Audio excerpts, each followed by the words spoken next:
time to undance. We will be heroes. The moment has arrived. We fight the biggest battle of our lives. We will be heroes. The last ones to survive. We came to stay until the end of time. Let the heroes arrive. It's time to stand up now. Let the heroes arrive. There's no stopping you right now. Let the heroes arrive. There's only one way. Get it up. Let the heroes arrive.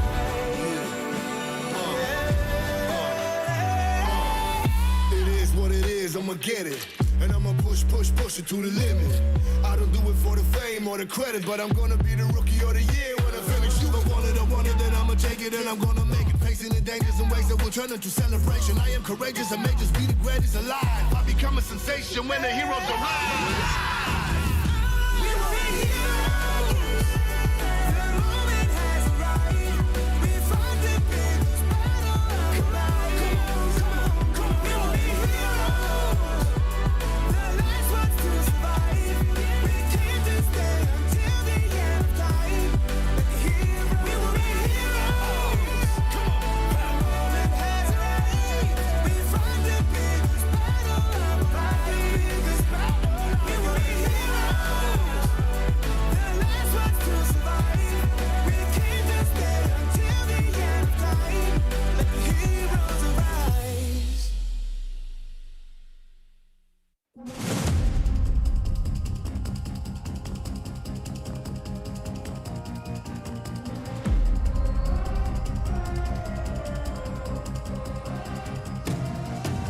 I'm very mysterious, unpredictable. If you don't know, we've come a long way, but we ain't done here. Are you ready? Just like the sunshine, we level up. What a great view from the top. It's in our nature, it's in our blood. We can stop, never stop. We don't stop with the squad. Like the sunshine, we level up. What a great view from the top. It's in our nature, it's in our blood. We can stop, never stop. We don't stop, 'cause we turn up in flames. 'Cause we turn up in flames. 'Cause we turn up in flames. You can deal with us, with the whole squad. We just can't be stopped. We invincible, undefeatable, but still you try it. Like the sunshine, we level up. What a great view from the top. It's in our nature, it's in our blood. We can stop, never stop, we don't stop, 'cause we turn up in flames. 'Cause we turn up in flames.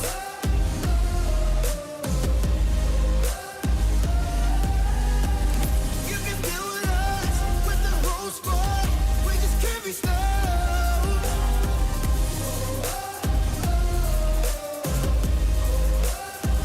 'Cause we turn up in flames. 'Cause we turn up in flames. 'Cause we turn up in flames. You can deal with us, with the whole squad. We just can't be stopped.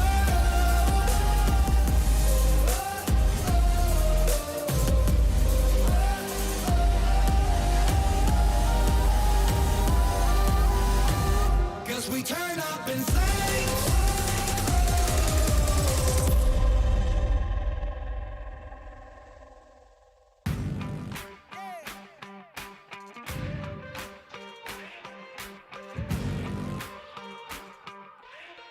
Time to level up and pay attention. Only the best can win, and I got a vision. I'm gonna be everything you said I couldn't be. I'm gonna leave my footprint, P.S. I know you see. I do believe that some things might be destiny. I do believe that I'm gonna get the best of me. I know you can't see, but I'll be on top. Team name tag on every spot. I'm going in, all in, everything on the line. Everyone wants to shine. I'm going in, all in. I got my crew right behind, and we will die for the win. times, we ain't gonna stop. 3 times like a loaded and we're ready to hunt. It's all said and done, you better run. In the battle, I'm sharp, I'm a rebel, I'm hunt, I'ma shoot the skies. Yeah. We're fighting for that one cause, one team, one dream, shooting stars.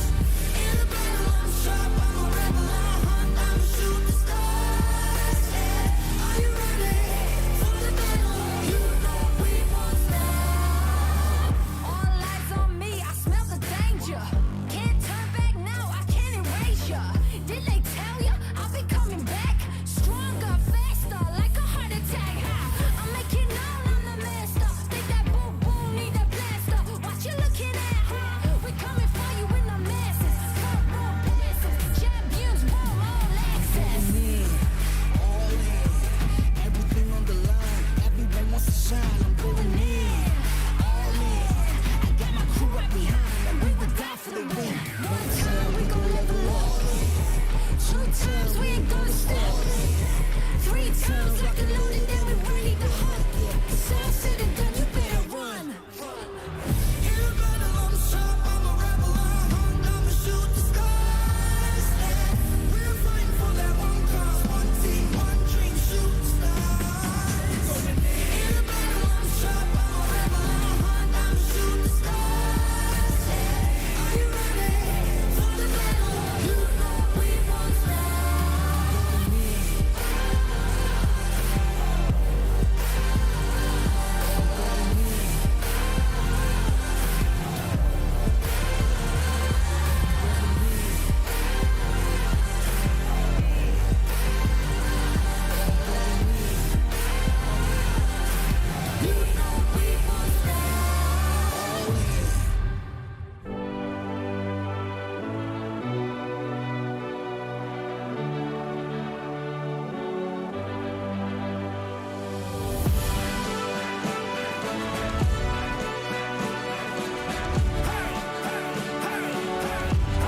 Bring it on! Wow!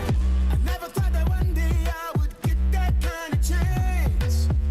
There is no way that I will let it slip out of my hands. Staring at the ceiling fan, remembering the pain. There's so much I could lose now, but so much more to gain. Can't stop and won't stop these things until I is as more than a game. No sleeping or resting, believing this dream it will come true one day. We will be heroes. The moment has arrived. We fought the biggest battle of our lives. We will be heroes. The last ones to survive. We can't just stay until the end of time. Let the heroes arise. Never thought the day would come, our eyes would be on me. There's no way I will lose now. I'll shine in victory. Can't stop and won't stop these things until I is as more than a game. No sleeping or resting, believing this dream it will come to one day. We will be heroes. The moment has arrived. We fought the biggest battle of our lives. We will be heroes. The last ones to survive. We can't just stay until the end of time. Let the heroes arise. It's time to stand up now. Let the heroes arise. There's no stopping you right now. Let the heroes arise.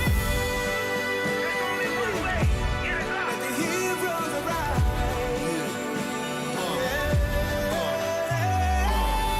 It is what it is, I'ma get it. And I'ma push it to the limit. I don't do it for the fame or the credit, but I'm gonna be the rookie of the year when I finish. You don't want it, then I'ma take it and I'm gonna make it. Facing the dangers and ways that will turn into celebration. I am courageous, I may just be the greatest alive. I become a sensation when the heroes arrive. We will be heroes. The moment has arrived. We fought the biggest battle of our lives. We will be heroes. The last ones to survive. We can't just stay until the end of time. Let the heroes. We will be heroes. The moment has arrived. We fought the biggest battle of our lives. We will be heroes. The last ones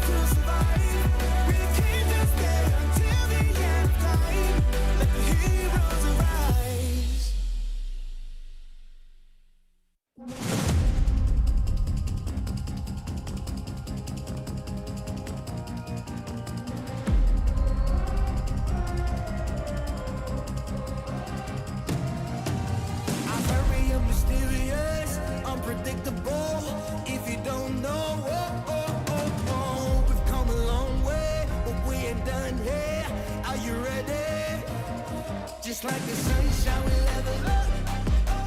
What a great view from the top. It's in our nature, it's in our blood. We can stop, never stop, we don't stop with the squad. Like the sunshine we level up. What a great view from the top. It's in our nature, it's in our blood. We can stop, never stop, we don't stop. Cause we turn up in flames. Cause we turn up in flames. Cause we turn up in flames. You can deal with us, with the whole squad. We just can't be stopped. We invincible, undefeatable, but still you try it. Like the sunshine we level up. What a great view from the top. It's in our nature, it's in our blood. We can stop, never stop, we don't stop. Cause we turn up in flames. Cause we turn up in flames.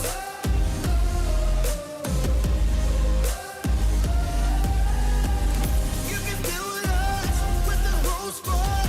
We just can't be stopped.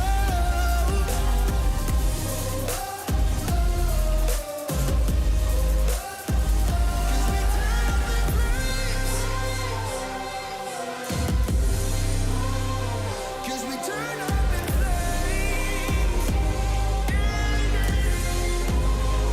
Cause we turn up in flames. You can deal with us, with the whole squad. We just can't be stopped.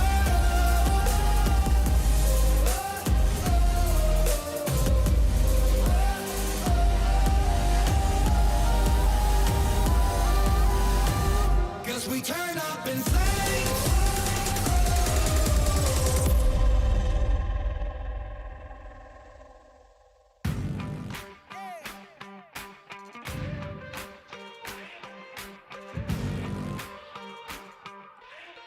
Time to level up and pay attention. Only the best can win, and I got a vision. I'm gonna be everything you said I couldn't be. I'm gonna leave my footprint, P.S. I know you see. I do believe that some things might be destiny. I do believe that I'm gonna get the best of me. I know you can't see, but I'll be on top. Team name tags on every spot.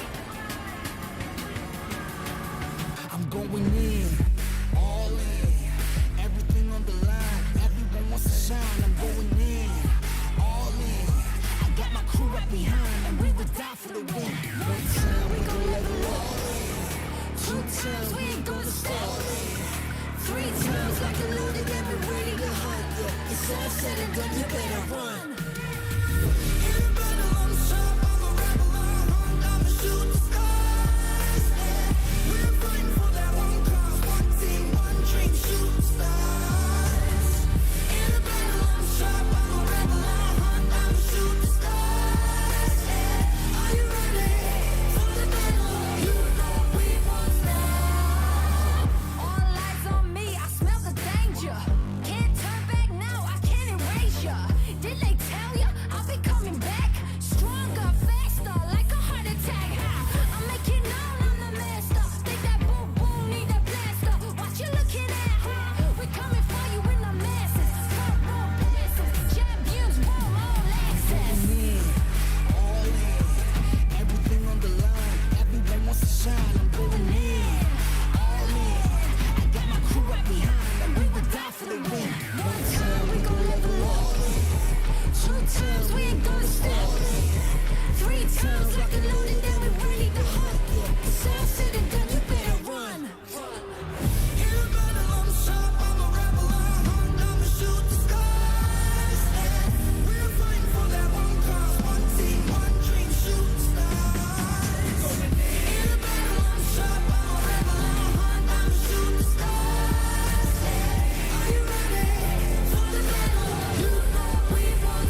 is, I'ma get it.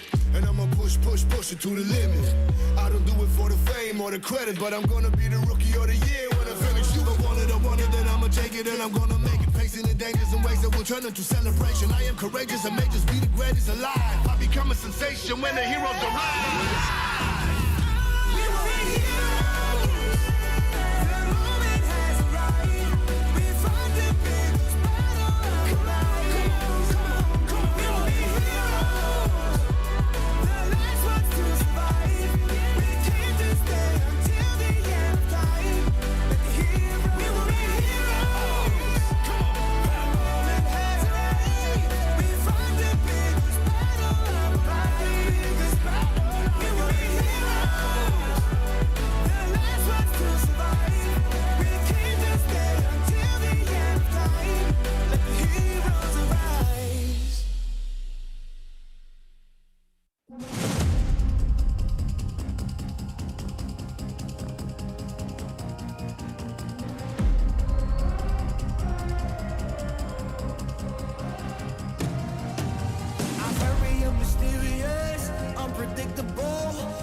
Just like the sunshine, we level up. What a great view from the top. It's in our nature, it's in our blood. We can stop, never stop. We don't stop with the squad. Like the sunshine, we level up. What a great view from the top. It's in our nature, it's in our blood. We can stop, never stop. We don't stop, 'cause we turn up in flames.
Time to level up and pay attention. Only the best can win, and I got a vision. I'm gonna be everything you said I couldn't be. I'm gonna leave my footprint, P.S. I know you see. I do believe that some things might be destiny. I do believe that I'm gonna get the best of me. I know you can't see, but I'll be on top. Team name tag on every spot.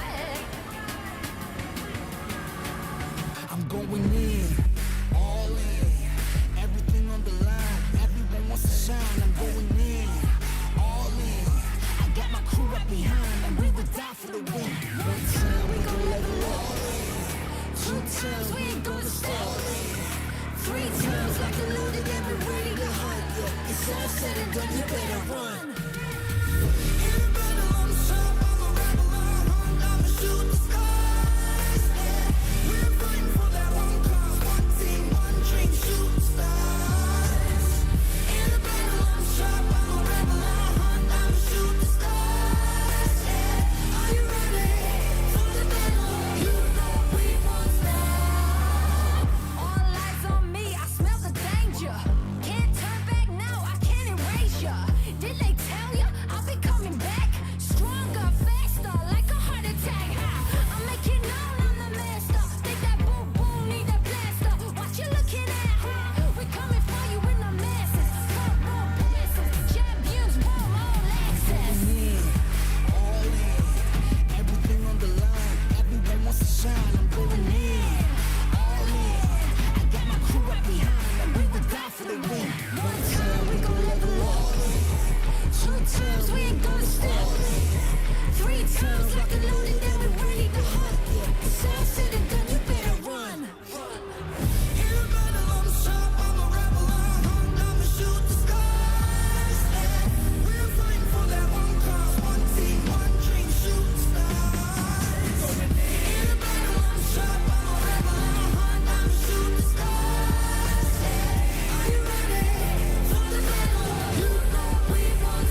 Let the heroes arise.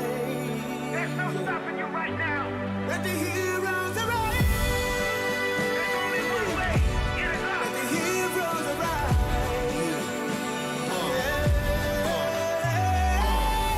It is what it is, I'ma get it. And I'ma push it to the limit. I don't do it for the fame or the credit, but I'm gonna be the rookie of the year when I finish. You I want it, then I'ma take it and I'm gonna make it. Facing the dangers and ways that will turn into celebration. I am courageous and may just be the greatest alive. I become a sensation when the heroes arise. We were heroes. The moment has arrived. We fought the biggest battle of our lives. We were heroes. The last ones to survive. We came to stay until the end of time.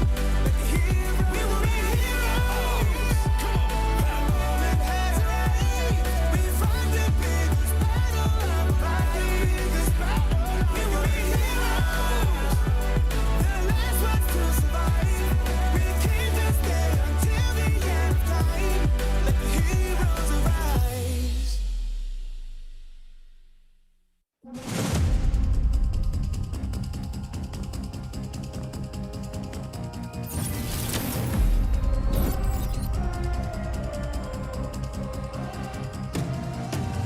I'm very mysterious, unpredictable. If you don't know, we've come a long way, but we ain't done here. Are you ready? Just like the sunshine, we level up. What a great view from the top. It's in our nature, it's in our blood. We can stop, never stop. We don't stop with the squad. Like the sunshine, we level up. What a great view from the top. It's in our nature, it's in our blood. We can stop, never stop. We don't stop, 'cause we turn up in flames. 'Cause we turn up in flames. 'Cause we turn up in flames. You can deal with us, with the whole squad. We just can't be stopped. We invincible, undefeatable, but still you try it. Like the sunshine, we level up. What a great view from the top. It's in our nature, it's in our blood. We can stop, never stop, we don't stop, 'cause we turn up in flames. 'Cause we turn up in flames.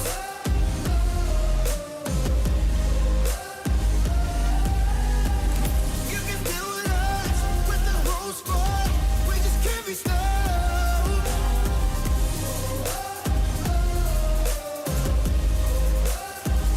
'Cause we turn up in flames. 'Cause we turn up in flames. 'Cause we turn up in flames. You can deal with us, with the whole squad. We just can't be stopped.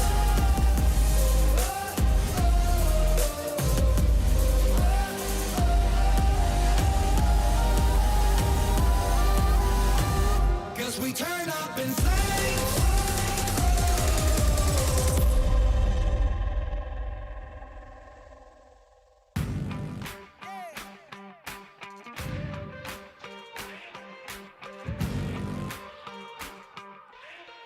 Time to level up and pay attention. Only the best can win, and I got a vision. I'm gonna be everything you said I couldn't be. I'm gonna leave my footprint, P.S. I know you see. I do believe that some things might be destiny. I do believe that I'm gonna get the best of me. I know you can't see, but I'll be on top. Team name tag on every spot.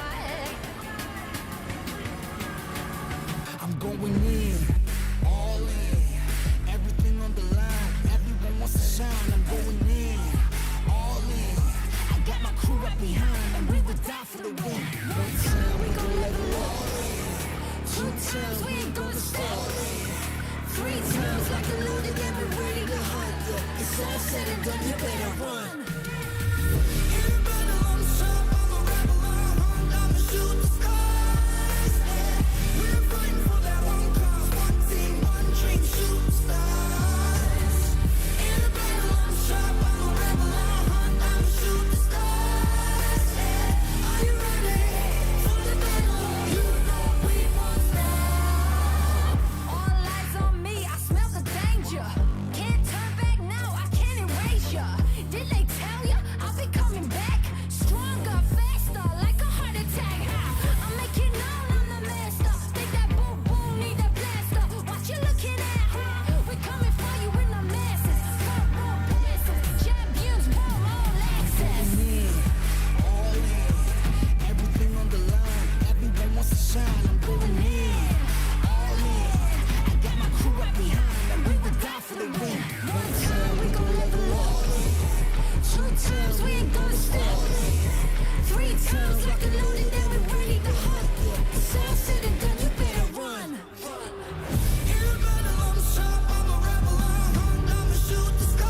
Let the heroes arise.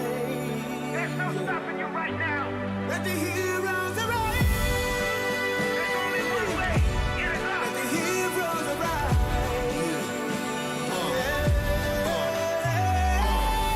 It is what it is, I'ma get it. And I'ma push it to the limit. I don't do it for the fame or the credit, but I'm gonna be the rookie of the year when I finish. You don't want it, I want it, then I'ma take it and I'm gonna make it. Facing the dangers and ways that will turn into celebration. I am courageous and may just be the greatest alive. I become a sensation when the heroes arrive. We will be heroes. The moment has arrived. We fight the biggest battle of life. Come on. We will be heroes. The last ones to survive. We came to stay until the end of time. Let the heroes. We will be heroes. Come on. The moment has arrived. We fight the biggest battle of life. We will be heroes. The last ones to survive. We came to stay until the end of time. Let the heroes arise.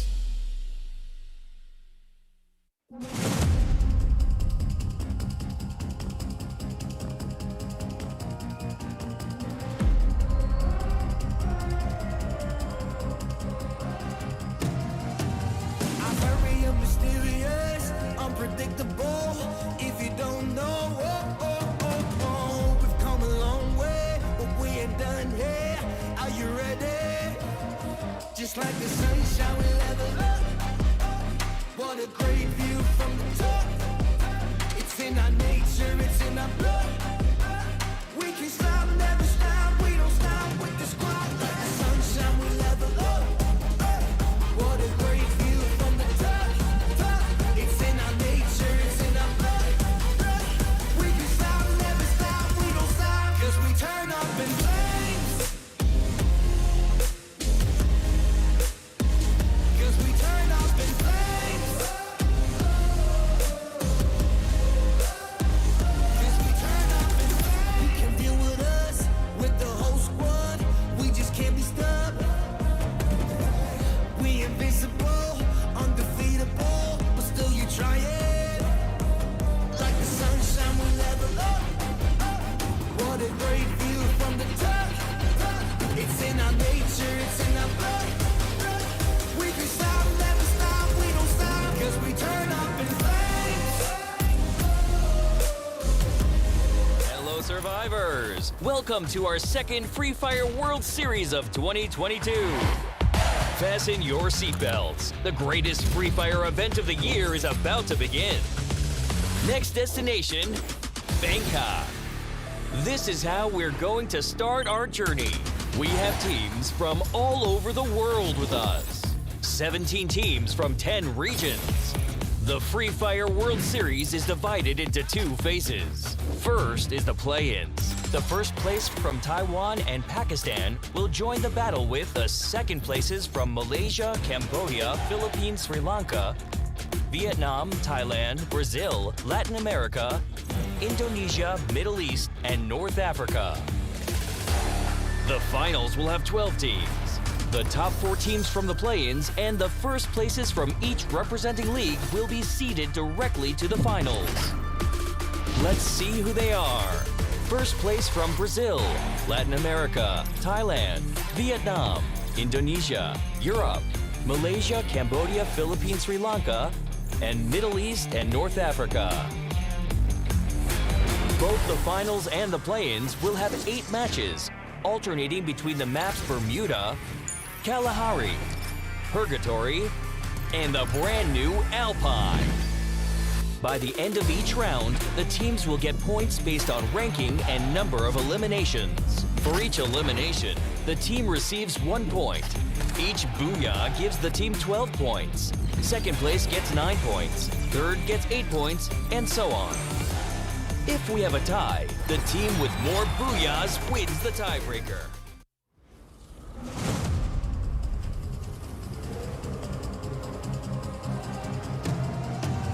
I'm very mysterious, unpredictable. If you don't know, we've come a long way, but we ain't done here. Are you ready? just like the sunshine we level up. What a great view from the top. It's in our nature, it's in our blood. We can stop, never stop, we don't stop with the squad. Like the sunshine we level up. What a great view from the top. It's in our nature, it's in our blood. We can stop, never stop, we don't stop. 'Cause we turn up in flames. 'Cause we turn up in flames. You can deal with us, with the whole squad. We just can't be stopped. We invincible, undefeatable, but still you try it. Like the sunshine will never up. What a great view from the top. It's in our nature, it's in our blood. We can stop, never stop, we don't stop. 'Cause we turn up in flames. 'Cause we turn up in flames.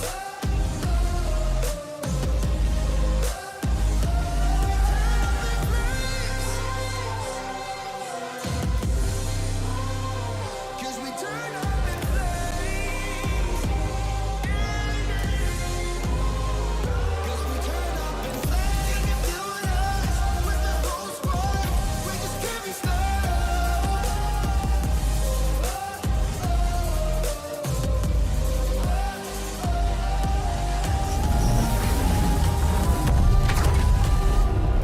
Cause we turn up in flames.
I'm fine. I don't need healing.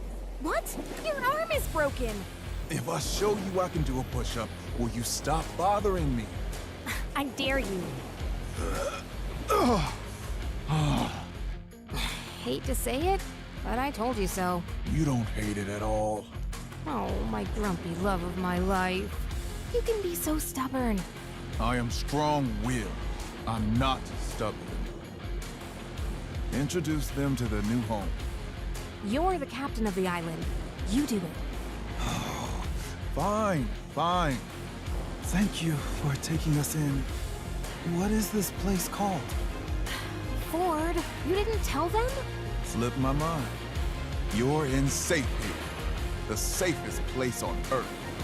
Welcome to your new home. Hey, who's behind this mural?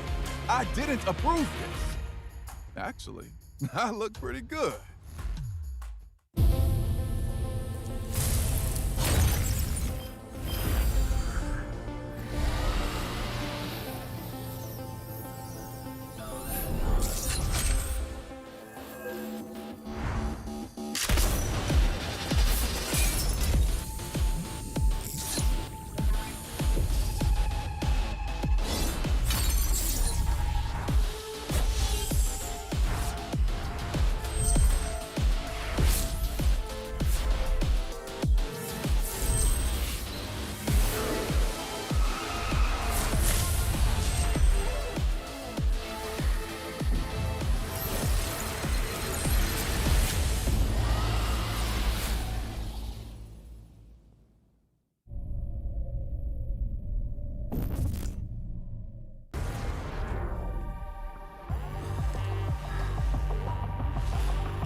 a super dangerous one for both teams. High risk. There's so much at stake right now. Directly below him is not going to be Fernando at all. But initializing shot that sekarang ini. Shot telah dijumpai tapi But here comes Moji, the grenade from JLX.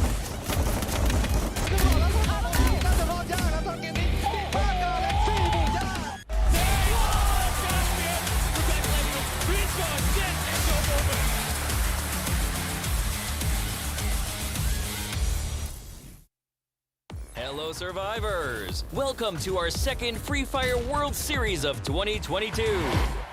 Fasten your seatbelts. The greatest Free Fire event of the year is about to begin. Next destination, Bangkok.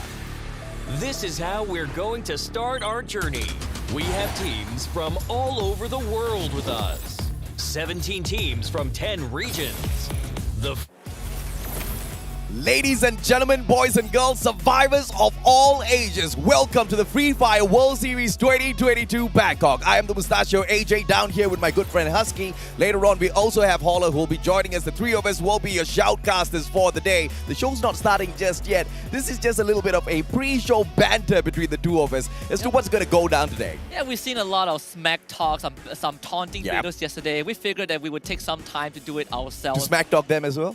No, just to see who has the better prediction. You know, you always say that my predictions are wrong. I'm here No. I'm here to prove you wrong with numbers. Never have I ever said his predictions are wrong. I only say he curses teams, right? He predicts that they're going to rise up to the top. They usually, unfortunately, bow out a little bit too early.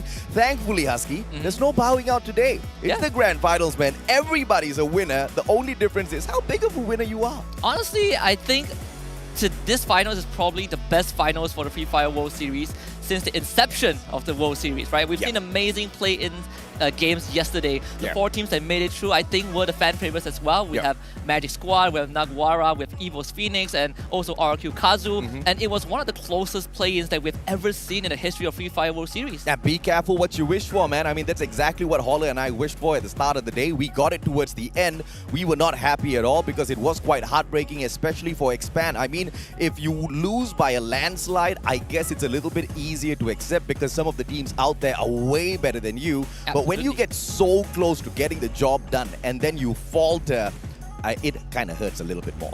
And I tell you, some of these teams know that feeling, right? We talk about Expand missing out the finals by 2 points. Alpha has been in that position before during the 4 series in Sentosa a couple months ago. They were playing under the name All-Star Esports. They missed out the finals by 7 points. Well, I turn it up a notch. Evo's Phoenix knows that feeling. They missed out a trophy, a podium finish, a trophy, a second championship title by 1 point. And you know that 1 point cost them $250,000 US, right? So, you know, for everyone, it's like, it's just 1 point. Don't worry, second place is better than no place at all. But yeah, man, I mean, everybody wants that massive bonus for themselves. Of course. Today's going to be a little bit different, obviously. Alpha, they don't have to play for no play-ins. They're already here at the grand finals. They're waiting to show us exactly what we can all see out there on the battlefield a little bit later on. I mean, if yesterday was going to be a day where you thought it was just aggressive gameplay one after the other, today it's a whole other level of gameplay that we can expect, Husky. I mean, let's talk about a few of these teams here. First off, AV Radicals, the Filipinos. They are making the nation proud. This is the first time ever since the inception of Free Fire do we have a Filipino squad on the global stage. Absolutely. You know, for the Malaysian fans, it's heartbreak. It's the first time that we don't have a Malaysian team on the grand final stage. But like you mentioned, AJ, we have a Filipino squad. And this was 2 years in the making, right? It took them 2 years since the first MCPS major for them to finally win a major title, scraping by a 7 to 8 point advantage and qualifying for the finals directly. And even up to this point, I still think a lot of players, a lot of people still doubt these players, right? How good they are. I think Expand are better. But none of that matters anymore because AV Radicals are the one representing the region. They most definitely are representing the region, and they're representing the region really well. If you are an MCPS fan, if you're from the region of MCPS, you have to be proud that this is the team getting the job done out there. We've also got the stats of AV Radicals Wine. Now, this guy is an absolute insane monster. We've seen in time and time again, nobody rushes in like Wine. Everybody else waits for backup. Wine does not care where backup is. He's there for the fight first. Yeah, you know what they say? some things age like fine wine, and AB Radical Struggles has delivered exactly that, Yes. right?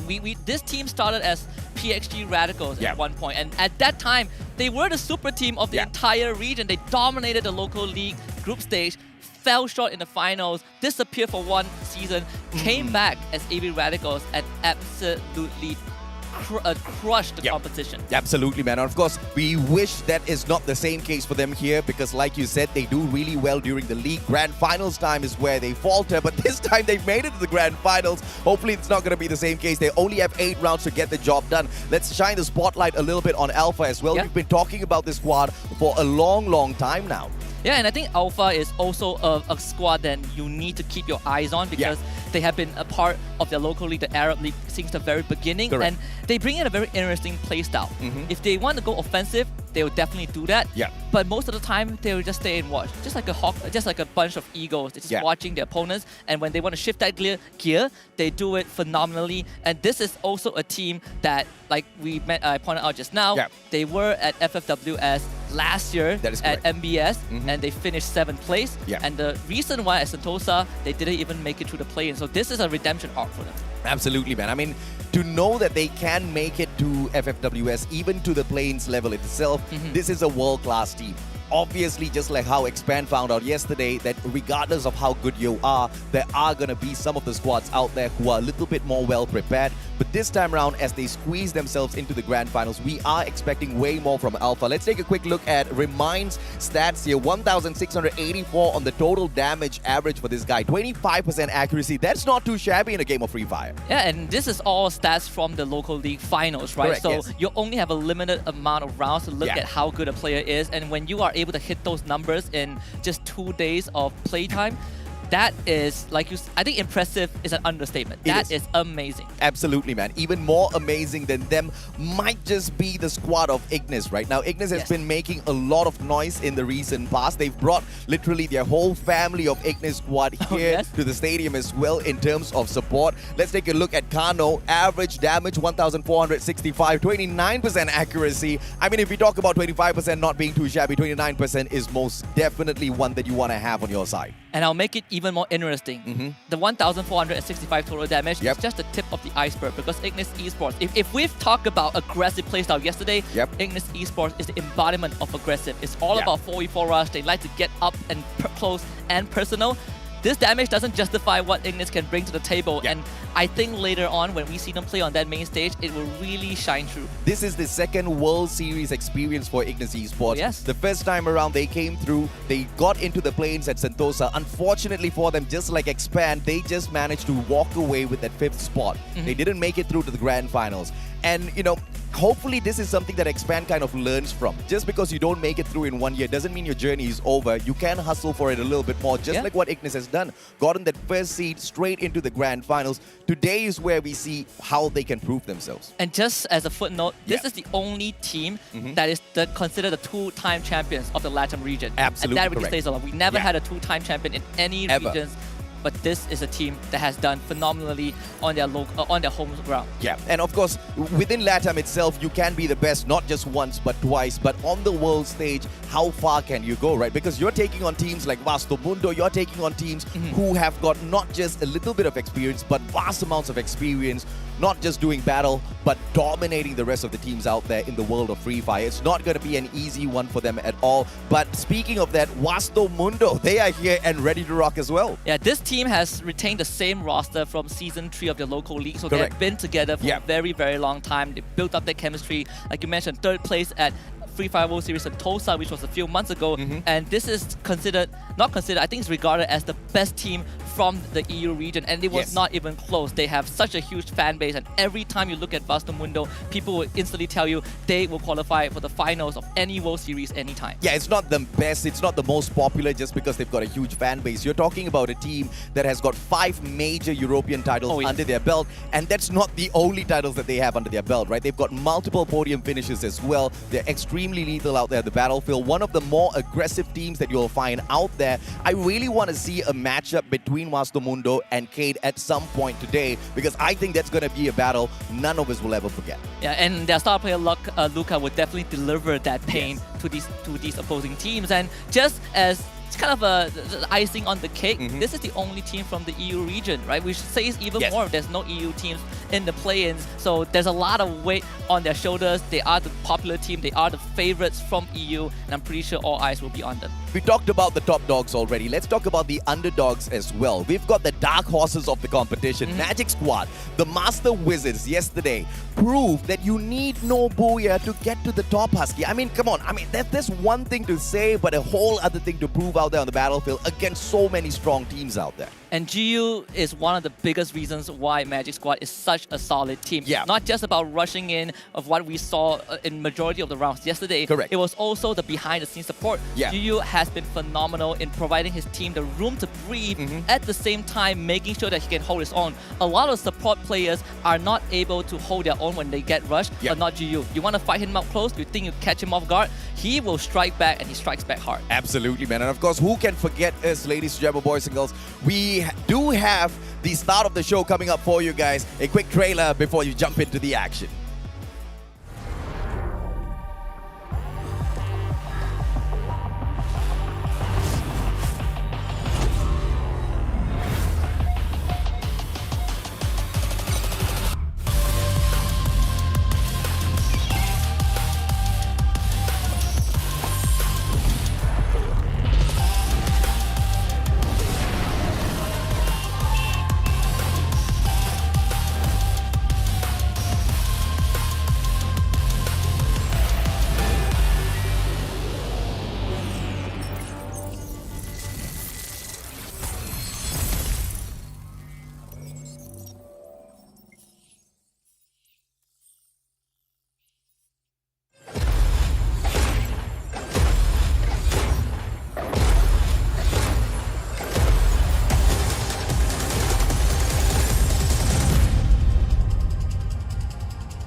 Hey, hey, hey! สวัสดีครับ What is up, ladies and gentlemen?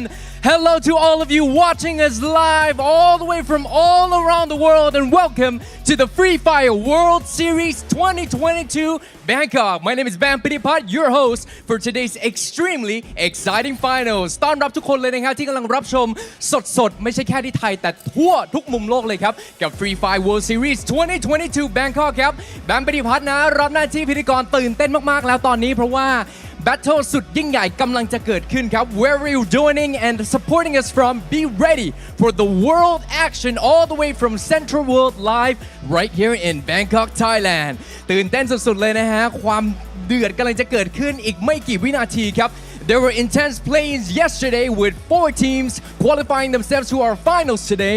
Joining them are 8 other teams that have been waiting in the finals, vying for desired trophy and the title of Free Fire World Champion and the prize pool of $2 million. Yes, you heard it right, $2 million.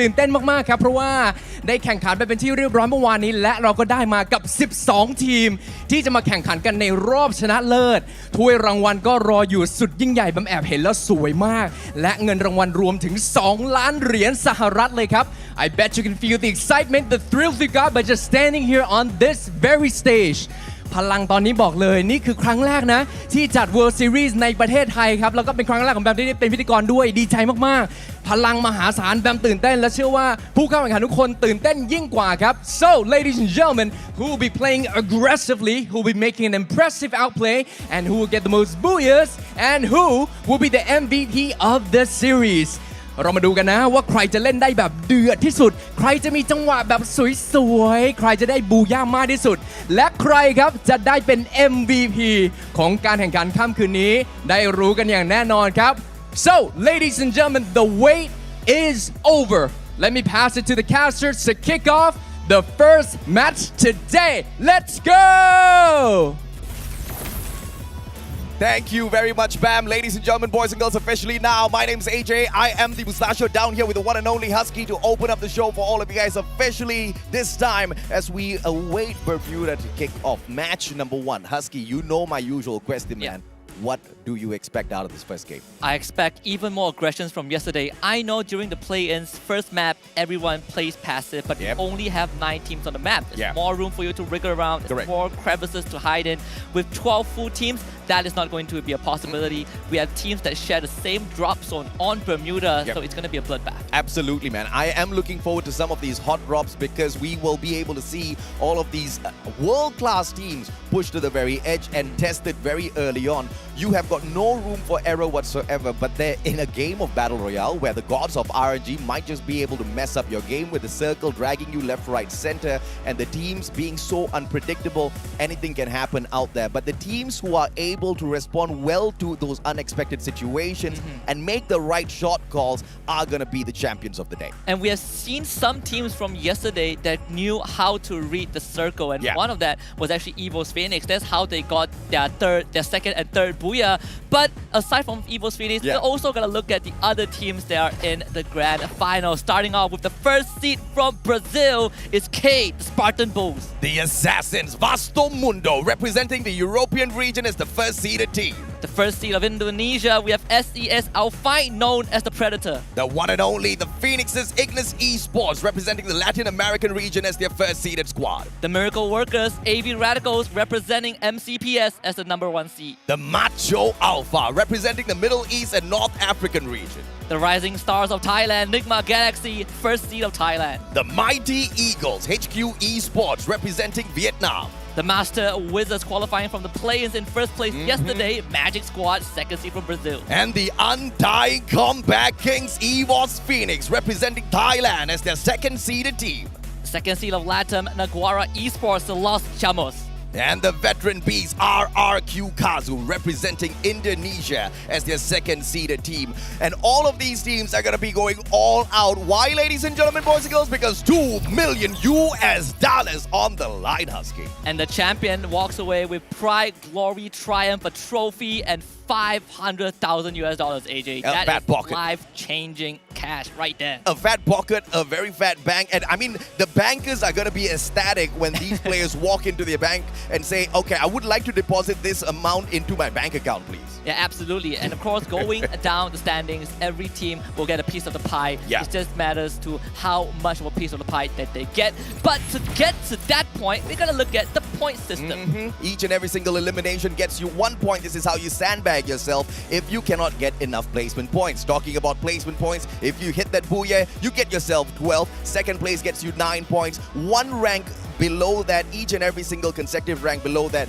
you dock away 1 single point. But the 11th and 12th spot gets no placement points at all. So take note of this because it is very important to hit the golden ratio of elimination and placement points. But what if we run into a deadlock? Do not worry, survivors. We have the tiebreaker rules for you guys out there. First of all, we will look at the number of booyahs between the two teams that are tied together. If that number is tied, we will look at the total eliminations that those two teams have. But if that is tied as well, we will finally look at their placement in game number 8. And I sure hope we don't get to that point because it's going to be a big heartbreaker. I mean, yesterday was close, but we did not need any tiebreaker rules. Hopefully today's not going to be the day where we invoke that because, you know, the teams up there, it's already nerve-wracking to sit down on the stage. It's already nerve-wracking to take on some of the best in the world. To be put into a tiebreaker would just absolutely crush them. But someone's going to come out there a winner, so maybe that's something that we can look forward to. But the map schedule for the day, we start things off at Bermuda, then hop on into the dry desert of Kalahari. Third map is going to be a burger tree map. We didn't get no water circle yesterday. Maybe today is the day we will be able to see a couple of those players swim, right? Yes, we did have a body of water in there, but I want to see a full-on water circle. But of course, Alpine 4th map, and then we hit the reset to do it all over again. Yep, 8 rounds, a couple of hours left on this set, and we will have a new world champion, or maybe a returning world champion. Who's to say that's not possible? We have a team eyeing for that, but I'm just very, very excited to see how it's going to play out because the teams were absolutely loud. You heard that on stage yesterday, but even behind the scenes, while they were in their prep room, they were extremely loud. The noise, the chance that they have going into this finals is amazing. The energy is there. You feel the electricity. You feel the energy, you feel the electricity, but it is for 2 reasons, right? Number 1, to pump yourselves up. They were using all of those chances to pump themselves up. Number 2 is to unnerve their opponents. You know, you make a lot of noise, you shake them up a little bit, you show them exactly who's super confident, you get the job done out there on the battlefield, and you crush their confidence once and for all. And that is usually the tactic played here by a lot of the squads out there. I'm looking forward to seeing exactly how hard Naguara can hit once again, because yesterday they were the team that surprised me the most. Yeah, and we do have a taunt video coming up, and we want to see what the players have to say. Enjoy. Enigma? Nunca ouvi falar nesse time antes. Esse ano a FFWS não será fácil para vocês, estreantes. Os times que foram campeões da última vez tiveram apenas sorte. Eles não são tudo isso.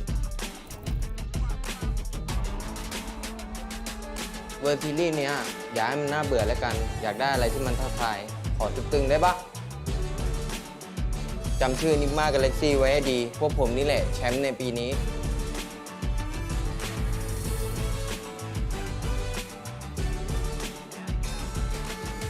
Venimos aquí para vengarnos.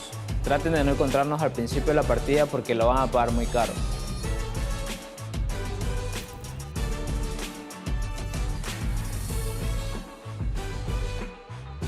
Fake S1, cry S1. Lu cuma punya satu kesempatan buat lawan gue, tapi gue tandain lo semua, hati-hati. Ay, caramba! I absolutely love the warning by Enigma Galaxy, man. I mean, they are confident, to say the least. Yes, they are super confident, and it's warranted. When they play in the local league, out of 12 rounds, they got 7 booyah. They won the finals by an advantage of 88 points. And guess who's in second place? Evo's Phoenix. These guys got comeback. some bung and they deserve it. Yeah, the Undying Comeback Kings could find no comeback at that point. But question is, were they playing possum? You know, this is a question that I've asked many a times in the past competitions. But this time around, I don't think there's any room to kind of dodge away, right? Only 8 of those rounds there. But let's take a look at some of the stats here for Cade. 4,979 on the average damage. But look at the average elimination this squad gets, though. Yeah, this squad is absolutely incredible. High high elimination count, high top 3 finishes. Yes. And this was the team that also got 4th place at the FFWS Sentosa, right? So this is kind of the returning performance for them. There's a lot to be desired. And even one of their star player, Nando9, has an average of 3.0 elimination on its own. It's not the highest, but it's up there on the echelon. That is no doubt whatsoever. With a survival time of 16 minutes and 22 seconds, you're pretty much seeing this team almost always getting into that final circle. Absolutely. Which is going to be a problem for a lot of the other teams who are not as consistent. They have to not only get those eliminations, but also survive. Kate knows how to do both of it. Yeah, and they had definitely found the secret recipe to put themselves out on top, right? Even when they won the local league, they won it by a landslide. But let's take a look at another team that deserves our attention, then the whole world will also be paying attention to, Ignis Esports. And I love this team because Ignis Esports is all about aggression. It's all about rushing into your face and getting the job done in a blink of an eye. Once again, the second World Series appearance for them here at the 2022 Bangkok Free Fire World Series. 5th place at the Sentosa Plains. That was a massive heartbreak for Ignis Esports, but they are here to prove themselves, and they did set out a really good warning there. Make sure you're not one of those teams that meets us really early in these matches, because you surely will regret. They want to get to that final circle, and through their survival time, you see that this team almost always gets that done. And a big part of the 7.5 average elimination came from one player and one player alone, Carlos. 20 eliminations in the local finals and 140 total eliminations during the regular season. That is crazy numbers. Yeah, 24% accuracy, nothing that they want to shy away from. That's really good on average for your whole squad. Let's take a look at a couple of player stats as well before we take a head-to-head here. Nando9, one of the craziest MVPs that you guys can look forward to. Awaken Hayato, that's the favorite character that he uses most out there on the battlefield, and very recently everyone's kind of realized how greatly useful those glue walls are. Mr. Wagger provides them when you are in most need. Yeah, Mr. Wagger came into the game with style and now is one of the most beloved pets of the entire Free Fire community. And on the competitive stage, you can see exactly why. We have so many glue wall masters that run Mr. Wagger. Oh yeah, absolutely, man. And of course, we want to look at Nando9's stats here. I mean, this is, I believe, one of the first times I'm actually seeing that the blue region kind of fill it up all the way towards the edge, man. 3.0 elimination average for Nando9. This guy's a monster out there on the battlefield. And look at the average damage. It's nothing too fancy. Usually you see much lower number of average eliminations with much higher damage. That just shows Nando9 is very, very succinct in what he does out there. Yeah, and just as a footnote, he has an average knockdown rate of 4.13. That is a lot. But you also want to look at Carlos from Ignis Esports. Almost the same lineup with the Awakened Hayato and Mr. Wagger, but Carlos himself, he might not sport as high as a number compared to Nando, but this guy is one of the top eliminators of their local league, and now leading the rest of Ignis Esports. I think they will stand a great chance against Kate. And we most definitely do believe that Ignis Esports is going to be one of those trailblazers out there on the battlefield. Let's take a look at some of Carlos's stats and see exactly how that kind of stacks up against Nando9. 2.5 average eliminations, damage 1,463 on average. He's got about half of his shots getting that headshot for him, so that's not too shabby at all.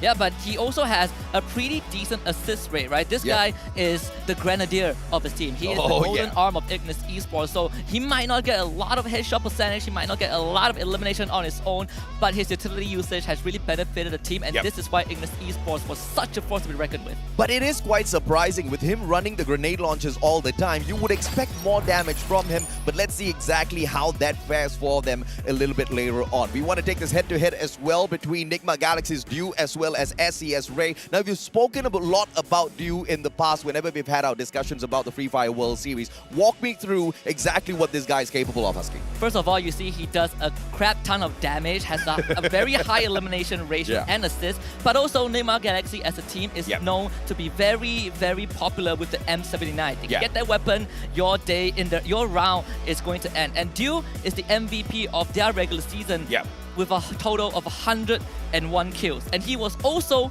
the finals MVP for their local league. I also want to take a quick comparison between the eliminations and the damage. You can see eliminations part, it's not too different from both of these players. Damage, on the other hand, is quite different. Dew requires more damage to get the 3.4 to elimination. Ray, on the other hand, is a little bit more efficient out there on the battlefield, and that's mostly skewed towards him because of the headshots that he manages to get out there. Yes, both players are great, but it's all going to depend on who gets the lethal shot first. But let's take a look at the profile videos as well.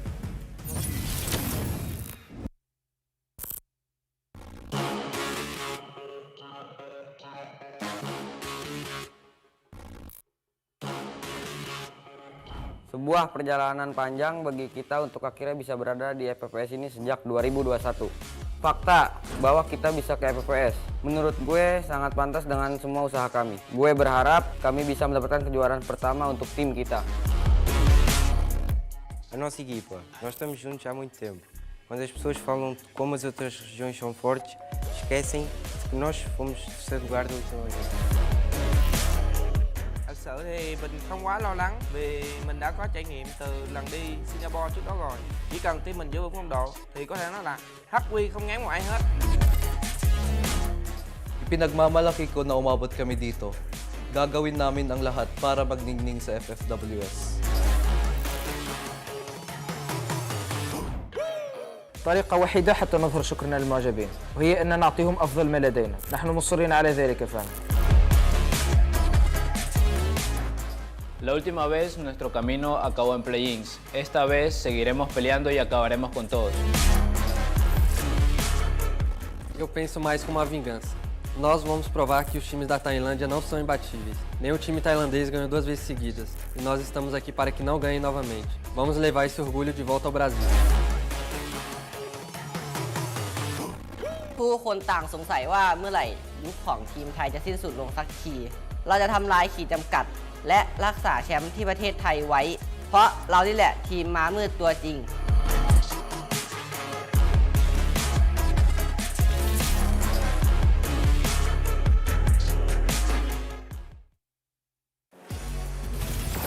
After watching that trailer, the stage is set, my blood is pumping, the players are electrified for the final 8 rounds of this World Series.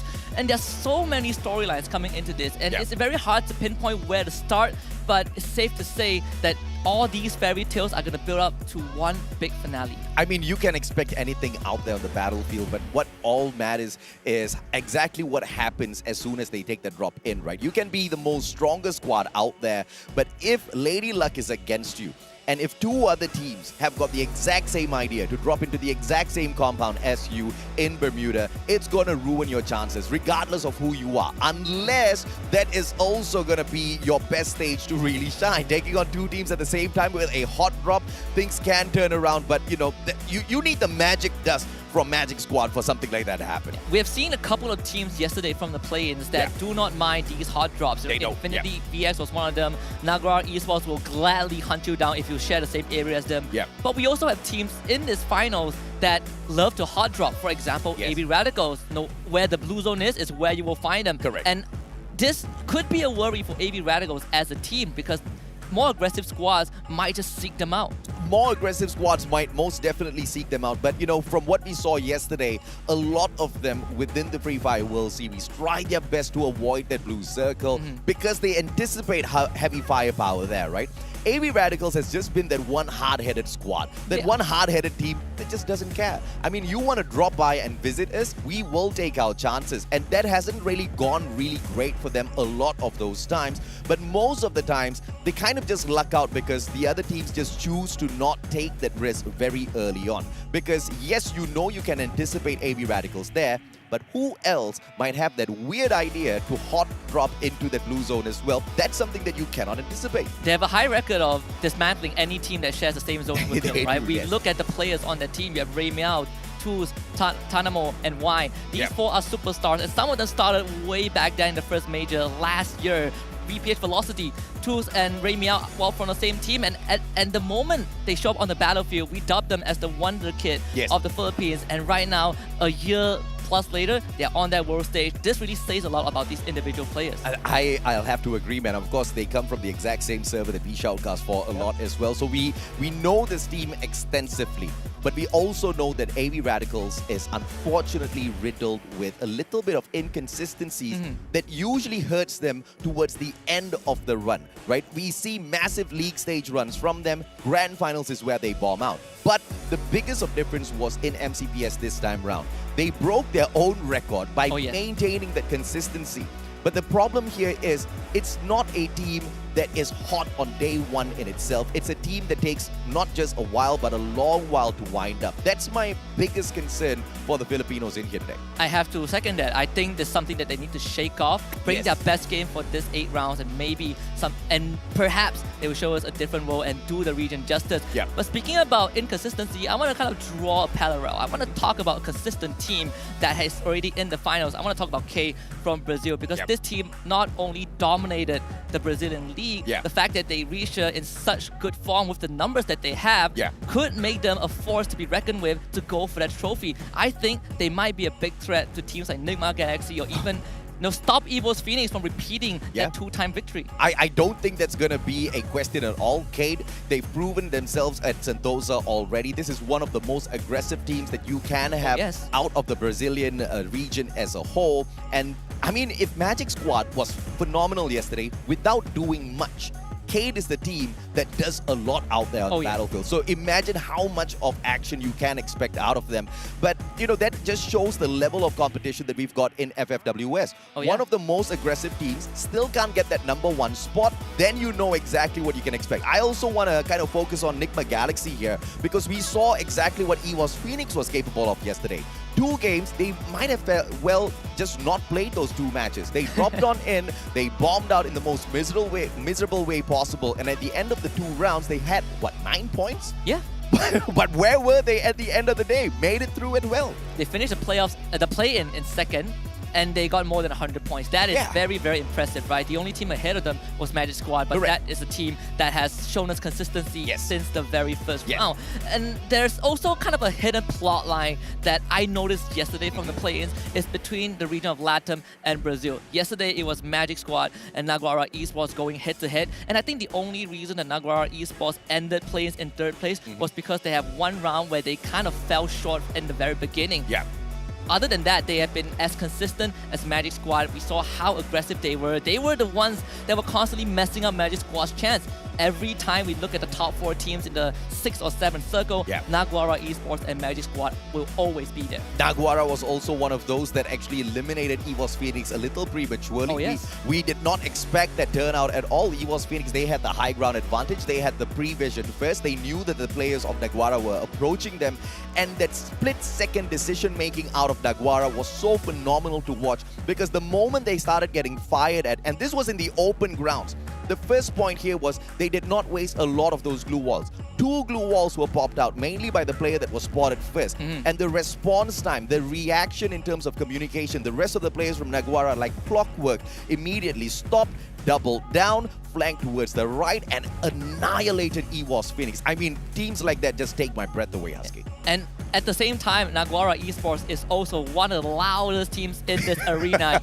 You could hear their calls every single time during a skirmish. I might not understand what they're saying, but those were definitely fighting words. And Naguara Esports always pops off, even when they get a free kill at the very start of the round. That's what makes them so special. But there are some teams that we haven't touched much on, and I think it's the apt moment to talk about them. I want to talk about HQ Esports from Vietnam. This is the first seed from the region and the only representative from Vietnam. And this is a very by-the-book team. Think about LGDS, but from Vietnam instead. Very methodical, very macro-intensive.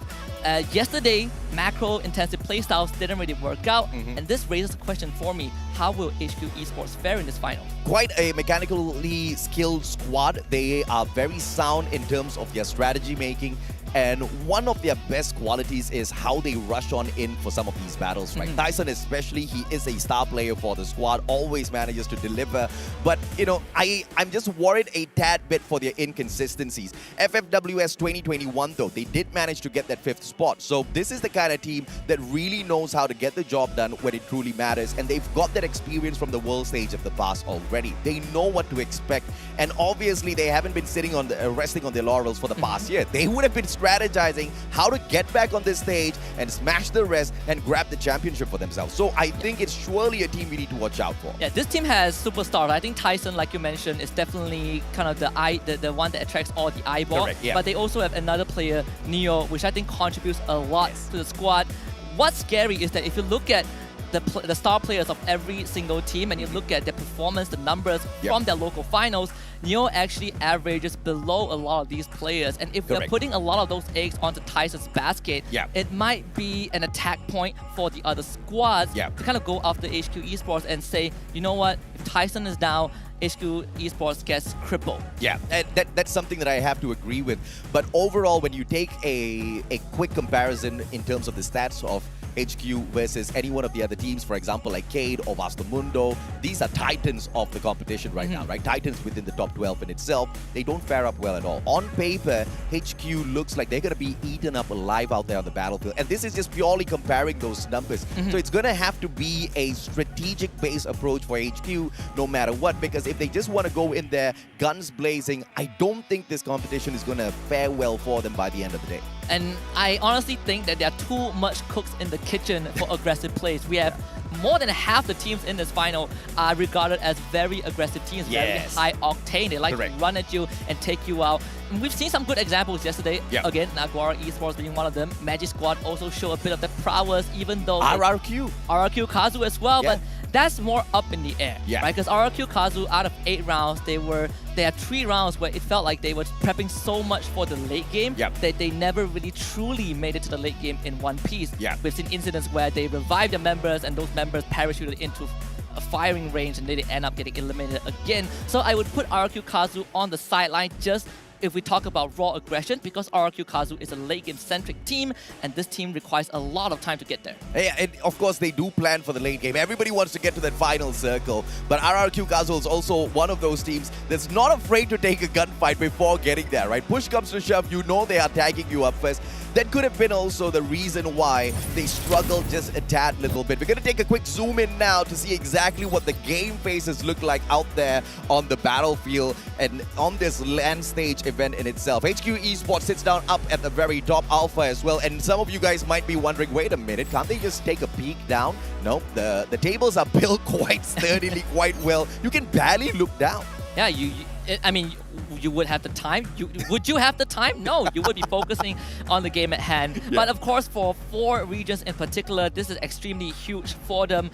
AV Radicals on our screen right now, the representative of MCPS. Also, just like Expand, this is their first debut on the international stage as a region, as a team. So you can kind of feel that pressure, but they look ready as ever. But back to the 4 important regions, we have Brazil with 2 teams in the finals. We have Latin with 2 teams. We have Indonesia with 2 teams. And last but not least, we also have Thailand with Nigma Galaxy, the Rising Stars, and Evo Sweeney coming back for the potential 2nd championship title. Dude, I really don't know what to expect here, man. I mean, you've got the Thai team that is just showing us on paper that we should be expecting a lot out there on the battlefield today, right? And I'm mainly talking about Nigma Galaxy. The sheer force of supremacy that they showed us within their own regional qualifier should kind of give you a preview of what to expect later on out there on the battlefield. But of course, as we open up Bermuda, game number 1 of the day, this is the official one for the Free Fire World Series 2022 Bangkok, ladies and gentlemen, boys and girls. First match, and the flight path is super lenient to all of the players. Well, so excited, AJ. It's the finals. We get 8 rounds of incredible Free Fire action. But we know we touched a bit on Bermuda, where some teams love this map, and not only love this map, they also share same drop zones as their opponents. And I'm seeing a bit of a shift from some of these squads. RRQ Kazu is one of them. They're dropping Katulistiwa. That's kind of not the common place that they would go. HQ, though, splitting up the entire team.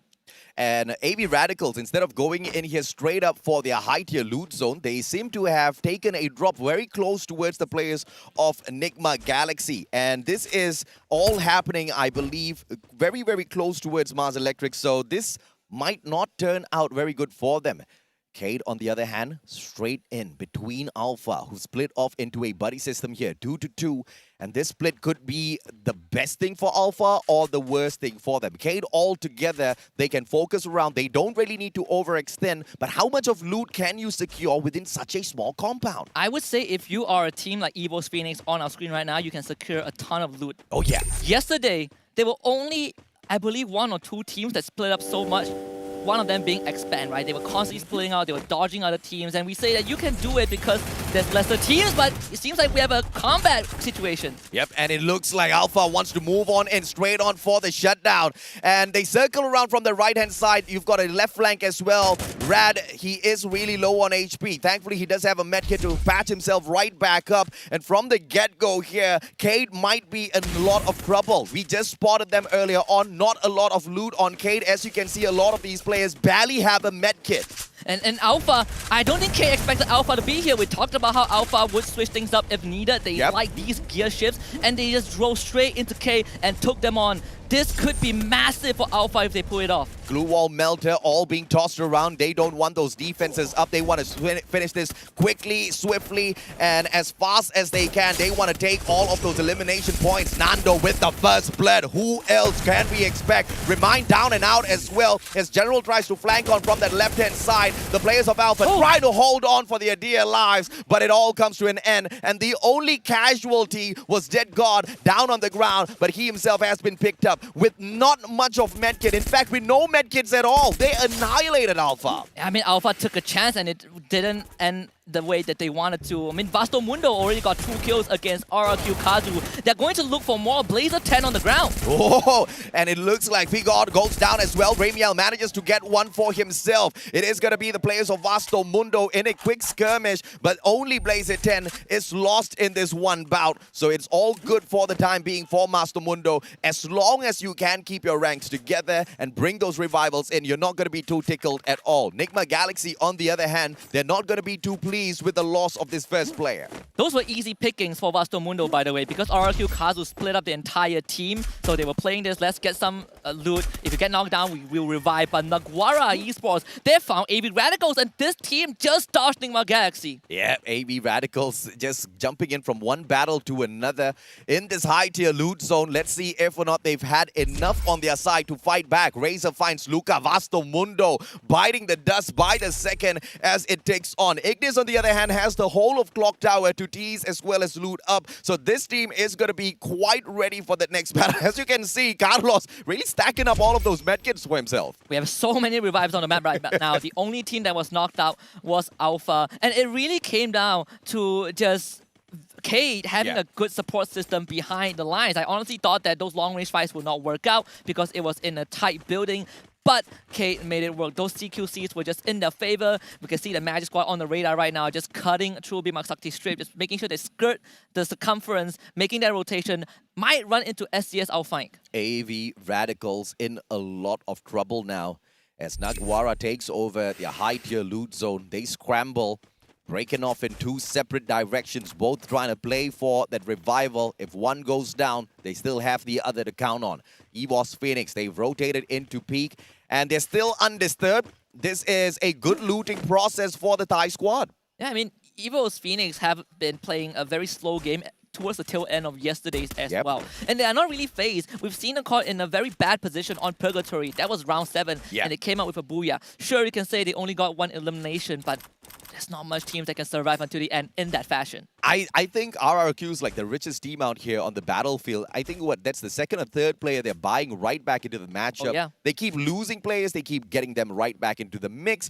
That might sound like a great play, but it is terrible for the prep for that final circle because you're barely sustaining any of that loot on you. You have to drop right back into the map and you have to loot up that whole area once again and expect the rest of your team members to back you up. That wastes a lot of time. You don't move for that circle. You don't find a defensive position for yourself. So the Indonesian squad of RRQ, they need to figure out exactly how they can get their pace back together here. And that's exactly the worry that we slightly touched on in that pre-show. RRQ Kazu, ever since yesterday, have had these moments where they split up, gather resources, get enough coins, buy the teammates that have been eliminated back into the round, and they end up with nothing.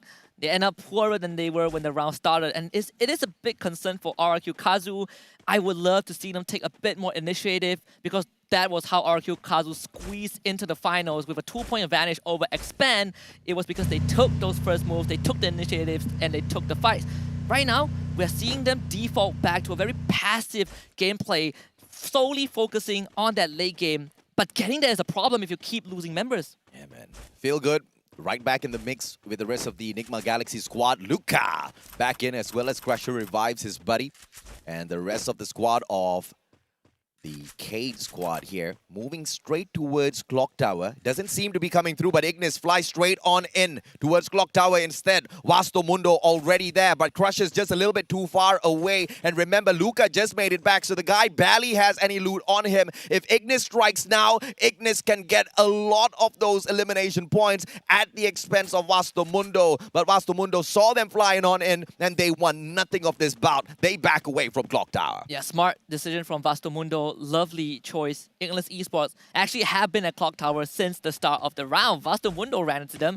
They're like, you know what? We're not going to take this fight. And Ignis Esports not only get to keep their stronghold, but it is also a stronghold that is within the circle. They are very, very safe.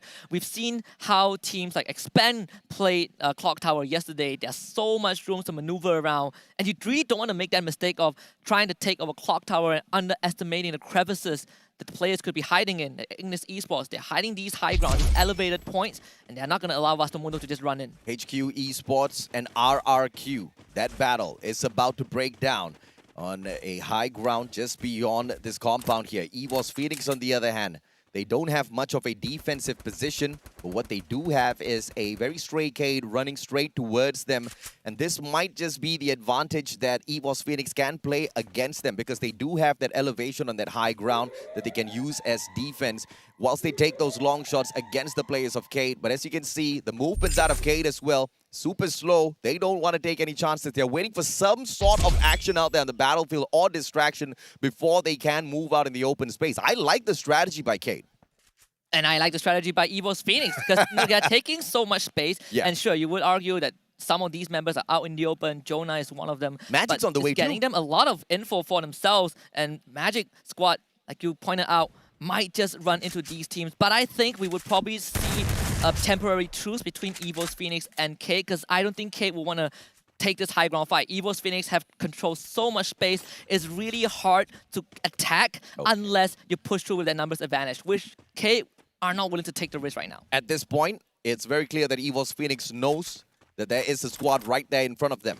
Cade, they have to play this as carefully as possible. Naguara is just beyond. And Vasto Mundo finally catches up with Ignis Esports once again. Crusher, 7 more HP left, has got 2 medkits to work around with. If Kano does have a grenade here, he can go in here for the toss, but instead it is Crusher that lobs that grenade over. Does he get the tag? No, he doesn't. Carlos should be able to get this save, and Ignis survives this. And Eric just got that knock. Crusher needed to survive, but Eric delivers that knockdown blow. And Crusher is not going to get saved. His teammates aren't near enough, and it's going to give Ignis some space to work with, but there's return trades from Blazer onto Carlos. Yep, Nunes. Shots onto Kano can perhaps give them a little bit of an advantage here, as Carlos is super low. One good nade, even if it clips him slightly, should give that advantage over to Vasto Mundo and slow the defensive reposition of the Ignis squad. But Vasto Mundo, as they try to chase them, they are being aided and at the very same time pressured by the blue zone, tagging up one of their players. Circle found by Vasto Mundo first, but Ignis is going to be circling away from them in towards Bhima Sakti Strip. A lot of this compound here that they can use as a defensive structure. I wonder if Vasto Mundo saw this, because look at what Ignis is doing. They're splitting up. It's a 2-2 formation. They can pincer Vasto Mundo if they want to, and they've decided that unanimously. We see that instant split, and Vasto Mundo also don't have a numbers advantage. It's a 3 versus 4 in favor of Ignis. Jason, he tops his health right back up. Carlos, on the other hand, outside the circle. This is not a position that you want to hold on to, but Carlos getting super aggressive, cooking up that nade. Is Luca going to get caught halfway through, or will Luca manage to trade Carlos out first? This is just an insane setup, as Vasto Mundo. Crusher's been taken out already, so this is a 4v3, and the advantage to the side of IGS. Carlos still cooking up the nade. The guy hasn't tossed it in just yet. Finally does. Blazer, Luca goes down, and that is Carlos' toss for you. Kano with a backup as well. Blazer Den still alive and kicking, but Carlos cooking up yet another special delivery delivery for both of them. And here comes that flag. Ignis is going to be able to finish off Vasto Mundo, but Nunes has managed to escape this already. He's trying to provide backup for his team, but he's just not going to be able to do enough. We saw this pincer coming from miles away. AJ, we talk about how Ignis Esports, they split up 2 by 2 because they knew they had the numbers advantage and they can do this unexpected crunch. Vasto Mundo did not see that coming, got punished dearly. And I don't think Nunes can run away in time. Nah, this is all over for Nunes. There's no way in hell he gets away unless RRQ manages to interfere. Legaloth, he has got the VSS from afar, man. Knocking Jason down, or Eric is going to be slowing them down, but they can also take those pot shots against Vasto Mundo's Nunes. Nunes 7 in a sticky situation here. Just a boulder between him as well as Ignis Squad. With 3 eliminations in hand, they want to make it a special 4 for themselves, all at the expense of Vasto Mundo. No grenades in the hands of Eric, so Nunes is going to be able to stay alive for a little bit longer. But I have to say, the finish onto Vasto Mundo, the MVP for that fight, was the one and only Carlos. AB Radicals might just get rushed. Nigma Galaxy once more at the horizon. Good glue wall by Tanamo to block that nade. But Nigma Galaxy, they're putting on so much pressure because they need to get onto that high ground. Kane is behind AB Radicals. This fight needs to conclude as fast as possible. Yep, Juice, good shot right back. Woodpecker in hand, stop.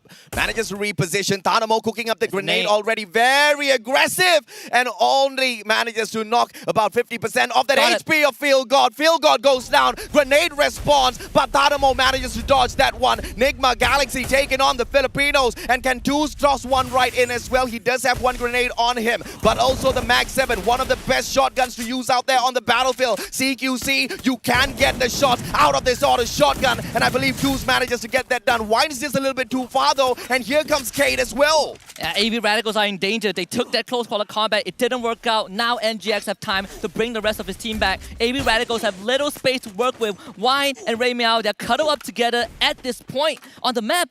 But they have lost high ground advantage. NGX, they can easily outrun this blue zone and go for the kill. Naguara taken out in the 11th spot already. A little unfortunate for the team that performed so well at the play-ins. Nigma Galaxy trying to circle on in, and look at who's inside the next circle already. The one and only Cade. Mochi head stop, and it headshot to stops him right in his stacks. And Nunes still manages to get a frag, but put down finally. And that is Vasto Mundo out in the 9th spot.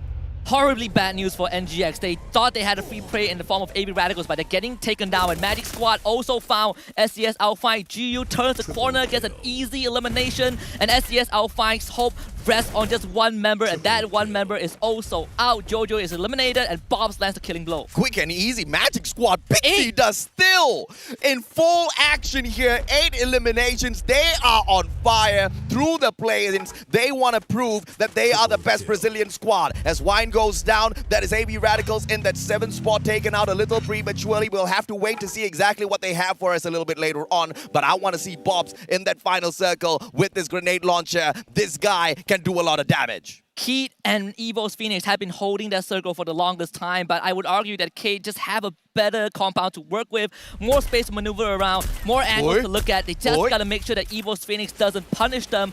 Moshi got a couple of damage in, but it's not enough. You need to get those knocks. Nigma Galaxy are on the horizon, and HQ Esports are out in 6. You can't afford to have that sniper and really just tag the player up twice and not drop him at all, man. That's just a little unfortunate. That headshot might have done him a lot of good. God Cruz, on the other hand, takes Caramel out of the equation. Jonah, what's his response going to be? Nando 9, the MVP of Cade, down on the ground. If he's taken out of the equation here, it's going to be lethal. And Cade, I don't know if they can survive from this. God Cruz does manage to spot the one and only Dead God as a misplaced glue wall exposes him awkwardly. Drags down on the ground already, so Magic Squad loses one of their MVP players. Dead God on that left-hand side flank, and Evo's Phoenix can undo them, but Dew very slowly has now just sneaked on in. But as I talk about him, Modestia finds the guy. Yeah, they were keeping an eye on the perimeter for a long time, but Dew gets another long-range snipe, and this is so much value. They didn't get the elimination, but these knocks are going to start hurting towards the final leg of the race. GU, AC80, it's all about the accuracy here and the timing, but the circle's gonna tease them. And Italo and GU, they don't have an opportunity. This circle is gonna hurt you, my friend. GU, less than 30 of that HP on him, finally gets tagged up. Evo's Phoenix gets the knock. Bye-bye, GU. And Evo's Jonah manages to get that elimination secured for the squad. And Evo's Phoenix, they want to continue to barrel roll over all of the other squads. Cade right back up on their feet. Magic Squad, their Magic Pixie Dust finally runs out. But RRQ Cade, coming. RRQ backstab as well. Cade might be the ones who are in the most trouble. This is the final stronghold for Cade. It is a big test. It might be a 2 versus 1 at this point. Cade still have all members alive, but you can see that they're getting pressure from multiple angles. Modestia tries to find a flank. And they do throw in What the an glue aim! wall melter. God Cruise double. The God Nade gets the gods themselves. And Evo steps on in. They get the eliminations. RRQ next on the list. But Modestia charge buster. Perfect timing. VK goes down. And K taken out of the equation already. RRQ down. EVOS Phoenix, the comeback kings. The undying EVOS Phoenix gets the first booyah of the day. You see that trophy on the stage, AJ? That's what EVO's Phoenix is after, and they have started the day with one of the most impressive booyahs. And I want to quickly bring it back to the moment where we talk about EVO's Phoenix and Cade, right? Cade hiding in that building, EVO's Phoenix on that high ground. But what did I say? EVO's Phoenix, they had 2 members out in the open. They controlled that space for the entire round. They never let go of any ground, and the best part is they barely had to use glue walls. What did that do? It allowed EVO's Phoenix to not only get the pincer in, and not only prevented any team from threatening them, including Cade, it gave them the booyah. Sometimes when you have those victories in a battle royale, one might ask, was it the gods of RNG on your side? Was luck on your side? This is the squad that has been proving from yesterday that it's not all about just the luck, but it's also about all of the strategy. Replay, let's see.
So I have to ask Husky, did you see that coming from EVOS Phoenix?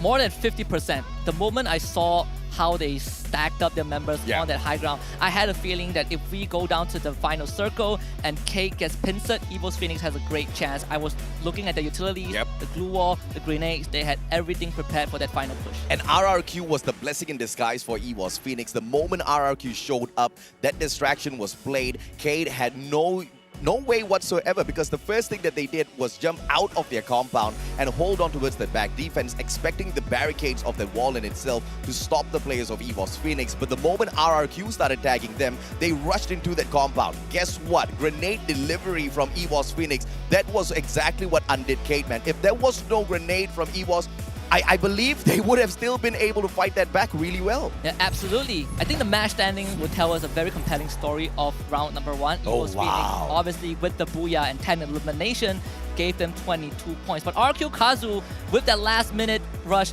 didn't do too shabby. They had 8 total eliminations. They put themselves in second place by the end of this round, 17 points. 3 out of 4 Plains teams have dominated round number 1. Oh, yes. What about that, man? EVOS Phoenix, RRQ Kazu, Magic Squad. The only unfortunate ones from this whole list is Naguara, who manages to stake that 11th spot for themselves to that single elimination that they did take, but a little too premature of an elimination for them, put them out of the equation. Nigma Galaxy is keeping the pressure on everybody else, though, alongside Vivo Cade. Vivo Cade did really well in terms of the game of survival, but also managed to pick up 6 eliminations for themselves, manages to get them for a total of 14. That's not too bad of a round for Cade. Absolutely not. I think for Cade, other than them holding that hut and getting crunched, they also started losing ground when I believe Modestia got knocked down early on by EVO's Phoenix. That really threw a wrench in their plans, but we gotta talk about the MVP of round number 1, and it has to be God Cruz. Oh yeah. 6 eliminations with the grenade. And remember, one of that grenade he lobbed took out the entire Kate team towards the very end. Yeah, and you know, yes, luck was involved, but for a majority of this game, EVOS Phoenix forced that luck to be on their side. They played the game of patience. The timing was just absolutely sublime for the team as well as God Cruz. Let's take a look at the elimination leaders for this lobby as well, the top players, and of course the one that takes the spot, God Cruz, with a total of 6 eliminations. Beside him, you've got Giu as well as Razor, who are tied up with 3 eliminations each. Yeah, very, very solid numbers from these players. But for EVOS Phoenix, they have shown us what it's like to play around a Free Fire, but not necessarily gunning after those eliminations, because this round is a great reminiscent of yesterday's play-ins last round, where they just play it slow and they still made it until the end, and that's where the eliminations start rolling in. Yeah, absolutely, man. Of course, and these are the key players of this matchup as well. Jonah was the king of assists out there on the battlefield as he continuously tagged up players, allowing the rest of his team members to eliminate them from the equation. The glue wall master, the one and only Crusher. The amount of defensive structures set up by Vastomundo just to block away a lot of those damage and continue surviving in that matchup was quite phenomenal, and it was really nice to see them kind of dodge all of those shots through all of the glue walls as well. And they were getting ran down by Ignis Esports, so there's a lot of work being put in to keep that team afloat, but obviously they didn't finish as strong as we wanted them to in round number 1. We also have Luca from Vastomundo, 4 glue walls destroyed with Skylar, and at the end of this list, we have Ray Meow from AB Radicals blocking almost 1,700 damage with the time turner. And this is an interesting thing to look at, right? Because Ray Meow not only is known as the Wonder Child, but it's also the close quarter combat god of AB Radicals. Probably the best from Philippines, and here he is supporting his team. One of the best for sure. If you are talking about CQC, my man is 100% wine. The guy is a monster in those CQCs, but we have not seen him get super aggressive just yet. It's starting to become a pattern now for the teams out of MCPS. They seem to underestimate their prowess out there on the battlefield. Once they move into that state of flow and get into those battles freely, I think we can expect more from AB Radicals. But of course, this next matchup is going to be at Kalahari, and we can expect that Refinery to be overtaken once again by RRQ. Question is, will we see anyone hot drop them at this spot? Because this has been a question on my mind for the longest of time. Why doesn't anybody do it? Refinery is an amazing place to take over very early on in the game. It's an amazing place to take over if you are the first team to drop that. Contesting Refinery is very, very tough because of how wide it is, and it's not kind of a ground floor structure, right? Yes. You have so many elevations to worry about, and once you lose your footing, it is very hard for you to get the resources. There is no recovery mechanism unless you use the grappling gun, but that is also a tough task, which is why RQ Kazu has held Refinery with an iron fist.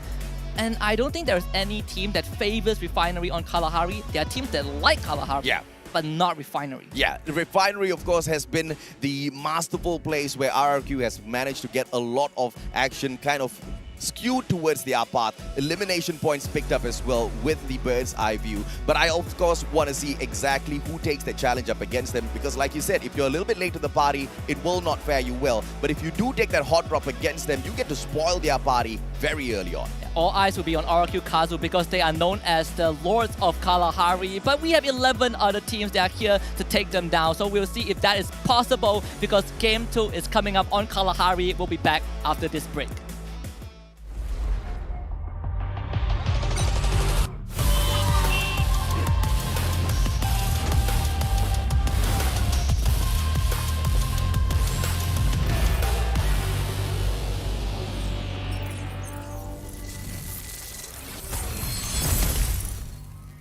Acho que nós não temos um time como o maior rival. Todos os times são bons, estamos estudando todos e temos um bom plano para todos. O jogo decorreu como era para ser, nos classificamos, que era a nossa meta, e ocorreu o que nós esperávamos. Sim, estou satisfeito, foi uma estreia de mundial muito boa. Se Deus quiser, vamos conseguir muito mais e sempre tem que melhorar.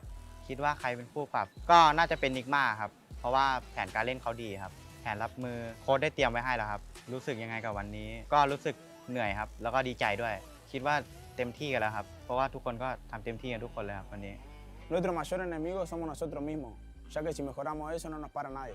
Fue algo inesperado, pero lo veníamos trabajando y la verdad teníamos bastante confianza con el equipo. Le quería decir gracias al staff, al coach, a los jugadores por dejarlo todo. Saya pikir musuh terberat kami itu Naguara dan kami akan meng-cut rotasi mereka besok dan kami akan lebih fokus lagi besok. Saya merasa pertandingan tadi sangat sulit, tapi kami akan menjadi lebih baik lagi. Saya sangat puas dengan apa yang telah kami lakukan, komunikasi dan koordinasi kami sudah sangat baik. تكون متفائل حاجة باهية، ما تكون متفائل برشا حاجة ضحك. Iniisip na nga namin kung paano kami mag-celebrate pagtapos ng finals. Walang mawawala sa amin dito. Ipapakita namin kung gaano kami kagaling.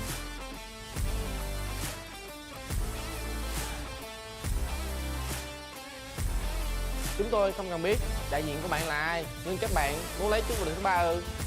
Chúng tôi sẽ mang nó về Việt Nam. Ei, vocês não têm apenas a Phoenix e a Enigma. Vocês têm-nos também a nós. Ficámos à vossa frente no Mundial passado. Enigma, eu não vos conheço, mas vocês devem nos conhecer do Mundial passado. Mas se ainda não nos conhecerem, vão-nos passar a conhecer, porque na final vamos ficar sempre à vossa frente.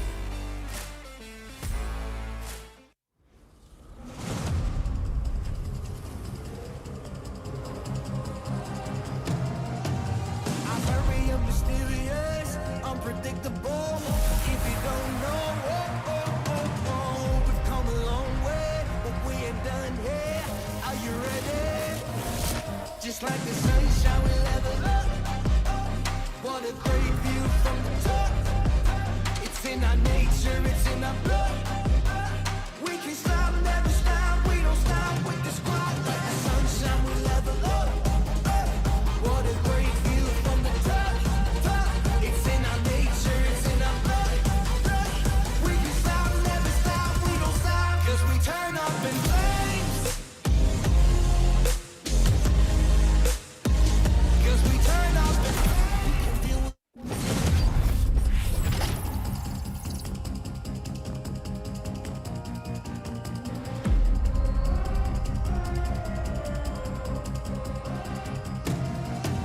I'm very mysterious, unpredictable. If you don't know, we've come a long way, but we ain't done here. Are you ready? Just like the sunshine, we level up. What a great view from the top. It's in our nature, it's in our blood. We can stop, never stop. We don't stop with the squad. Like the sunshine, we level up. What a great view from the top. It's in our nature, it's in our blood. We can stop, never stop. We don't stop, 'cause we turn up in flames. 'Cause we turn up in flames. 'Cause we turn up in flames. You can deal with us, with the whole squad. We just can't be stopped. We invincible, undefeatable, but still you try it. Like the sunshine, we level up. What a great view from the top. It's in our nature, it's in our blood. We can stop, never stop, we don't stop, 'cause we turn up in flames. 'Cause we turn up in flames.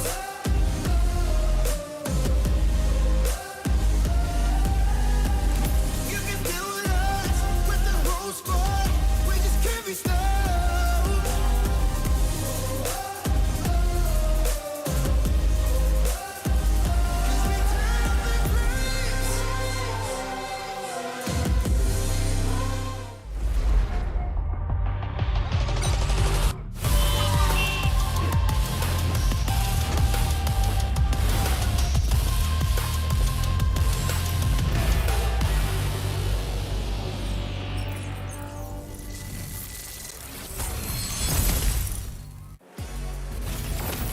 The returning Titans of Thailand, Evo's Phoenix, soared to the first booyah in this finals with a very impressive round 1 on Bermuda. This is the Free Fire World Series 2022 live here in Bangkok, Thailand. And we are your commentators. My name is Husky alongside Mustachio AJ. And you know, yesterday we dubbed them the Undying. then today we had to add on the title of the Comeback Kings, right? And what a comeback they're making in here. And I'm not talking about a comeback of any sorts. I'm talking about a comeback as the world champion in itself. And they desperately want it. And the most surprising thing here is the kind of domination that we saw out of Nigma Galaxy within the regionals for Thailand was not seen on Bermuda. And a very, very fun fact, of all the World Series that we had, this is the fourth one. If I remember correctly, Thailand as just one community, one region alone, has won more than half of the World Series. Correct, yeah. And that in itself speaks volumes as to how much you can expect from them out there on the battlefield, and having two Thai teams on top of everything else within one grand finals is going to pose to be a huge problem for a lot of these teams, right? Because even though we did see Nigma Galaxy did not get all the way too far on that top three, they didn't get the podium finish, but they're pretty much still in the race for that finisher. But EVOS Phoenix, they battled through all of that adversity. We were looking at the map before, ending the break in itself. They were, to a certain degree, lucky because the circle didn't force them to move away a lot. But there were teams approaching their compound, which they skillfully prevented in terms of an engagement, continuously firing at them and playing possum at the same time. Yeah, absolutely, and that's what makes them so special. But before we talk more about EVOS Phoenix, we're gonna remind you guys that there is the Esports Award that is still ongoing, and we want your help to vote for Free Fire for the best mobile esports game of the year. We've done it 2 years in a row.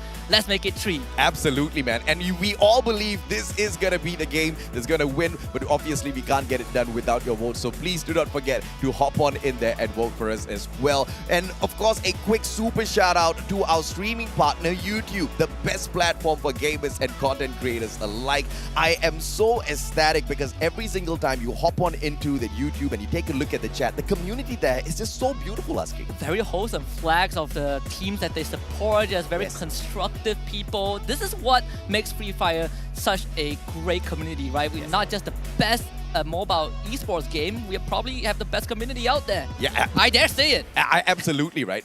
One of the best communities, no doubt at all whatsoever. Let's take a look at some of the teams that did bomb out in that first round. AV Radical, single elimination, 4 placement points. The Filipinos didn't do all that too fancy in that round. Talk to me about what happened. Well, 2 teams were threatening them the entire round. We have Nigma Galaxy that was on their tail. I believe took down 2 of their members. When they ran away, they ran into Nagwara Esports, who were also pressuring them. They got out of that chokehold, ran back into Nigma Galaxy, and that was their undoing. Let's take a look at, of course, the match stats in a bit as well. SES Alpha, they didn't do all that too well for themselves. 3 elimination points, 3 from the placements as well. Manages to get them a total of 6.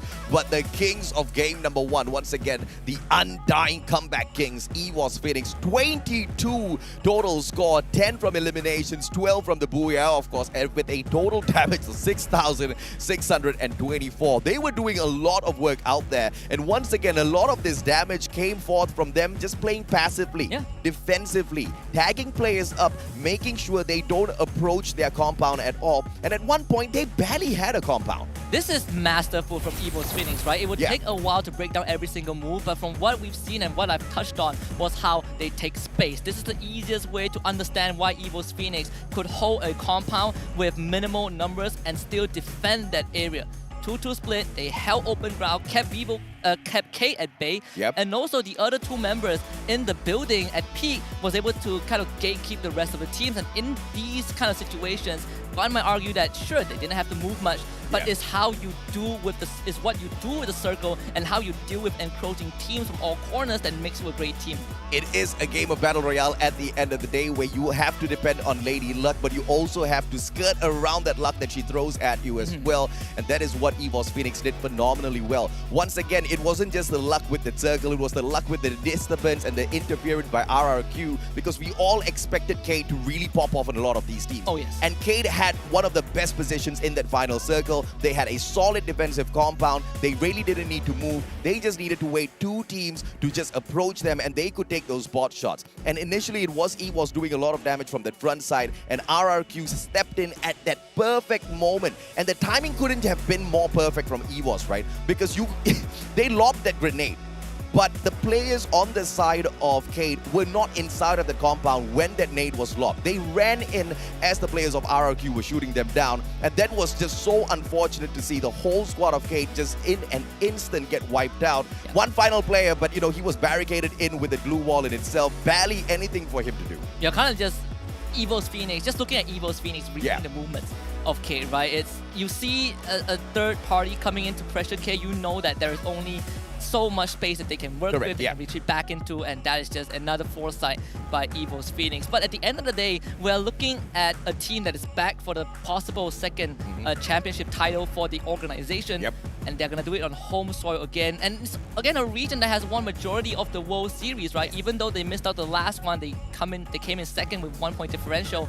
This is a redemption arc for Evo's Phoenix. If yesterday they are undying, today they are resurrected. Yeah, they most definitely are resurrected, living true to their name. Evo's Phoenix as a whole has been the team that never says die whenever they are pushed. I mean, yesterday, after the first 2 matches, we thought, okay, we can finally write off the die team. They were way too arrogant at the very start. They were just way too confident at the very start. And then after Game 3, Game 4, Game 5, you start to see exactly where all of that confidence is coming from. Obviously, you know, we expected it from their past performances, but you cannot underestimate the current scene. You cannot underestimate all of the improvements that the other regions have, of course, been working on before the world stage once again here in Bangkok. But none of that has compared to the strategic advices that the players of Evo's Phoenix clearly seem to be getting from their coach in terms of when to execute some of those plays. It is, yes, positioning is amazing. Yes, their accuracy and their gun skills amazing, but the timing was phenomenal. And it's not just today, the timing that they played yesterday as well. How many times have we seen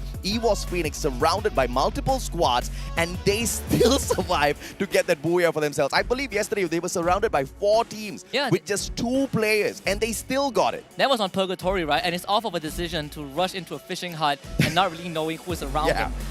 But when we talk about strategic, there was a team that came into this with the impression that they are very strategic, very macro-centric. That's HQ Esports. But what we saw from game number 1 was slightly underwhelming. We didn't get to see much of them on screen. But what we do see when we talk about HQ Esports is the kill feed that they were constantly reviving their teammates. This is one of the team that also split up a lot of that member early on, just like RQ Kazu, to a certain extent like Evo's Phoenix. The difference being that HQ Esports never really got it together. RQ did the same, but they made it into that late game. They made it into the final phase, and that's what makes them such late game centric team and such a good team to pull it off. I'm actually shocked that RRQ Kazu even made it into that final circle based on how many revivals they were playing. And what surprises me even beyond that, because okay, to a certain degree it might be, I can't say easy, but it might be easy for RRQ Kazu to play the game of survival.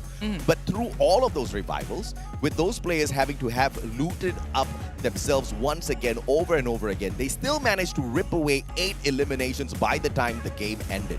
That is a shocker for me. And I want to talk about a couple of teams that had implemented the strategy that we saw from Expand yesterday, right? You spread out all 4 members to different parts of the map and you start gathering loot, you start gathering space. And we also discussed how important this is because it not only gets you info, it gets you a lot of resources, and most importantly, it gets you space. Evo's Phoenix, RQ Kazu, and I believe Magic's HQ Esports were the 3 teams that did it. But what sets these teams apart is Evo's Phoenix knowing how to use that space. We saw they not only gathered a lot of resources, but they were able to avoid fights, they were able to survive, and they were able to rendezvous where they feel like the circle will go towards, and they read it correctly. Unfortunately, I'll have to say that luck really plays a huge role in here because, yes, they went in there, they split up a little bit too far away, but none of the ones who had that capability. I mean, Nando 9, you throw him right beside Evo's Phoenix. When they split apart, he will single-handedly sort the whole of Evo's Phoenix out. He has got the mechanical capability to do so. None of the other teams who had that mechanical supremacy over Evo's Phoenix were around them to punish them.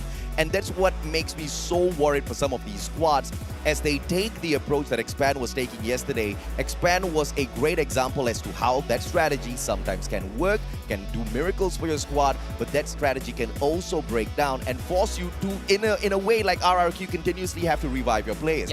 And in the form of Expand's strategy and towards that final moments of the day, you saw how it punished them. They did great overall in the play-ins, but those few precious points that they could have picked up by just playing playing slightly safer, would have gotten them right here today. And I think that's not fully on expand, and I want to kind of quickly talk about why it's so, right? You have two possible scenarios by running this particular strategy going into a round. First of all, you're prepping for that late game. That's kind of the final destination of teams that want to gather a plethora of resources.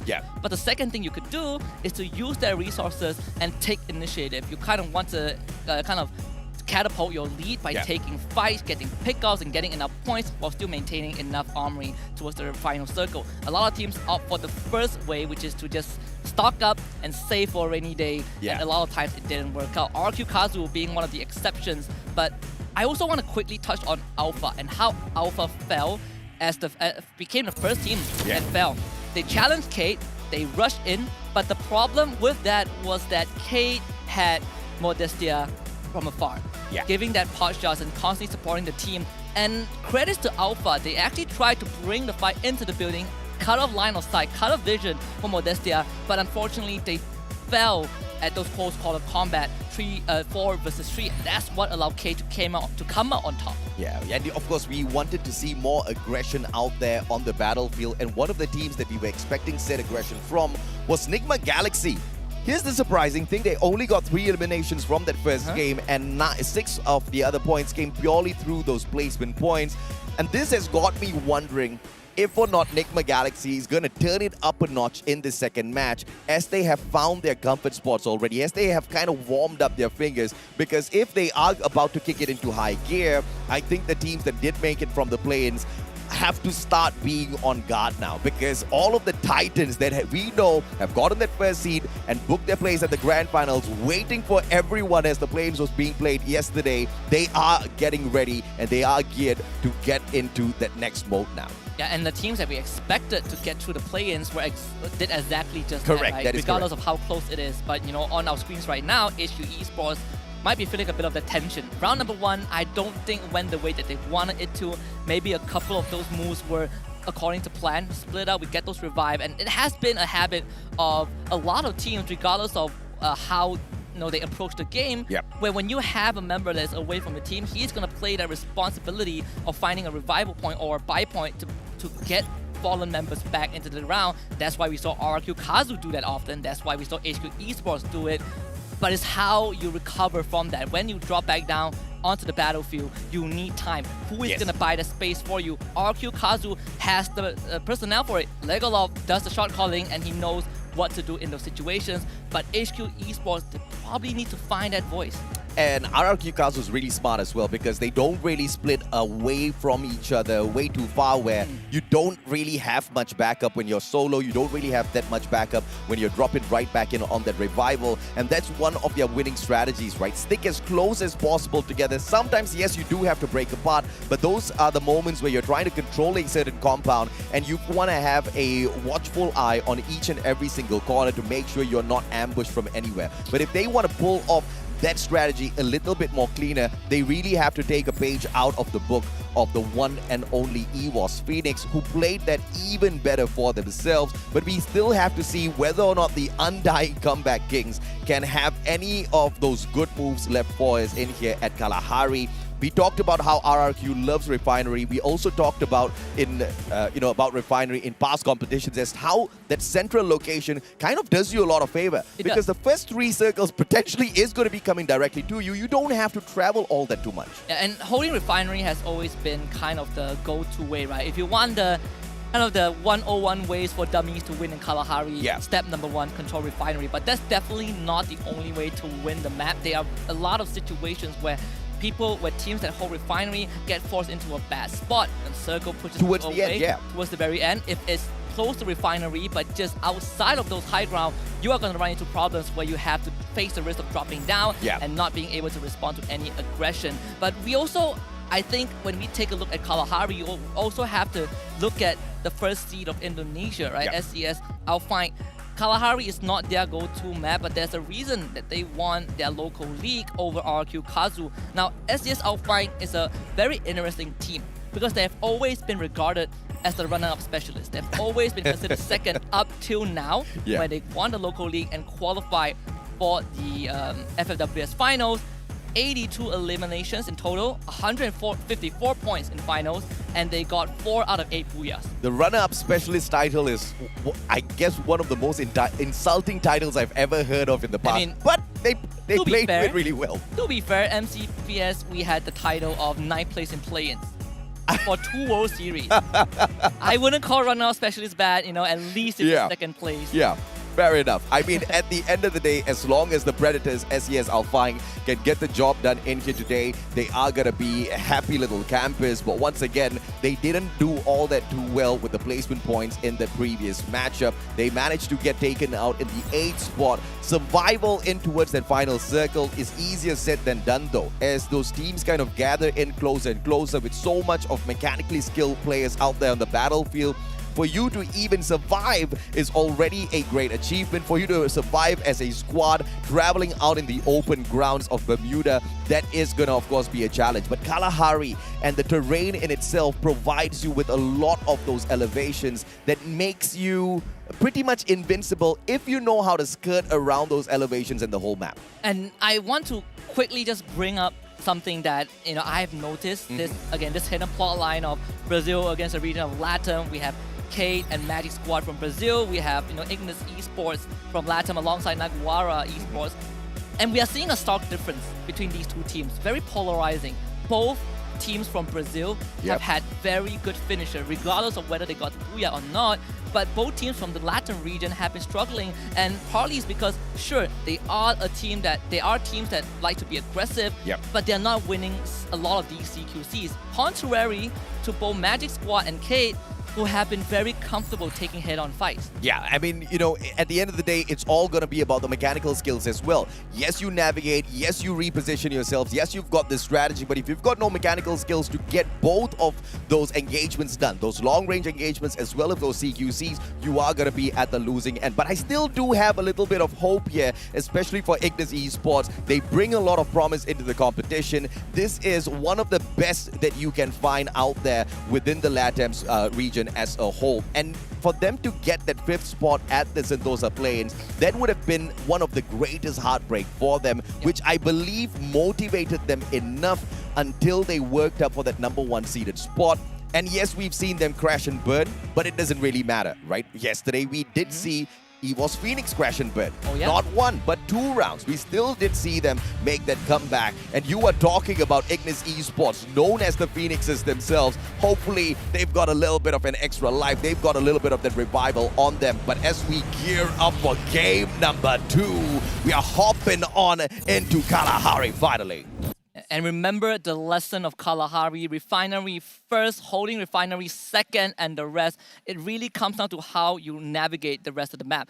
Not many teams like this spot, and the teams that usually do are familiar with Refinery. Now, you've asked the question of who is going to hot drop RRQ. We might see a couple of them doing so, but RRQ themselves are not landing at Refinery. Yeah, man. Ignis taking that hot drop against AV Radicals. And look at who else we've got here. Naguar. This is turning out into a party. We've got Kate at Santa Catarina as well, with 2 of their players, Modestia, moving straight on into that initial gunfight against the players of Naguara. But our attention is going to be on Ignis as well as AV Radicals. Both of these teams have already split off into different segments of confinement, and they do have decent areas to loot up before getting into an engagement. And remember the setup that we had, right? AV Radicals absolutely love high-tier loot zone, and it's easy to hunt them down and find them, but winning that fight is going to be another issue. RRQ Kazu now under fire, Pac-Man down thanks to HQ Esports. And BO Razor has got the Akimbo there in his hands, manages to get that knock from the back. Legalov finds Artemis as well. RRQ Kazu very quickly becoming the elimination leaders of this lobby. Tyson is on his foot, and the guy is making a double for it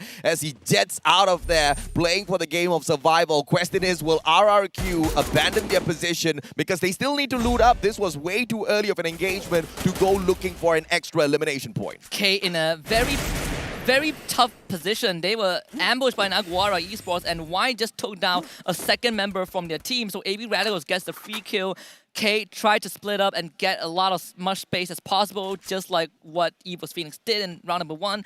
But this time they ran into the Lion's Den. Now Ignis Esports and AB Radicals are still in this deadlock. Tools is going to play a very important role in making sure that Ignis Esports don't cover too much space. Yeah, but here comes Naguara as well, and this might just prove to be one of the worst situations for AB Radicals. The distraction, all it depends in, of course, is Naguara. How do they flank around into this area? Faku's already with that bird's eye view. He's looking at everything as the situation breaks down. Look at this guy. He's got that info. He knows exactly where AB Radicals is. Ramiel tries to take him off of his perch. Faku getting tagged up and up in the air. Gets knocked down onto the ground as well. AB Radicals, do they want to go in here for the finisher? Naguara can still fight back. I think you can just wait because Ignis Esports is unintentionally helping them out. Sure, they got that elimination, but Wine will pick up a second one. This is easy peasy lemon squeezy for AB Radicals just because Naguara Esports tried to play their style.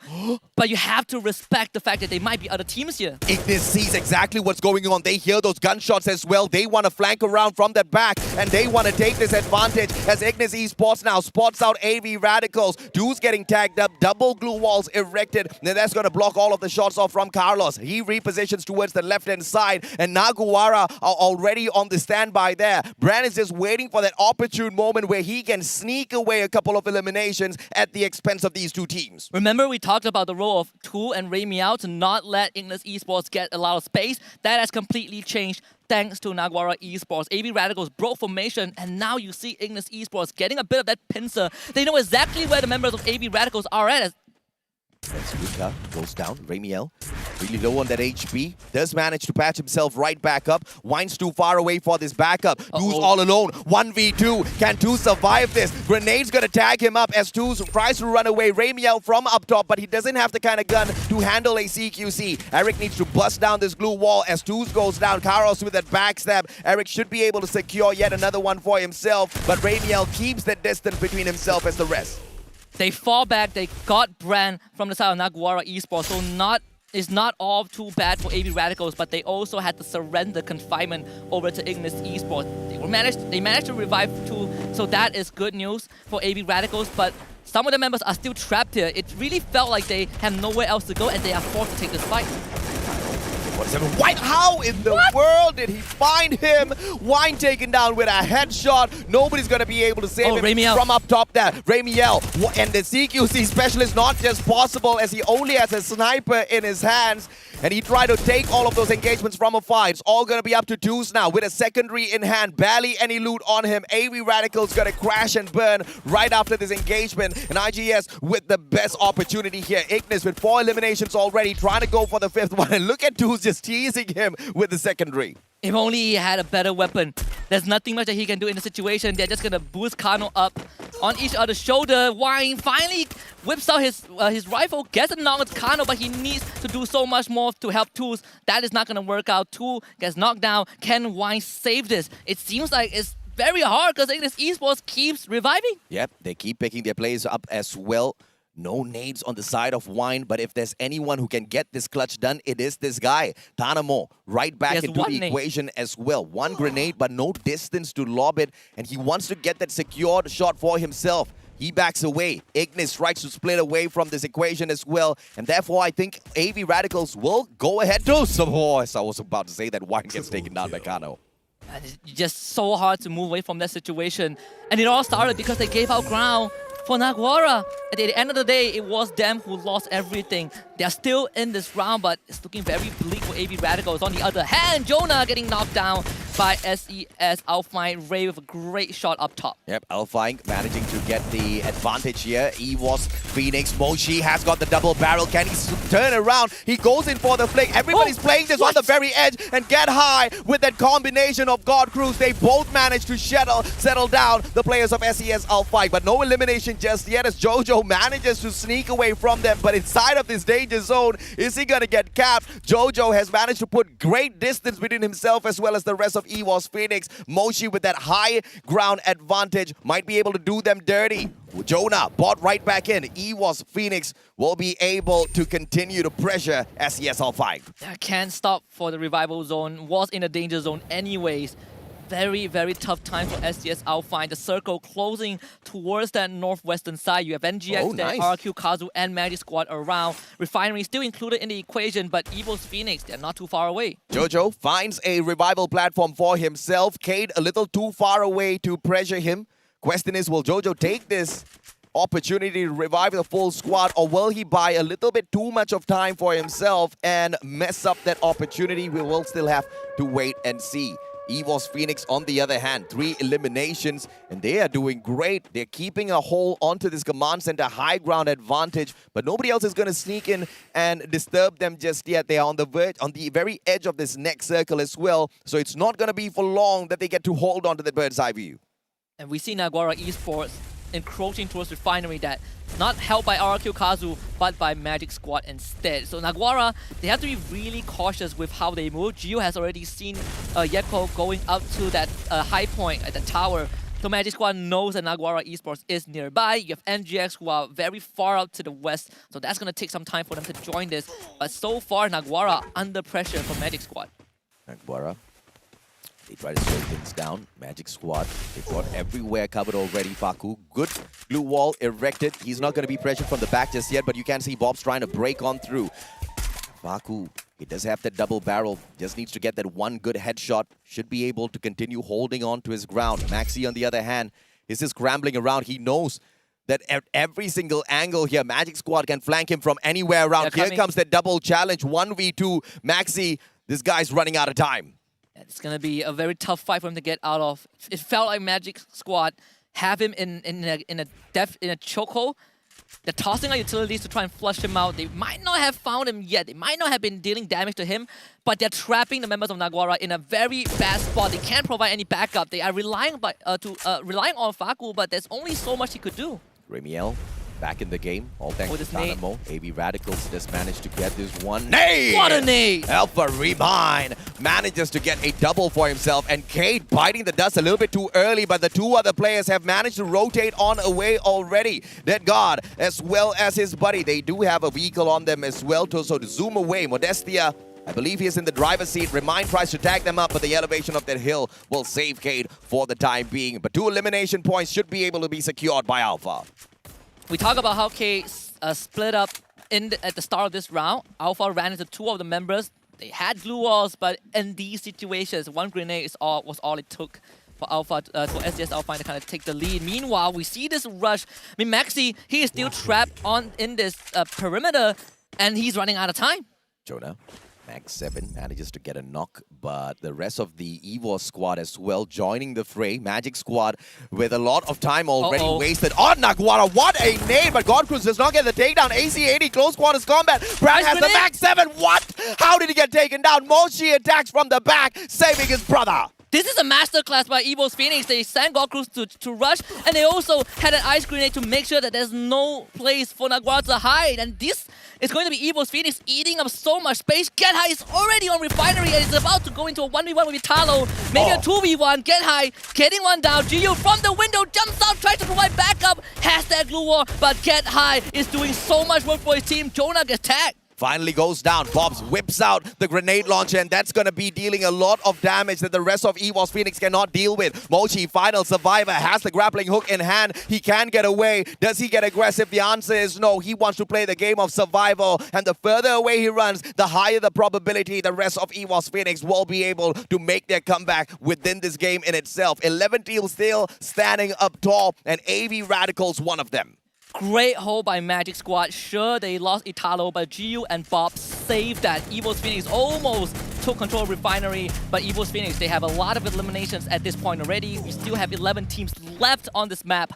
So as long as they play that late game, as long as they slow down, take a breather, EVOS Phoenix are technically still in the lead. 11 minutes in, 11 teams still standing. This is a recipe for disaster. All of chaos is about to unfold in Kalahari. The circle's gonna squeeze everyone in together. You are gonna see third, fourth, fifth parties all over. Everybody sneaking away eliminations from each other as one takes the knock, the other sneaks away that point. Let's see exactly who the unfortunate ones are. Vasto Mundo, they don't have the best of positions, especially when you take a comparison from where they are holding on to and the players on the side of Refinery. RRQ, on the other hand, they've got a great spot, great bird's eye view, but on the edge of the circle means they can't stay there for too long. They need to plot the position that they want to secure right after this. Vasto Mundo has been incredibly quiet, but they're about to run into Ignis Esports. This is an important clash because Ignis Esports have a lot of points with them. Vasto Mundo, they want to make something work, but dude, come on, from long range, takes away Luca. Carlos manages to take down a couple of those blue walls. In fact, no! Back to back, but he gets taken out of the equation. Vasto Mundo from up top. Ignis leading the current lobby with those eliminations. Plays a 10! Oh! The charge buster does not pop. Nunes, the final hope as Crusher tries to back away. He can't take the backstep against Kano. Plays a 10. Great pickup. Nunes, these two guys can do the number on Jason as well as Eric. They just need to find that combination. Both have got the charge buster, but they're backing away behind this blue wall. Terrible situation. Luca, the distraction, drops on in. Plays a 10, takes advantage. Jason goes down. Nunes, he can flank around from that left-hand side. Still pressuring him. Eric with a one-man army stand holds on for Ignis. 2 versus 2 at this point. Crusher is out of the equation. Jason, no one to save him. Vasto Mundo, they're on this high ground. They're holding off well, but look at Kano. He has found distance for himself. He could be the game changer for this as Luca gets secured by Jason. And at the end of the day, Ignis Esports have the numbers advantage and Vasto Mundo are trapped on this roof. Yeah, Vasto Mundo's just throwing everything at Ignis Esports. Everything, when I mean everything, even the kitchen sink. Plays a 10 now, shots towards him. Eric with a double barrel, manages to tag him up. Plays a 10 low in HP, and therefore they send out Nunes. Nunes wants to go in from the flank, from the back. Kano! And a great blue wall prevention. Nunes with a charge buster. Guy stays alive. Takes Eric down and out of the equation. And Jason down as well. Kano with a sniper. Plays a 10. Can he get the job done? It's all about the timing. He is inside, but Kano with the snap. He's got the charge buster now as well. Charge buster versus charge buster. Who's got the better timing between Vasto Mundo and Ignis Esports? Kano doesn't stop by to find out. They're around the corner. Blazer, he sees Kano running away. He's running away because the blue zone is coming in. And Blazer is getting tagged. He's getting abandoned. Kano knows that it's all about survival. They have 10 eliminations. There's no need for him to take that risk. And the only thing that Blazer could do is to run after Kano, perhaps get that kill. He has vision on Kano, but he's getting tagged from behind. Yeah, he's got the scar as well, so Kano's in a lot of trouble here now. Vasto Mundo having the opportunity to snuff out the flames of Ignis. And this might just be the case. He's got that grappling hook. As he repositions himself, we take a quick spot at Cade, who've managed to revive the full squad already. Phenomenal success from a run. And Blazer does manage to get that backstep with the charge buster. Ignis taken out of the equation. Cade, on the other hand, struggling to find this circle as they get tagged up one after the other by Nigma Galaxy. Yeah, tough times for K. There's no way for them to do much. There's nowhere for them to go. They have glue walls, but Nigma Galaxy have the firepower to blow through that structure. Modestia needs to make a big difference. He has the Charge Buster in hand as well if he needs to use it for CQC. But look at what Nigma Galaxy is doing. They're all stacked together. It's so hard for them to do much. And Nando knocked down by the play zone. Jojo also in danger. I don't know what the play was there for Nando. He just kind of held back outside of the circle. Blue Zone takes him down and out of the equation. And this was that platform play that we were talking about. Refinery is going to be your answer. That bird's eye view gives you a lot of that advantage. But you need to abandon this Refinery platform before it gets a little bit too late. And that perfect situation that we were talking about. When that circle drags you away from that platform, you are going to be in a lot of trouble. It's all about timing now for Nigma Galaxy. This can turn out very bad for them. Another nade from the green launcher did got easily snuffed out. Caramel reading that trajectory perfectly. Now he jumps right down. Kate in danger. Nigma Galaxy wants the final blow. Modestia is out and Kate is out. 13 eliminations for NGX. Nigma Galaxy's on fire right now. Moshi and through the glue wall. Feel God's just trying to get the job done. Moshi manages to dodge all of those shots. Circle's going to pressure everybody in now. Nigma Galaxy has a great advantage. A lot of those containers to play around with. RRQ Kazu with those teasers. But Moshi once again sneaks away from all of that pressure. Magic Squad still alive and kicking, and they're gonna allow these two teams to do the dirty work first before interfering.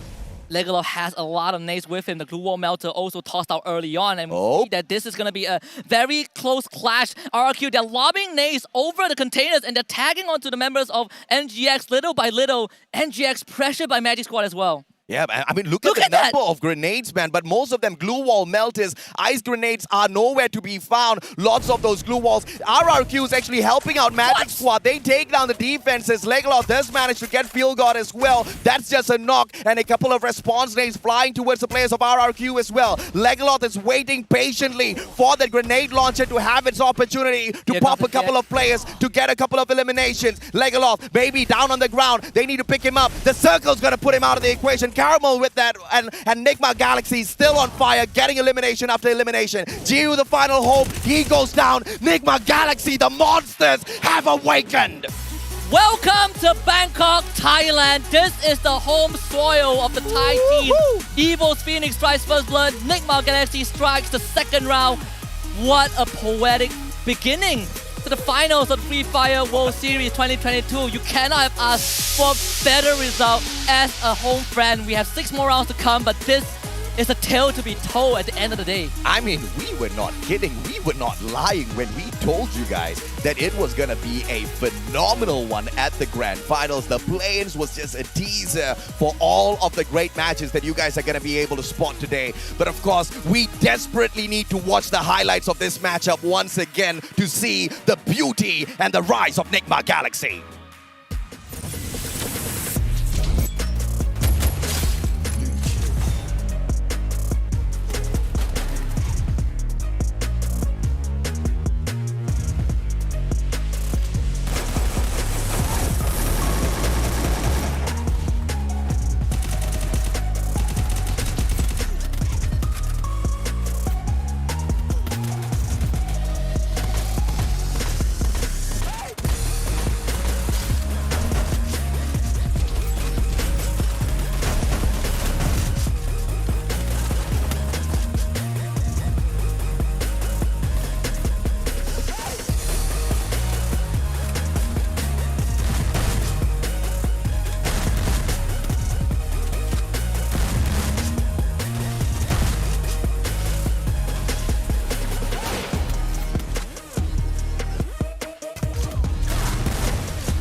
Just have to love the sheer damage output of that grenade launcher, man. And you know, we were just talking during that highlights as to once you've got that platform, once you've got that bird's eye view, and on top of that, you've got the grenade launcher. No, you are unstoppable. I call that final sequence between RRQ Kazu and Nigma Galaxy a baby shower. Not the one that any of these teams want, but at the end of the day, that's what you get, I suppose. Though I want to quickly touch on Nigma Galaxy, right? We had this very small back and forth from imagine if Evo's Phoenix was the second seed coming in from Thailand. What can NGX do off of such a good record for a team that just formed earlier this year? Round 2 was a great testament. I mean, first of all, Nigma Galaxy really knows their talent. They picked the best of the best, the creme de la creme within Thailand. And they knew if they wanted to take over the Free Fire scene, Thailand's the place to get it done. Like you said, I mean, we've only had, this is the 4th World Series, and more than 50% of it has gone to the Thais. So which better nation to bet on, right? And they swooped on in, they threw all of their resources at these players, and they managed to collect the best roster out there. And yes, I guess we found the answer to our question, what can Nigma Galaxy do? My lord! They've broken the record of the most points picked up thus far at the Free Fire World Series 2022 Bangkok. 20 eliminations, hit that booyah for a total of 32.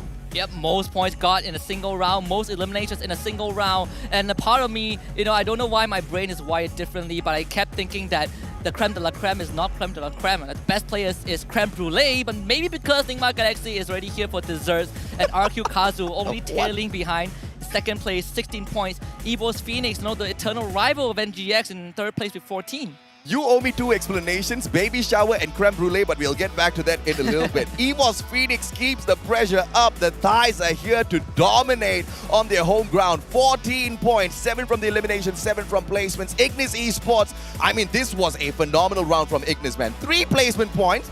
Nothing to scream about. 10 eliminations. They bounced themselves right up to the top. But let's take a peek at the overall standings as the 2 Thai teams dominate Bangkok. Yeah, we've talked about domination. I want to look at the second half of the leaderboard. Naguara Esports coming into this. So far, it has been pretty lackluster. They only got 2 points after 2 rounds. And this was a team that when we started plays yesterday was running down every other team that they see, barring Magic Squad doing the same. But Naguara, it felt like they didn't wake up on the right side of the bed today. And so far, it has been reflected on that point. At this point, it's only SES Alpha that's kind of spoiling the party here, because if they sneak away the 6th spot away from Ignis Esports, you're going to have 2 Indonesian squads, 2 Brazilian squads, and 2 Thai squads on the left-hand side of the leaderboard. They're just messing it up. My ADHD side is not allowing me to take my eyes off of the position that they hold on to. But Vasto Mundo, I really like how they took that attack against Ignis Esports a little bit earlier on, and I want to see exactly what more they can bring in these future matches. But the MVP of that match, who can deny it, from the one and only Dew. You highlighted this boy many a times, and he got the job done out there in this round for the squad. Give him an AWM, give him an M79, give NGX the space to work with, and Dew delivers. Of course, the rest of Nigma Galaxy also gave us a heck of a show, but it was how they held their one platform, completely stopping 2 teams from getting through and giving themselves so much room to work with. The way they dealt with the baby shower from RQ Kazu was also phenomenal, and these top players tell a different tale for round number 2. Dew with 9 eliminations from Nigma Galaxy, Ignis Esports Kano getting 6, saving the team to survive for a longer time. But of course, Caramel from NGX also with 6 eliminations. Kano single-handedly saved Ignis and their overall placement on the overall leaderboard through those 6 eliminations, right? Fantastic. But of course, who are the key players for this Kalahari matchup? The one and only Dew once again shows up. 2 of those headshots. This guy is phenomenal. That AWM way too accurate. Caramel, the glue wall master, he laid it out, man. Nigma Galaxy were bagging, and Nigma Galaxy were untouchable, all thanks to Caramel. And that was how they survived RQ Kazu, right? A big part of it was because of Caramel. He not only built the glue wall, the fortress to keep his team safe, he also had a lot of utilities to flush out the enemies, his grenade launchers, his grenades, his glue wall melter. It all came from Caramel and Caramel alone. But we also have Case Nando 9 with most glue walls destroyed, and finally Case Modestia with most damage blocked by the time turn. Kate might have been able to do slightly more in that matchup if only Nigma Galaxy did not hold on to that platform with the, like you said, the baby shower with the grenade launcher, right? If only that was not the case, Nando 9 should have been able to melt a couple of more of those glue walls. Modestia, as usual, should have been able to get them that bit of advantage, right? But of course, let's take a quick peek and see exactly what else we've got scheduled up in here for us today. 8 matches, 2 of which have been completed, and the next one, we move on into one of the biggest maps available within the Free Fire game, Purgatory. And before we move into Purgatory, it's a good time to remind a lot of our audience watching right now that we have some returning teams that placed really well in FFWS Sentosa a few months ago, right? EVOS Phoenix in 2nd place, you have Vasto Mundo, I believe, in 3rd place, and you also have Kate in 4th place. These are not strangers to a grand final stage, but so far, most of them have delivered, barring Vasto Mundo, who are in 7th place. Yeah, man. I mean, you know, it was going to be a challenging situation. Once again, you can't take a apple-to-apple comparison with what they have in this current championship versus the previous championships, but it's a little bit of a rough shadow line that you can kind of take to judge how they are going to be able to perform in here today, as well as who do we look out for. Vasto Mundo, I think the play that they showed us against Ignis was phenomenal, but Ignis themselves, to hold Vasto Mundo back in that engagement and break it down. It was a 4v4 that ended up in a 1v1. A lot of, unfortunate situations broke down, and Ignis, they did get taken down. But it was the engagement for Ignis before meeting Vastomundo that kind of saved the day for them. Yeah, absolutely. I think for Vastomundo, you're looking at a team that has been together since the 3rd season of their local league, right? So these teams have built up, this team has built up a lot of chemistry. Yes. That did show true, but on the mechanical side, we're seeing them getting outclassed at certain aspects. Unfortunately for Ignis, it's not going to be an easy run at all, ladies and gentlemen, boys and girls. But of course, we need to take a quick short break after that crazy matchup. When we come back, it is going to be the showdown at Purgatory, and we will see if or not the Thai players continue to dominate the grand finals.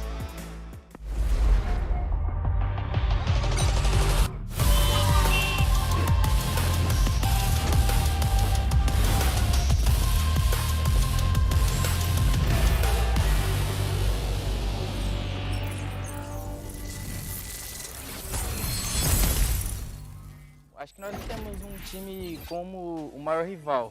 Todos os times são bons, estamos estudando todos e temos um bom plano para todos. O jogo decorreu como era para ser, nos classificamos, que era a nossa meta, e ocorreu o que nós esperávamos. Sim, estou satisfeito, foi uma estreia de Mundial muito boa. Se Deus quiser, vamos conseguir muito mais e sempre tem que melhorar. คิดว่าใครเป็นผู้ปรับก็น่าจะเป็นนิกมาครับเพราะว่าแผนการเล่นเขาดีครับแผนรับมือโค้ชได้เตรียมไว้ให้แล้วครับรู้สึกยังไงกับวันนี้ก็รู้สึกเหนื่อยครับแล้วก็ดีใจด้วยคิดว่าเต็มที่กันแล้วครับเพราะว่าทุกคนก็ทำเต็มที่กันทุกคนเลยครับวันนี้ Nuestro mayor enemigo somos nosotros mismos, ya que si mejoramos eso no nos para nadie. Fue algo inesperado, pero lo veníamos trabajando y la verdad teníamos bastante confianza con el equipo. Le quería decir gracias al staff, al coach, a los jugadores por dejarlo todo. Saya pikir musuh terberat kami itu Naguara, dan kami akan meng-cut rotasi mereka besok, dan kami akan lebih fokus lagi besok. Saya merasa pertandingan tadi sangat sulit, tapi kami akan menjadi lebih baik lagi. Saya sangat puas dengan apa yang telah kami lakukan, komunikasi dan koordinasi kami sudah sangat baik.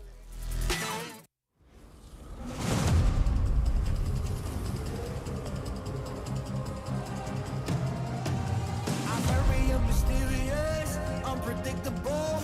If you don't know, we've come a long way, but we ain't done here. Are you ready? Just like the sunshine, we level up. What a great view from the top. It's in our nature, it's in our blood.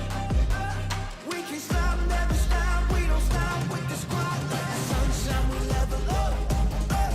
What a great view from the top. It's in our nature, it's in our blood. We can stop, never stop, we don't stop. Cause we turn up in flames. Cause we turn up in flames. You can deal with us, with the whole squad. We just can't be stopped. We invincible, undefeatable, but still you try it. Like the sunshine, we never up. What a great view from the top. It's in our nature, it's in our blood. We can stop, never stop, we don't stop. Cause we turn up in flames.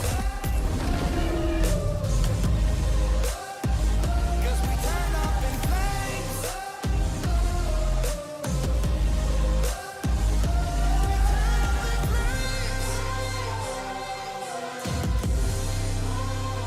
Cause we turn up in flames.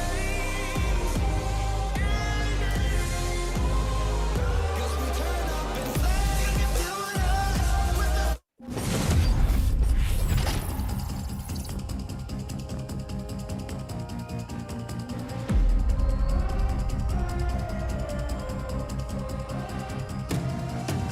I'm very mysterious, unpredictable.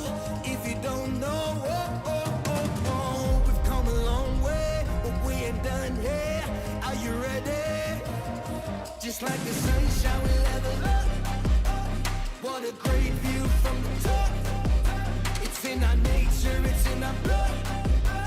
We can stop, never stop, we don't stop with the squad. Like the sunshine, we level up. What a great view from the top. It's in our nature, it's in our blood. We can stop, never stop, we don't stop. Cause we turn up in flames.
And welcome back to the Free Fire World Series Bangkok 2022. My name is Holler, and with me is AJ Mustachio. And we just saw first 2 games, and it looks like the host countries have been playing spoiler for both of them. I mean, it's their home ground advantage. They are super confident. And this is something that I've told many of Free Fire teams in the past. When you want to step on into there for a couple of matches against the best in the world, yes, you've got your mechanical skills sharpened up. You've got your strategies all sound. You've been practicing on this game for the longest of time. What you need now is untouchable confidence. That's exactly what Nigma Galaxy and EVOS Phoenix has, and they are proving it out there on the battlefield. And even if EVOS Phoenix does not prove it very early in the competition, after what we saw yesterday, there's no way you can count them out. With them popping off so early on, all of the other teams, they better figure out a good solution for these 2 squads. Yeah, and you talk about confidence, and I think that that's a testament to what happened yesterday in terms of the play-ins, right? If we're looking at the top 5 right now, 3 of those teams, except for Naguara, they unfortunately are kind of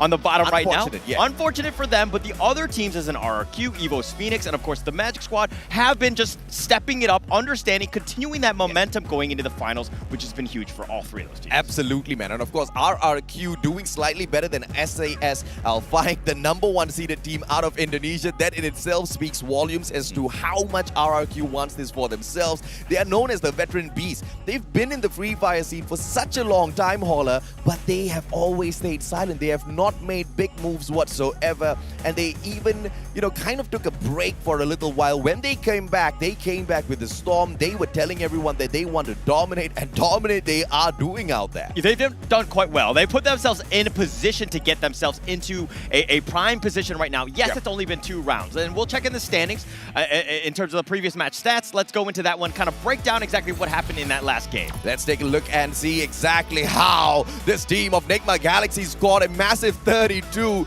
20 eliminations, and so succinct with how they were wrapping things out there on the battlefield. The damage is not bombastic. They were very, very good at eliminating those players the moment they met them. 8,534 on that damage for a 32 score, all thanks to the Booyah they managed to wrap things up with as well. Okay, these stats are not normal, even for a top team. The fact that you got 20 eliminations and then the 8,000 damage, that's almost double the average that we've been seeing at least per game, right? Yeah, and the fact that EVOS Phoenix were willing to just, Enigma Galaxy was willing to just take it to the enemy team and not be scared, that just proves that this team is ready to win. And, it's all about, I have to say luck, because it's not easy finding that grenade launcher out there on the battlefield. And sometimes players who desperately look for that weapon and they don't find it, you see them biting the dust a little bit too early, because they really depend on its firepower. You have seen the massive number of players, the massive number of teams that have just been down and outed just a little bit too quick, all thanks to that weapon alone. And that was the secret weapon of the squad of Nigma Galaxy. But what made it even better was Dew holding on to that high ground and continuously tagging up players with the AWM, securing those eliminations for themselves as well. So long range Dew gets it sorted out. They come in a little bit closer. They bite the dust by eating the grenade up. There was just nothing to stop Nigma Galaxy. Everything was perfect for them in terms of that setup for Kalahari. All right, look, the Thailand region is pretty much the meta in Free Fire, right? Yes. It's one of the top leagues throughout the entire world. You're seeing exactly why. They're able to take and dictate the fights whenever they want. They seem to be very well coordinated. And the fact that you're getting a 20-point bomb in terms of eliminations, that speaks volumes of your team. I mean, that is the record set already for the Free Fire World Series 2022 Bangkok. Nobody has managed to hit the 32 bomber just yet. These guys just did. And the question is, can they be outdone, or can they themselves outdo their own performance? If that happens, obviously Nigma Galaxy puts themselves in a really good position to run away with the $500,000 that we've got on the line here. A total of $2 million USD in play for the total prize pool, but everybody's aiming for that lion's shareholder. Okay, and it's only been two rounds. I don't want to crown them champions as of now, kings or anything like that. All I'm saying is that they're in prime position to do that, right? Yes. If we're looking more towards the bottom of the standings now, right? AV Radicals with only 9 points, Alpha with 6, HQ Esports with 5, Naguara with only 2. Now, if we look at yesterday's situation and what exactly happened, EVO's Phoenix had 9 points after 2 rounds. But they really turned it up. They were able to step up, and they got a ton of booyahs to finish them in the top 4 yesterday, making sure that they had a spot into the finals today. So those teams that are on the bottom looking up, yes, you still have a chance, but you got to turn it up, and you got to turn it up soon.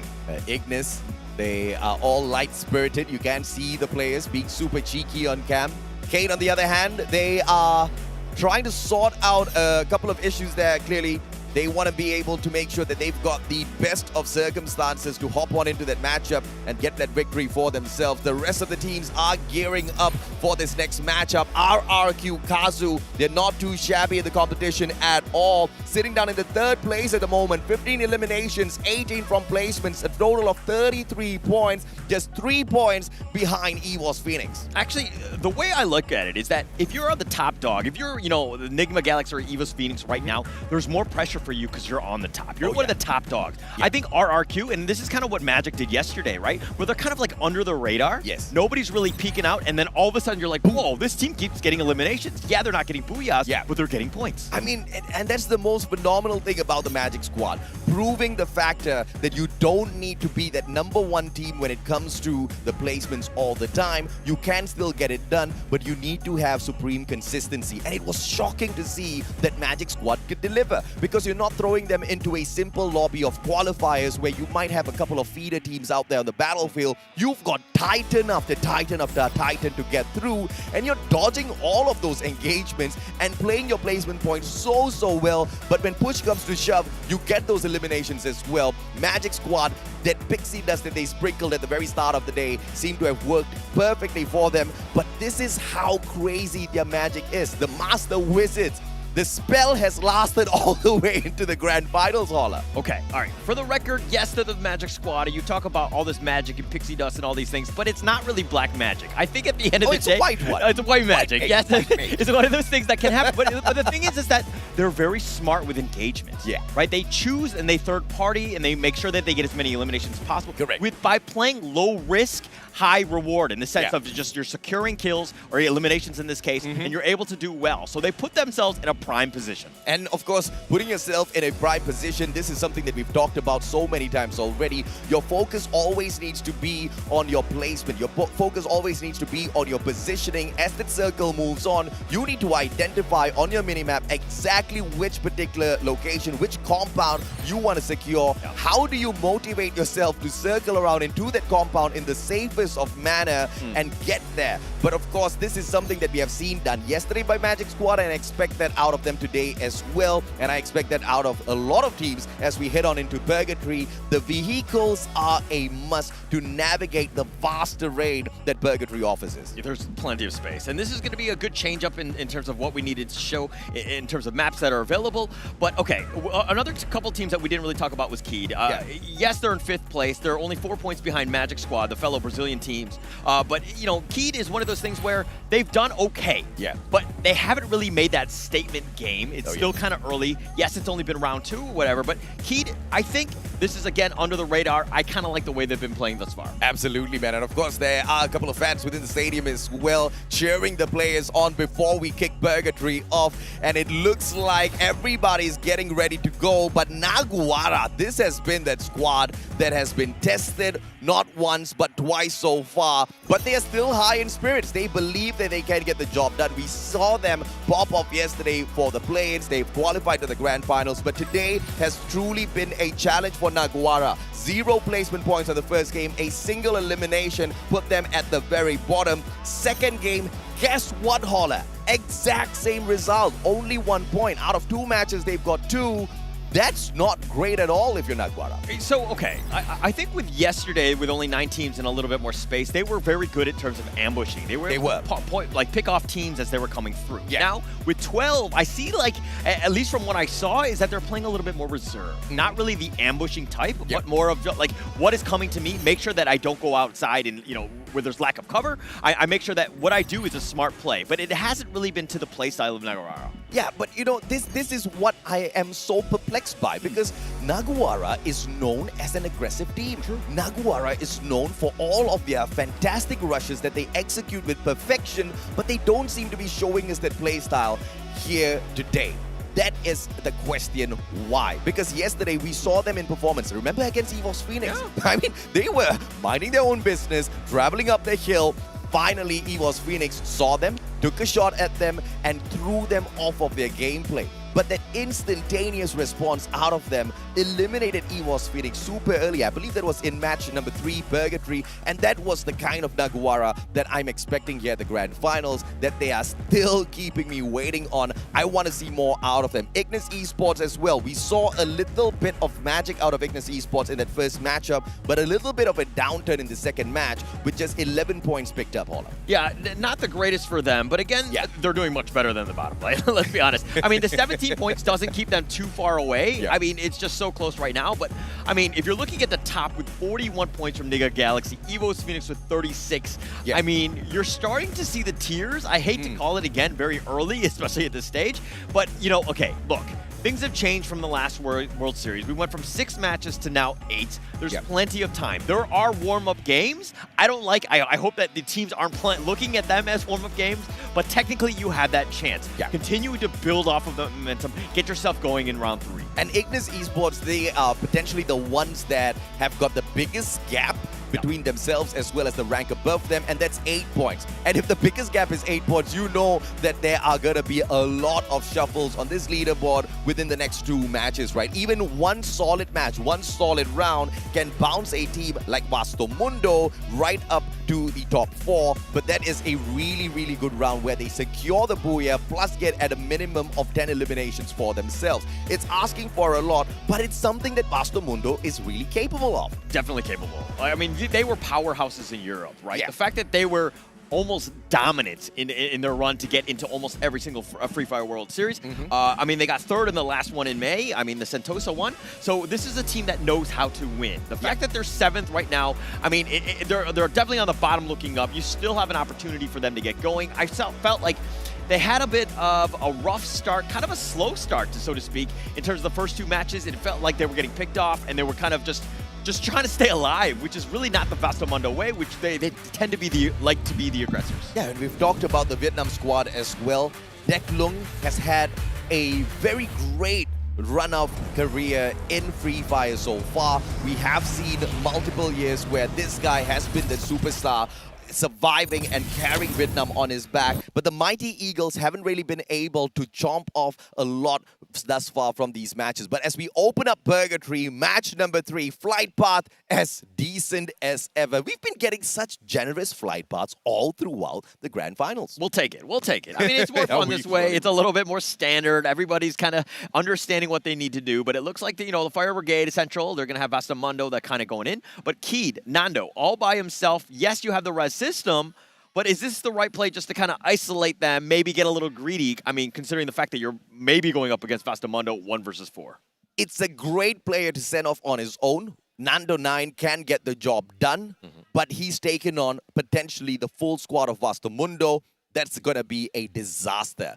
Ignis Esports needs to be careful as well because they are holding on to a very close compound at Brasilia against RRQ Kazu, who desperately need to pick up solid points for themselves because they're doing phenomenally well already, but you never know when you might start bombing out. So RRQ is going to get super aggressive a little bit later on as well. We did talk about SES Alpine, and they are off to a great start. Alpha bites the dust. Oh my gosh, G18 is the last one alive. He's going to just try to keep them alive, but man, I felt like the drop was very slow. By the time they got down, they were getting shot at. So it's one of those situations where you got to make a move and you got to do it quick. G18 all by himself, hiding behind the rock here, and SES are looking to draw a beat on him. G18 does get eliminated.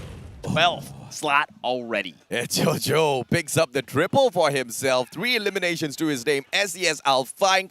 I think they heard me call them out. They want to get towards the left-hand side of the leaderboard as well to make this just a 3-region domination at the Grand Finals. AV Radicals will find the players of Cade as they once again look for that high-tier loot zone. Dead God from the back manages to top up the health of his partner first. And Cade trying to flank ever so slowly from the left and right-hand side. Shot. General headshot. Deuce goes down. And this might just prove to be deadly for the players of AV Radicals. Oh, this is not a great spot right now. And it looks like they're being completely surrounded. Yeah, he has the pickup, but they need to get to safety. Wine is trying to make his way there just to kind of back them up. But they're kind of stuck in this area. Yep. Yes, you have a glue wall. You don't have a lot of space, though.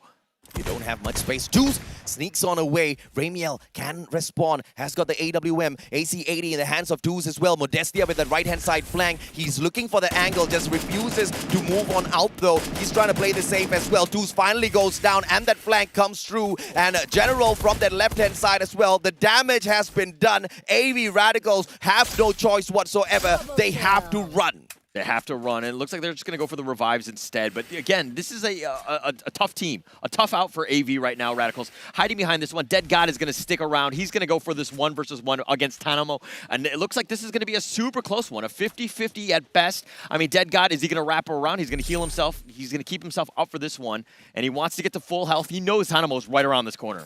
High rate of fire on that SMG, so Tanamo can spray him down, but the timing is off. Oh! Modestia with the backstab. Tanamo goes down, but AV Radicals still survives. Triple kill here for the one and only General with 68 HP left. He managed to get the job done, and Cade are off to a phenomenal start. They've now taken away the supremacy of AV Radicals from this high-tier loot zone. They get to enjoy the loots all for themselves. I'll take everything. It's all mine. Keed will happily take that one. They've got 4 eliminations as well, and that was actually a super smart play. The fact that they were baiting it out, and it looks like Tanamo was like, oh, I'm just going to find the guy in front of me, did not check his back or whatever, and he just got completely ambushed. So completely caught off guard. AV's technically still in it, so they have a chance, but again, very difficult situation. Keed in a great spot to start this round 3. I, for some reason, have not managed to spot the final player on the side of AV Radicals. Do let me know if you do find the guy. This is like, where's Waldo? Nigma Galaxy, on the other hand,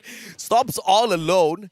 I wish he would stop splitting away from the rest of his squad because he's giving me a little bit of a heart attack here. We want to see Nigma Galaxy show us another solid round, but if he gets taken out of the equation super early, that's going to prove to be very, very deadly for the side of Nigma Galaxy. But I do see what he's doing. He's trying to stake out the mid-segment of this next circle just so that he can clear the area for the rotation for the rest of Nigma Galaxy. They want to play positioning super early, and that's a great idea if you're in Purgatory. Yeah, it's great, but you need to ensure that you have the arsenal, right? You need to loot as much as possible, make sure that you're set. Then you can kind of just stick around, fortify that area, let people come to you. There's so many buildings, there's a lot of cover. It's a very difficult map to play on. So you need to ensure that when you're in that final circle, you've got the best lines of view and, of course, as much utility as possible. RRQ, Ignis in a lot of trouble. RRQ has got that bird's eye view, but they managed to use the roof of this compound to just obscure the vision of Pac-Man. Pac-Man sees nobody coming right towards him,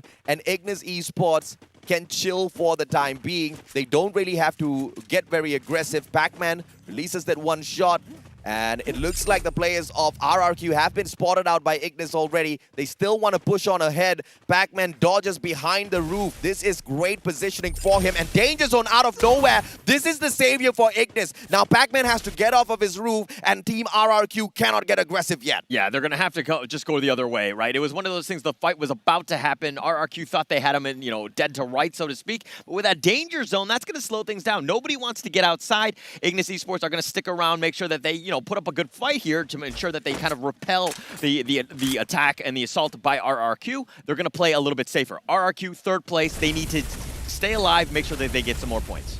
Pac-Man, Legelov. Legelov's holding the front lines here against the players of Ignis. You know exactly why. He wants to lob those nades directly at them. It doesn't seem like he does have a grenade launcher though, so that's gonna be a little bit of a risk if he does continue to push on ahead. He leaves Pac-Man to deal with the rest of the squad of Ignis. He backs away to find a better defensive spot for himself, maybe to protect Maybe as well. Now, they've got a triple snipe setup here potentially with Razor holding on to the AC-80 as well. So as long as RRQ keeps the distance between themselves as well as Ignis, they've got the advantage. You don't need to go aggressive, right? Just stay where you are. Understand that there's still plenty of time. I mean, we just hit the 7-minute mark. Yeah. Of course, the circles are there. Nobody really needs to, go over aggressive. There are definitely some open areas getting into building to building, but RRQ, as long as you're spotting the different angles and the possible directions of attack, you should be fine. You need to get yourself set up for the late game. But as I say that, Nigma X coming on the flank right now, and it looks like they're going to get into a fight with RRQ all the way in the middle. Naguara tagging up the players of Nigma Galaxy at the same time as well as RRQ finds that engagement against Nigma. Nigma being sandwiched between two teams. They are the ones doing the traveling. Naguara from up top. They've got that bird's eye view, but they also have to be careful with their positioning because that headshot from down bottom is going to be a little easy, and Nigma Galaxy has got the mechanical capability to get the job done. They back away. Look at who's beyond the horizon as well. Vasto Mundo on the way in to find a couple of picks for themselves. Yeah, they'll take what they can get. Again, the game has slowed down quite a bit. I mean, it's one of those things where, again, teams are still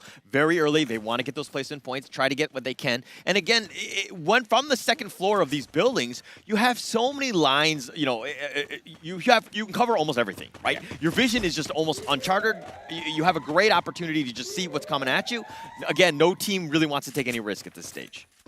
RRQ, as patient as ever. Ignis on the other hand, everybody's together. And Faku from the back, Mac 10. One of the best weapons to use out there. Dew gets taken out of the equation. Stop down as well, Faku. This is just absolutely deadly and horrendous in terms of an outcome for Nigma Galaxy.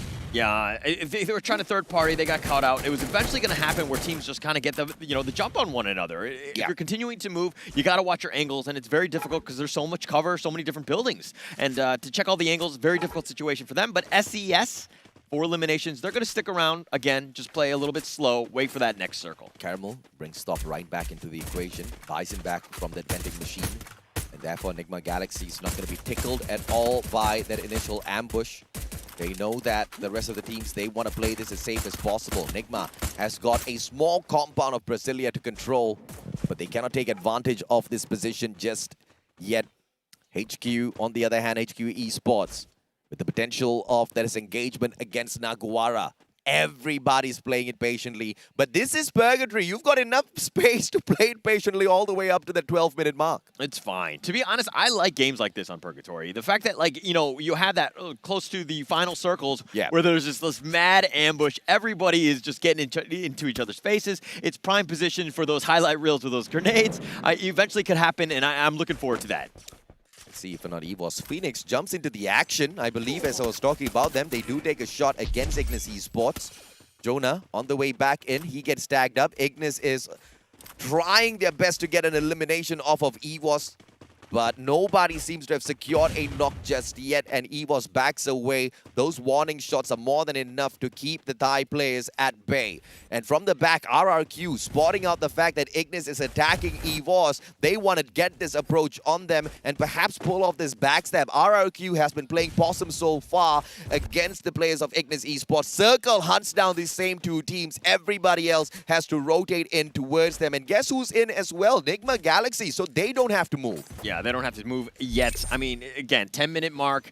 Slow it down, right? There's still 44 players. There's plenty of opportunities. But look at this team. Like, all of them are just like, hey, this is my area. I'm going to lock this one. Nigma Galaxy in the top center. The Vasamoto, everybody has that certain location. They're going to lock it down. They're going to stick together. But MGS, they're going to go, almost right into the middle of this, right into Ignite Esports here. Oh, my goodness. It is going to be a terrible situation for GU. He's tagged up already. Drax as well. Hops on off of his vehicle. They're taking the attack straight up to the opponents. Ignis Esports tries to to fire down as well, but Magic Squad's not going to get taken down just yet. They've got a good defensive compound for themselves. Kano down on the ground, but that's not going to hurt Ignis. It's just going to pause that approach from them. EVOS now rotating from the outside as well. Magic Squad has got the opportunity to gatekeep them, but EVOS has a lot of time to play with. Very specifically, 10 seconds for that circle to close on in, another 10 seconds for that circle to catch up with the current one. So that's going to be enough time for EVOS to find a better spot for themselves. Okay, right now it looks like everybody's in the circle. Everyone seems to be fine. It's going to be the next circle where it dictates where teams move,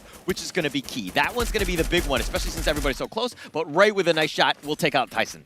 HQ Esports now. Artemis backs away, and SES Alpine. I mean, brother, I cannot help but think that they did hear me call them out, and they want to say that Indonesia can get the job done, especially the first seeded team. They are blazing right now, literally, as the elimination leaders of this lobby. Naguara at a disadvantage down on that lower ground. HQ trying to tag up the players of SES, but they barely have a defensive compound to work around with here. So be careful before you stick your fingers into the hornet's nest. Yeah, okay. Well, SES is looking at RRQ on the top right now. Both of these teams from Indonesia. I know that there's going to be some competitiveness between those two teams. They want to be the best in terms of their country. Of course, they want to score very high in the World Series as well, but it's one of those things where bragging rights. You know, you don't want the other team being higher than you in this, right? Definitely don't, man. He backs away. HQ Esports, they lose Neo.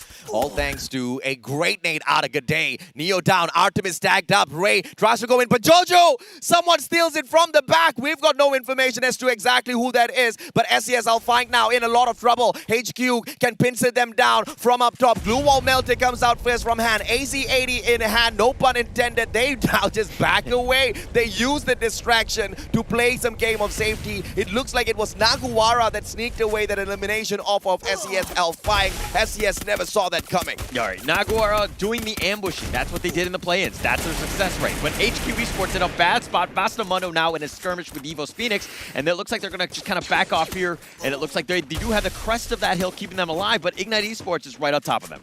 Grenade, but that's just a nice grenade to force them to reposition. Glue Wall Melter comes forth from the players of Ignis, and that's just gonna break down the defenses of EVOS. And look at this, EVOS very smartly not erecting any of those glue walls, allowing the Glue Wall Melter to run its course, run out of time before whipping out those defenses. Smart response by EVOS Phoenix. They're smart, but they're kind of still out in the open. Yes, you have that hill, and that's keeping you alive. You have the storm behind you, kind of covering your track, so to speak, but now where do you make that move? EVOS Phoenix are still wide out in the open. They're not in a building. They're very vulnerable here. And it's a smart move from them, but they also have got barely any of those glue walls to work around with. And of course, off screen earlier on, we saw Vastomundo in action, Nunes, and we managed to snap onto him as he knocks down Field God.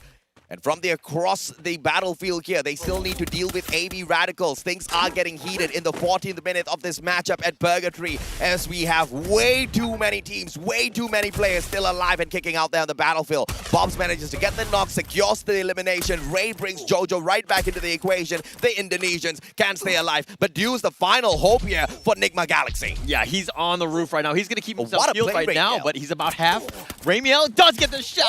Wow, nice shot there. Nigma X has been eliminated. Ramiel buys two members for the side of AV Radicals back into the game, eliminates the final player of Nigma Galaxy as well. Ramiel doing way too much for the squad. Deuce comes back, Deuce gets taken out of the equation. Naguara out as well. And finally, we see Cade popping off. 7 eliminations, they're not pausing just yet, but they need to move 30 seconds to find a defensive compound before the circle pressures. Oh gosh, Vastamundo and AV just got eliminated there. 6 teams left. EVOS Phoenix are back to full strength. That was actually they've been almost untouched, so to speak. I was thinking about Nigma Galaxy. That said, EVOS Phoenix continue to stick around. They're going to be healed on this one. They're going to play gatekeeping on that end. But now let's look about Magic Squad. 4 eliminations. They're going to look to just kind of keep themselves alive. They're in a pretty good spot already in the circle. Oh, I see a grenade launcher, and it looks like it's Cade. Cade dragging in the grenade launcher. Ignis going to be biting those grenades by the looks of it. Nando 9 holding those back lines in case they do get ambushed from the back. The Machan's going to be able to secure all of those eliminations all on his own, but it's all about the timing here. Who gets that third party? Razor finds the knock on Tupara, secures the elimination as well. RRQ Kazu on fire, but Ignis Esports still need to deal with Cade, who are right down below them.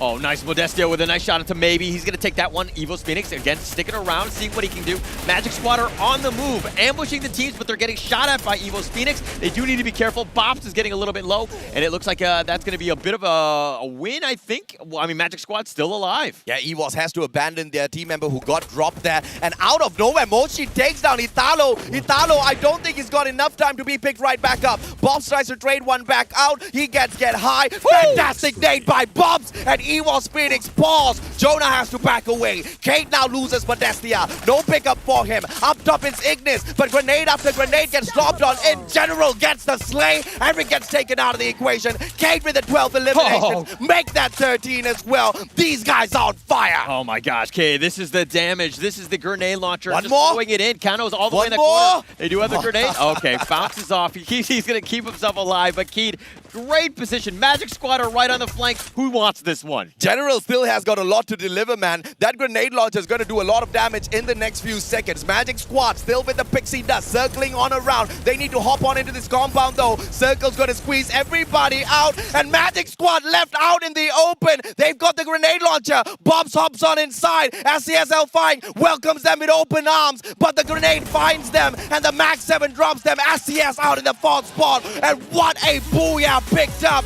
It was all chaos inside of that house all out. That was actually crazy, right? Ignis Esports, the fact that they were able to go in, they were centralized almost the entire map. They understood. They did get a little bit lucky in terms of that storm. The circle was right lucky there, but they were right on point, and that's what you need. Sometimes you just need to be lucky. And you remember yesterday I was not on broadcast. I was taking a break. I heard this conversation between you and Husky. You guys were talking about the sofa in some of these compounds. That is the perfect defense for many. And that's exactly what Ignis Esports used for themselves, right? Cade was trying to pop all of those grenades onto that second floor. This guy hides in the tiny little corner behind the sofa, and that just saves his life. A phenomenal survival capability by Ignis. But let's take a look at this highlight to see how that ran down.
And right there, you just saw that circle just kind of narrow in, getting into that one with like 6 or 7 people just scrambling. I mean, Kano with the masterful play, he had one of the best weapons, the Mag 7. That auto shotgun gets the job done, especially when things get heated, but it was all about the timing. He stays hidden, he gets tagged up by the circle just a tad little bit, but he knows all of the actions downstairs. Yeah. He stayed upstairs for a majority of the time because he was waiting for everyone to get lumped up into a tight circle, brings down that auto shotgun, sprays everybody down to the ground. Ignis picks up a phenomenal booyah for themselves. They definitely needed that one, and that's the first one outside of Thailand has got that booyah. This is, of course, the third round, but it's actually key, right? Yeah. It's going to come down to eliminations. I think that Vivo Kid, we talked about that they had like 12 or 13 eliminations. Yeah. I think that they're going to be in the top. I think in terms of points, they might have gotten there because, again, it's all about eliminations, at least for me. Absolutely, man. And of course, when it's so close in matches like this, we have to take a look at the match standings to identify exactly who is above the other.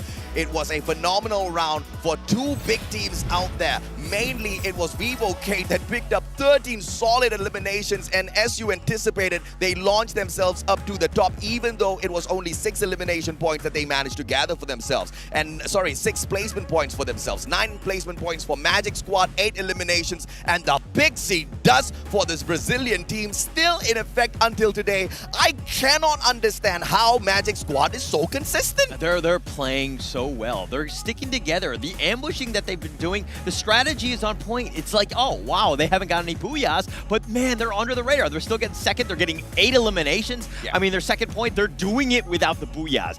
Booyahs can, at the end of the day, can be very lucky, and Magic Squad is like, we don't need luck. We got our skill. We talked about SES Alphang. We talked about the #1 seeded team within Indonesia. We were wondering exactly where they are. They finally show up. 7th placement, 8 of the eliminations gets them to 15. But let's look at the overall standings to see exactly how this has shuffled up the leaderboard, because up top we still see EVOS Phoenix, but right behind them the Brazilians have managed to catch up, 46 points. But look at the differential in terms of points here on the left-hand side of the leaderboard. Nigma Galaxy 2 points away from them with the 44. Vivo Key tied up with Nigma Galaxy on 44. RRQ Kazu with the 42. What a phenomenal grand finals we've got on our hands, Ola. We knew the teams from Brazil were very good. We knew the teams from Thailand were very good. And they're the top 4, and they're tied, right? Yeah. It's only coming down to the booyahs. That is a tiebreaker. That can be key later down the road. Yeah. Of course, it's still very early. Now, let's look at more of the other teams. RRQ Kazu, 42. Literally right behind them.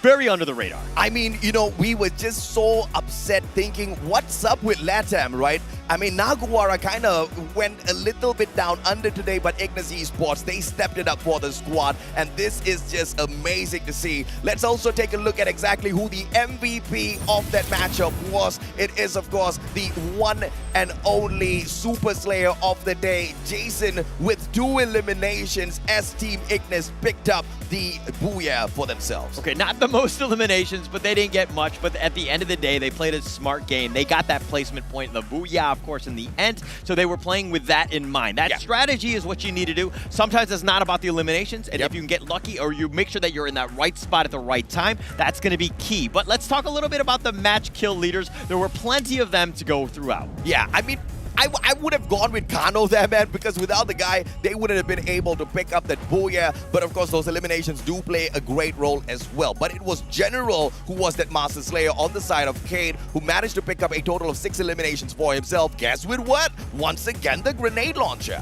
Yeah, that's all you need, right? Yeah. I think like it's one of those things where when the eliminations aren't happening early, you have that time for the teams to just really group up, and that's really key. But let's talk about the other part that's key, which is the key players here. Headshot, General. He's had 2 kills with that. He's just pretty much a sniper. Blazer 10 on the other end, Blue Wall Master. He's throwing up blue walls left and right, making it very difficult to draw a beat on Bastamante. And EVOS Phoenix continuously with all of those defensive compound they held on to. It was Moshi that was shooting out each and every single one of those Riptide Rhythms, taking down glue wall after glue wall, shooting them down so that the defenses of their opponents can be ripped apart and they can pick up a couple of extra eliminations. Unfortunately, not a lot of those engagements went their way, as that circle was just way too jam-packed with a lot of squads out there who were sneaking away all of those eliminations off of one another. But it was Wine that blocked the majority of the damage out of his Chronos time turn, a total of 1,634.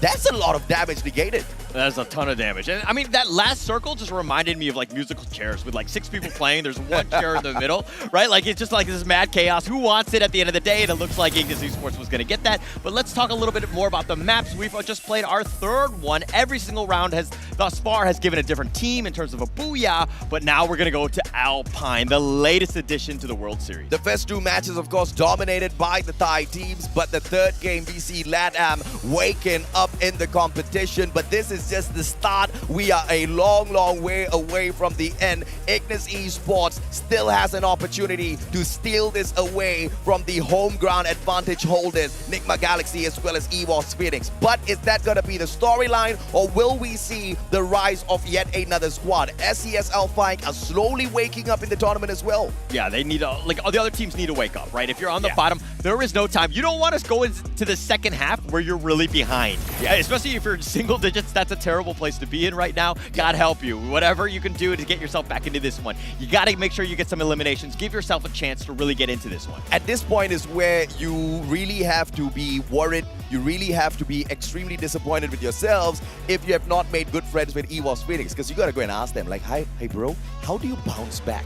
How do you make an eternal comeback from like having a single digit after 2 to 3 games and then just swoop on into that second spot. EVOS Phoenix might be able to share some of those tips. Okay, for the record, everyone in Thailand has been super nice, but I think that if you're going to ask a team something like that, I'm pretty sure they're not going to tell you the right answer. Ask my coach. Right? Yeah. I'm not giving away my free strats, for everything, right? That's not how we play this. I mean, of course, at the end of the day, in a perfect world, they will be able to get those answers, but they have to figure out the solution because the Thai players are waiting to put up a strong comeback in this next matchup at Alpine. But we're going to take a quick short break before that happens.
Just like the sunshine, we level up.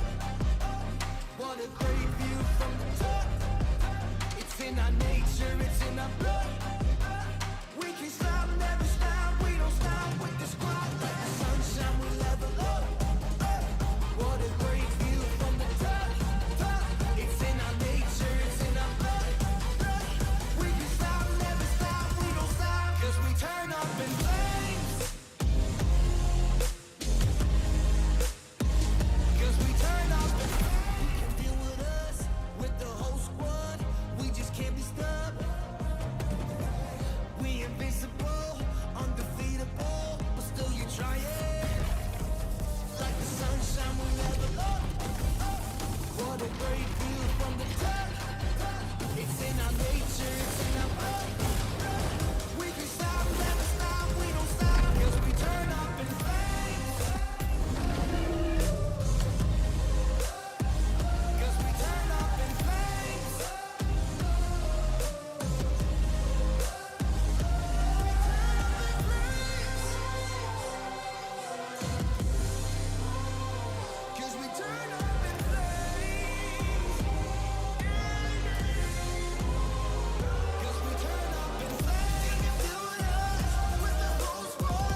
I'm fine. I don't need healing. What? Your arm is broken. If I show you I can do a push-up, will you stop bothering me? I dare you. Hate to say it, but I told you so.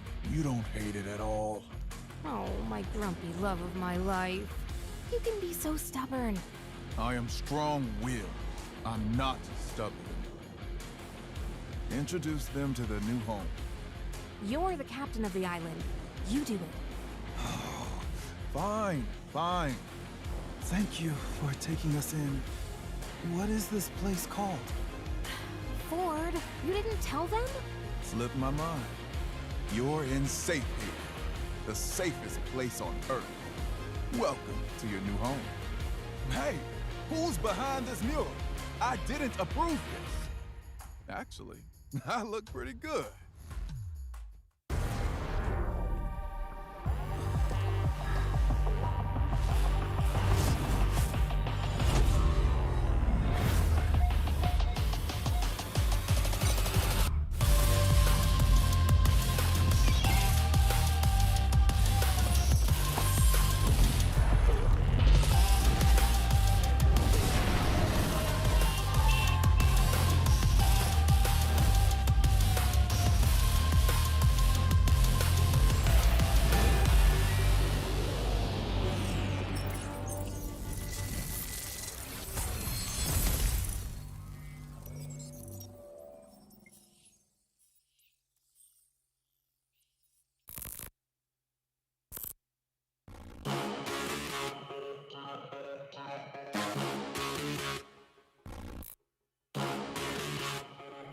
Sebuah perjalanan panjang bagi kita untuk akhirnya bisa berada di FFWS ini sejak 2021.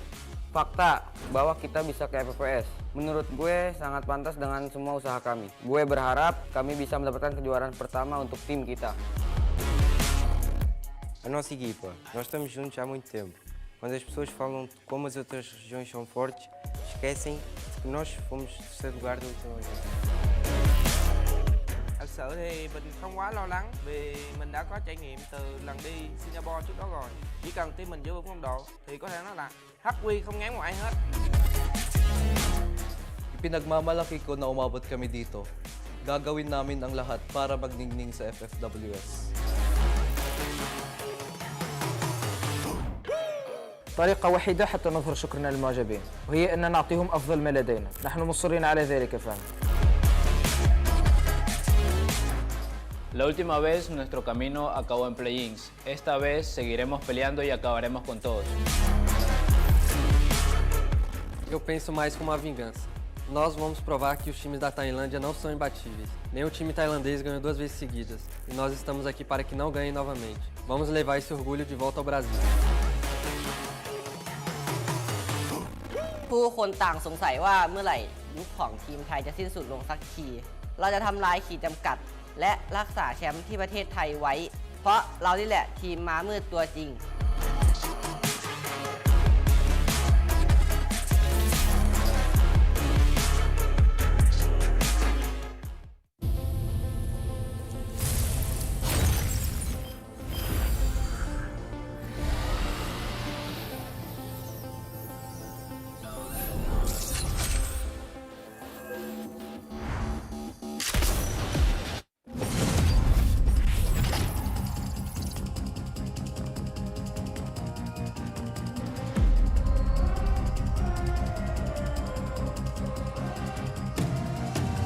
I'm very mysterious, unpredictable. If you don't know, we've come a long way, but we ain't done here. Are you ready? Just like the sunshine, we level up. What a great view from the top. It's in our nature, it's in our blood. We can stop, never stop. We don't stop with the squad. Like the sunshine, we level up. What a great view from the top. It's in our nature, it's in our blood. We can stop, never stop. We don't stop. 'Cause we turn up in flames. 'Cause we turn up in flames. 'Cause we turn up in flames. You can deal with us, with the whole squad. We just can't be stopped. We invincible, undefeatable, but still you try it. Like the sunshine, we level up. What a great view from the top.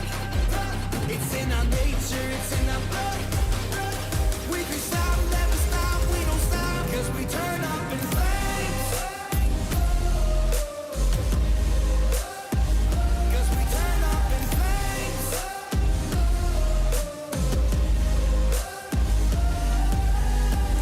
You can deal with us, with the whole squad. We just can't be stopped.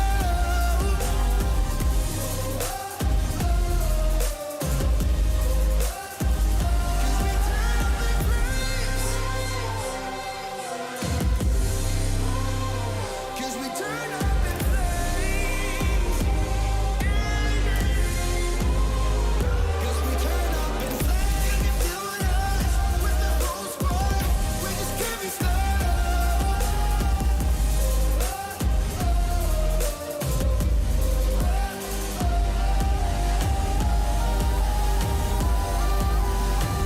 'Cause we turn up in flames.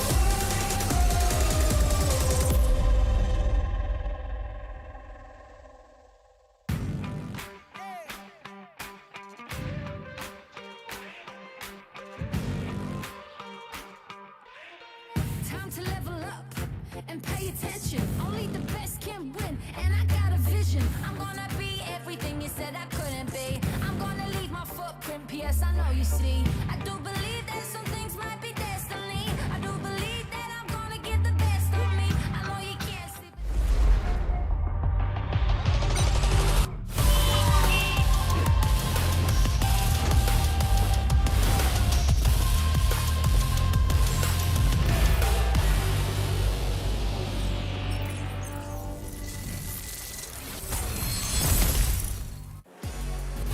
Welcome back to the Free Fire World Series Bangkok 2022. My name is Holler and with me is Husky, and we just saw Ignis Esports make a very good tactical move. They ended up securing that booyah, stealing it away from the other teams, but what were your thoughts on that game? I think that Kano is an amazing player. We saw him pull out a lot of clutch moments in round number 2 against Bastomundo. And sure, Ignis Esports ended up going out early, but they did survive for longer than they should have. And Kano came in clutch in round number 3 and got that booyah.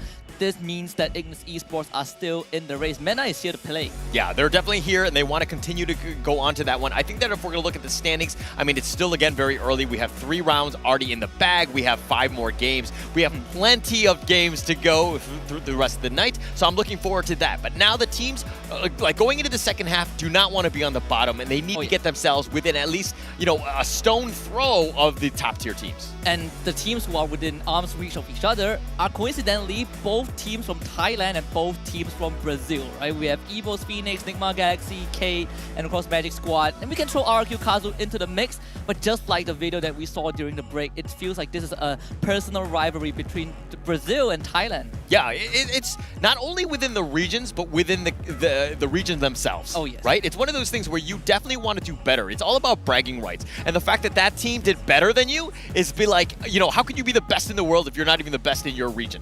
Yeah, I mean, as of this point, both Thailand teams have gotten a booyah for themselves. Both Brazilian teams have not gotten any, but they are still in the running. They're really, really close. But we got to turn our focus to the team that got the booyah in round number 3, Ignis Esports, the one team, first seed from the MENA region, and there's a reason why they are so good locally. And I want to talk about Kano just a bit more. He is the clutch master. We looked at them, 16 scores, 4 eliminations, nothing much, but Ignis Esports, like you pointed out, Holler, was very tactical, and a huge part of it was because of Kano and off the back of Carlos's IGL.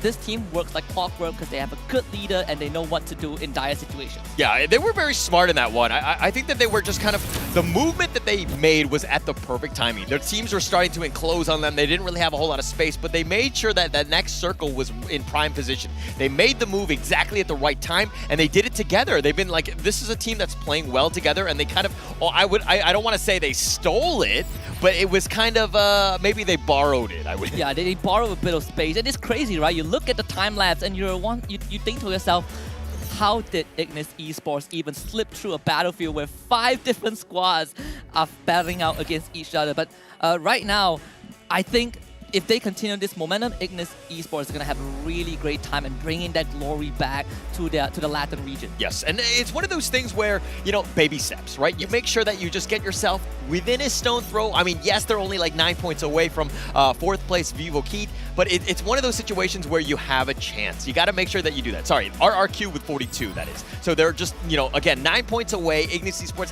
have a chance. Many still games, but let's talk a little bit about the bottom. HQ Esports from Vietnam with only 5 points. Alpha from the MENA regions with 6.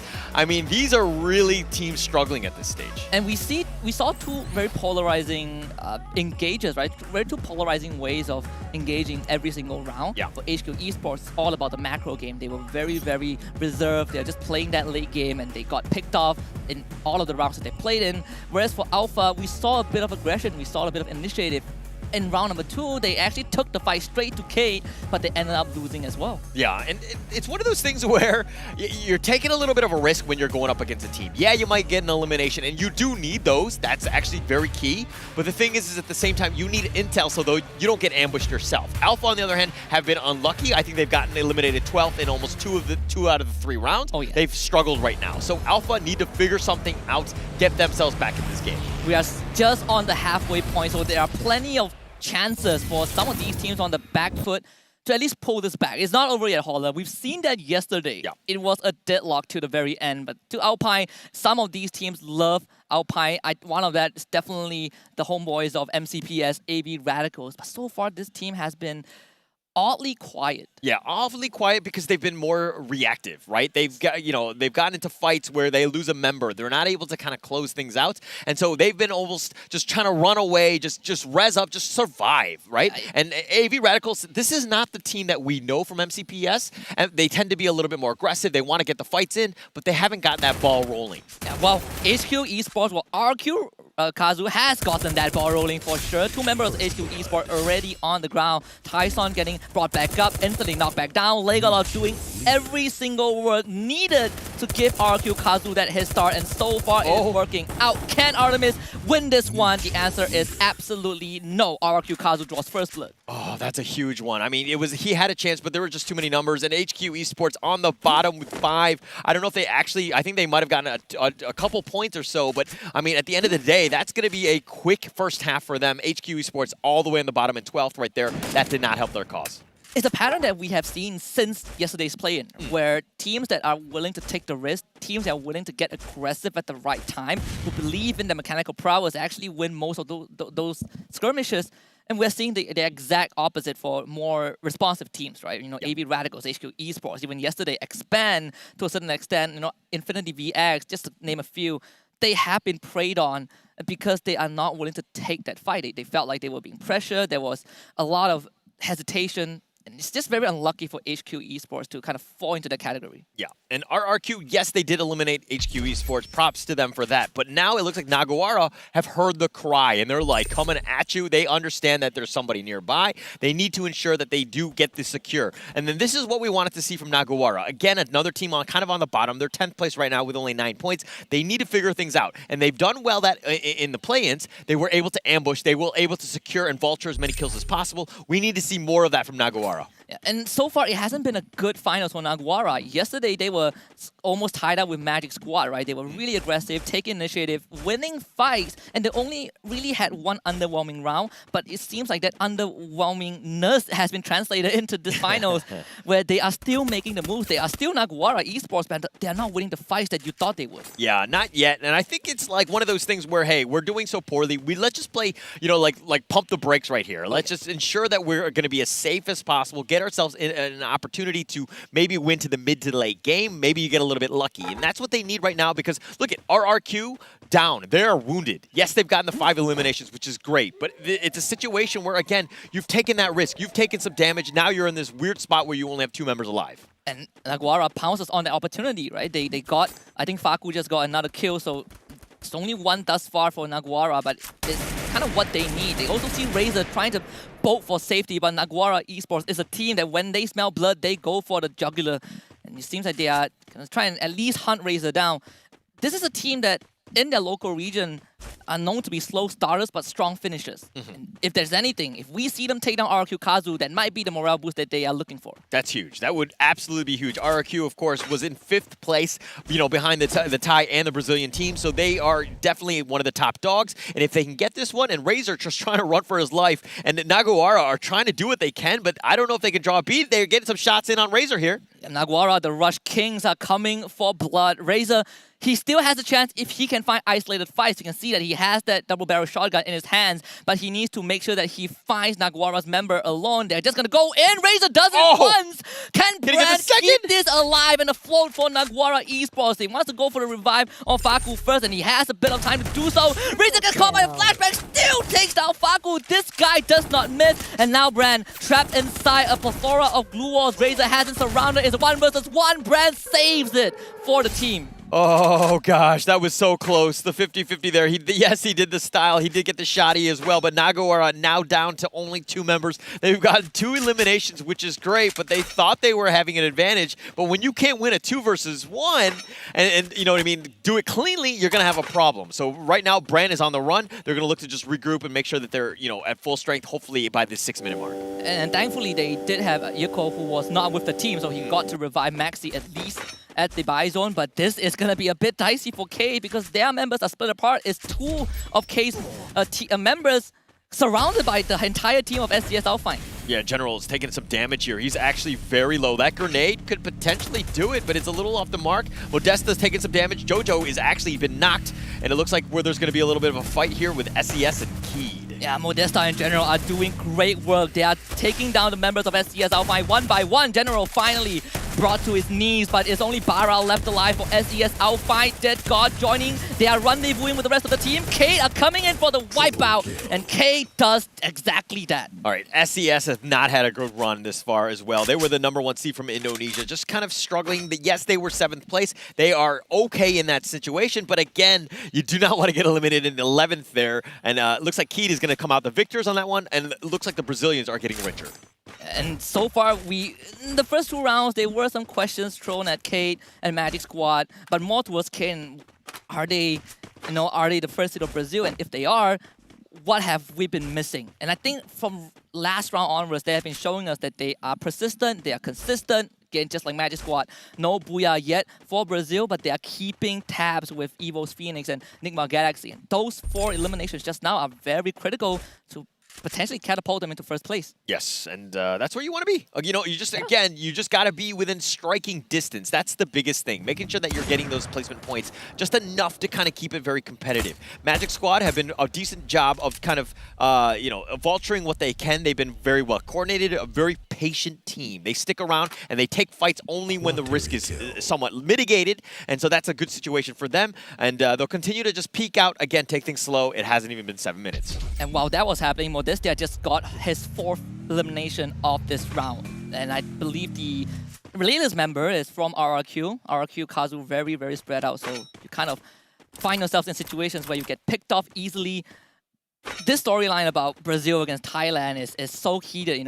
The trophy of the World Series has not left Thailand for almost 2 years. Brazil, they are here to gun for it. All right, every single World Series has been won by a Brazilian team or a Thai team. So there's a reason why they're the top dogs. It's 2-1 in favor of Thailand. Yeah. And so we're going to find out who can, win this one today. I think that was going to be the ultimate, test, so to speak. I mean, the trophy's going to be behind us. It's in Bangkok.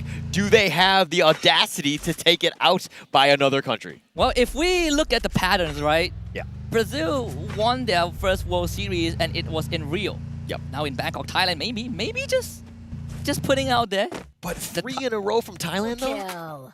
It's not possible, right? They're still in the lead. They're very much up there. Even if we come down to a tiebreaker, that they are winning by booyah, but just at this point of time. Yes. Naguara Esports stepping up a bit. We saw them got those early eliminations just now. And they're keeping it sit. They're keeping it tight together. And that's what we want to see from Naguara Esports. Definitely, and they're playing smarter, right? And I think that they're sticking together, making sure that they're playing as a team. AV Radicals, another team that's been largely off the radar. They have not had a great start to this finals as well. I mean, yes, this is 4th round. They need some points, get themselves back into this one. They're in 9th place right now with only 14 points, and they are definitely on the bottom looking up. The Magic Squad just caught a glimpse of Alpha. At least having 2 of their members moving into that shack on that motorbike. Unfortunately for RRQ, Kazu Razor expires to that blue zone, and RRQ Kazu, one of the more underwhelming rounds for them. Yeah, I mean, they were 5th place. They were only like 2 points behind Keed and Nigma Galaxy, so a bit of a travesty for them. Going out in 10th, that's a rough start. And it's kind of one of those things that even when we talk about the plans, right? We saw X-Band get 2 booyahs. I mean, and they had some bomb of rounds. They did not do well in some, and it's all about consistency. Yeah, you are the highest of the high in terms of booyahs and kills, but at times, but when you have some bad games, it's going to really hurt your performance. It's like, how bad is a bad game, right? For Expand, it really felt like they didn't play 2 rounds. Yeah. But you can say the same for Evo's Phoenix. They came back and won 3 booyahs. So there's that discrepancy. But I do agree on the fact that what has happened to Expand yesterday basically kind of translates into AV Radical, right? It has been kind of an ongoing issue for the MCPS region, where when we look at the bigger leagues, when we look at tougher competitions, the more reserved part of these teams start to show. It could be stage jitters, it could be just not as much confidence, but when we see that reflect on AV Radical's gameplay for the past 3 rounds, it is very evident that they are not confident enough to take these initiatives. Yeah, and it's weird. It's an interesting difference of style of play from what we're used to seeing, right? Because in all of the other leagues, right, you play against teams that you're very familiar with. So you have a rough idea of how you want to play things. Yeah. And it seems like, the AV Radicals of old have kind of not been what we've seen in the past, right? Where they tend to be aggressive, they tend to take as many eliminations as possible, and they're kind of almost reacting to the international style of play, which is very different. Yeah, and this is the debut as a region and as a team. There's a lot to be desired. I think, when you look at AB Radicals, you are looking at the young stars to really pop off. But if you only use that as a pivot, then it becomes really difficult for AB Radicals to show up in tough moments. Meanwhile, we see Ignis Esports getting gunned down by the members of K. They've already had Eric on the ground, but thankfully there's no kills just yet. K, though, they are not going to hesitate to go into that blue zone if they can get a couple of pickups. That's going to be very crucial for Ignis to hold on. Yeah, they're going to look to just try to go on the opposite end of this one. Eric gets left for dead. He's probably going to be killed here. I mean, there's no one nearby, but it looks like Ignis Esports are talking about survival. We got to keep ourselves alive and give ourselves a chance. We don't want to take this fight against Keed. We think that Keed have the far superior position. But now, Evo's Phoenix, for eliminations, this is the #1 squad right now. Tied, yes, with Magic Squad. But again, it's all about the booyahs. They've ensured that they're in a prime position to win. They've had momentum even from yesterday's play-in. They're continuing to do that now. It seems like Evo's Phoenix are hitting the ground running. I love what they're doing, right? They have Jonah on scouting duty, and they use that information of Naguara Esports being nearby to just completely dodge them. And Jonah, he's going to be left behind by a bit, but that's very important for Evo's Phoenix to continue tracking their enemies. Jonah's going to be that guy to do so. Evo's Phoenix, even if they lose him, they will still have 2 more members and a Bison to bring their teammates back to life. But on the other hand, Ignis Esports, they just avoid the K and then run into the 2nd seed of Brazil. Magic Squad says hello, and Jason will be eliminated. Yeah, Drax there. That's the MVP, I would say. At least in yesterday's play-ins there from Magic Squad, they've ensured that they're getting as many kills as possible. And Carlos does go down in the end, but it looks like Nigma Galaxy has actually sniped that vultured that one away. And it looks like Magic Squad have only 1 elimination. Alpha, another team on the bottom. They need to get themselves back into this one. They've been playing pretty much, hiding in the corners and don't want to take any fight. Hopefully they get something towards the end. And that was since round number 2, where they failed the rush against Kate. It felt like they decided to take a step back. But Moshi, he is being incredibly cheeky on this truth. I believe he also just got brought back, so there's not much resources for him. The rest of Evo's Phoenix will have to escort him out into safety, but unfortunately it's guarded by teams like Naguara Esports and Vasto Mundo, and Luca has seen that truck pass by. This is very crucial for Jonah to not go down, but unfortunately he has been stranded out in the open with 2 different teams firing at him. And Jonah, his time is running out pretty soon. Luca will get the knock, and I think Vasto Mundo should secure this elimination. Yeah, they'll take that one. And he eventually goes down in the end. But Vasto Mundo will, I mean, they were getting some shots in with Naguara. I'm not sure who vultured that one in the end, but Evo's Phoenix eliminated 8th. That's your #1 standing team right now, already eliminated. Enigma Galaxy, that's another top dog, and it looks like they're going to be going up against Magic Squad here. And Italo saw 3 of the Enigma Galaxy members just walk past him, so there's a lot of information for Magic Squad to work with. GU is going to be the first one to get knocked down. They also have Drax in the red, so Magic Squad don't really have the help to take on Enigma Galaxy right now. It's the best chance for NGX to pull this one out of the bag, take down MGS, and perhaps put themselves in a more comfortable situation. Yeah, you have numbers though. Enigma Galaxy right now with 4 against 3. Magic Squad are playing this smart. They're going around the other side of the flank, and they realize that they're going to use the Storm to advantage. Nobody's going to be behind them. But now, Magic Squad, will they be flushed out? Do they need to make a move? Enigma Galaxy holding down angles, making it difficult for Magic Squad to make any sort of movement. And NGX, they're controlling the bridge as well. That's the doorway that Magic Squad might be looking to utilize. But since the blue zone is pushing both of them back, you can see that these 2 teams are moving in parallel. From house to house, from building to building. NGX, though, have better cover to work with.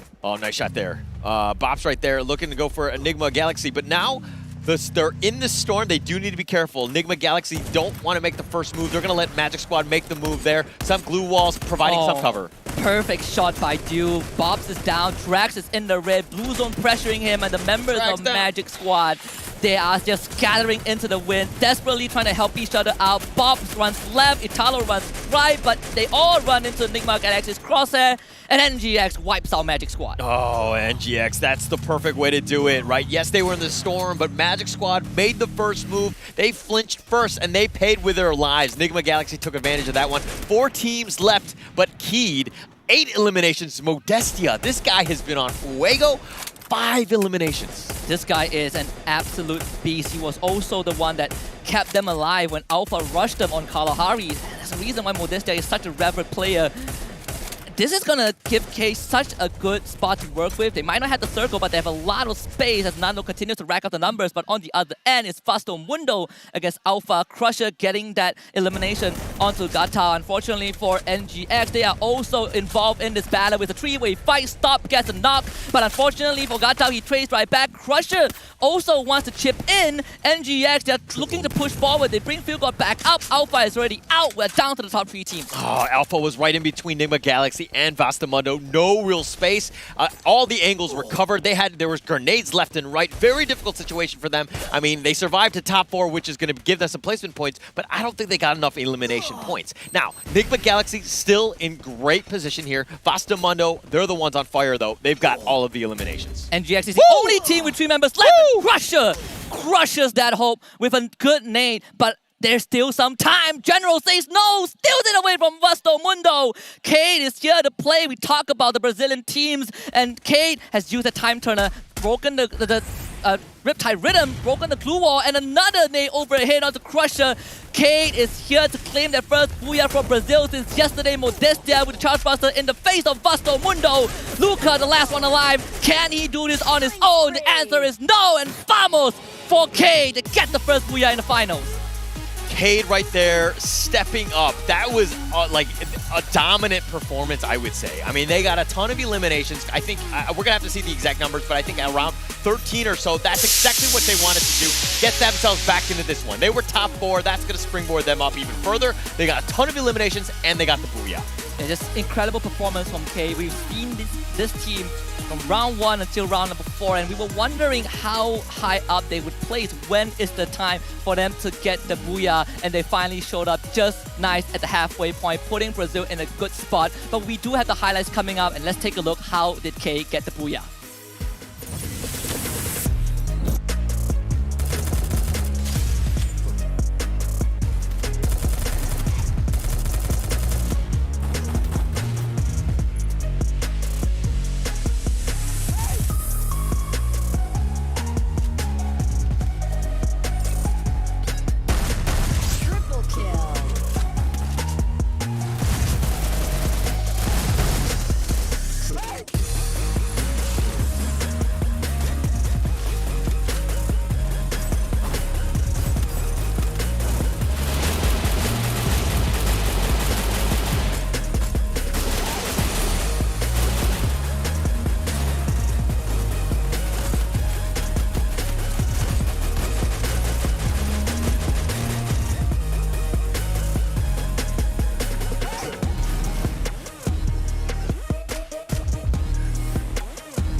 An amazing round number 4 by Cade, getting the very first Booyah in the 350 series Bangkok 2022 for Brazil. But most importantly, they put themselves on the map as a real contender. Yeah, definitely. I mean, you got the Booyahs, you got the eliminations. That's pretty much all you needed, right? That is the perfect round. You need to build on that momentum.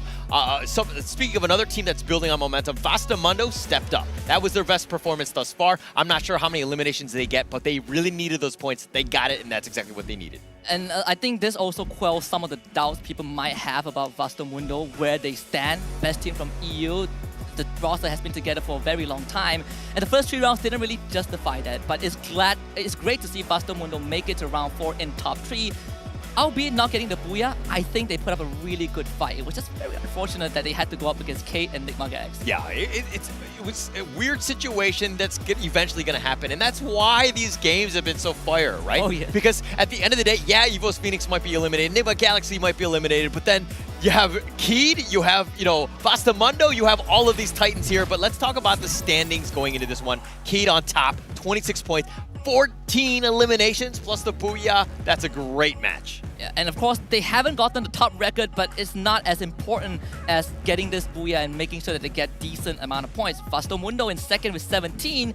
Like you mentioned, Holler, the best round that they've had so far in the finals, and this is gonna at least put them on track to perhaps make it to that top 4. But NGX, they have a slower round, they finished 3rd, and they got 14 points. Their counterparts, unfortunately, EVO's Phoenix, getting 7 points, tying up with Magic Squad. Yeah, they're still going to be scoring a lot of points, but again, let's give a little bit of credit in terms of some of the bottom team, so to speak. Naguara with 9, that's a great win for them. Alpha getting that, the placement points was huge. They got caught in the middle between 2 other teams. That was a weird situation towards that part, but Alpha played that one smart. That's what they need to do. They need to ensure that they're doing that. But if we're going to talk about the overall standings for this piece, I think that there's going to be a little bit of a shakeup on the top. Yeah, absolutely. I mean, RQ Kazu, they are known as a late game team. They play very slow, but they got a lot of eliminations in the previous round.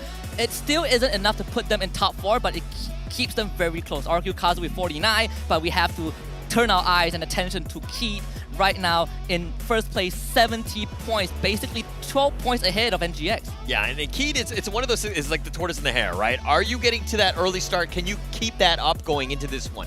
Of course, just 4 rounds. We have the second half. We have 4 more to go. We have plenty of games, but that was a statement win. That's exactly what you want to do. You want to build on that lead, right? We're talking about 2021 Free Fire World Series, EVO's Phoenix. They won 3 booyahs out of 6 of the matches. They had it. It was no contest. Keith want to repeat that performance. And the best part is now they have 2 more chances to do it, right, in this new format with 8 total rounds. I mean, this booyah happened at the best possible round for them, the best scenario.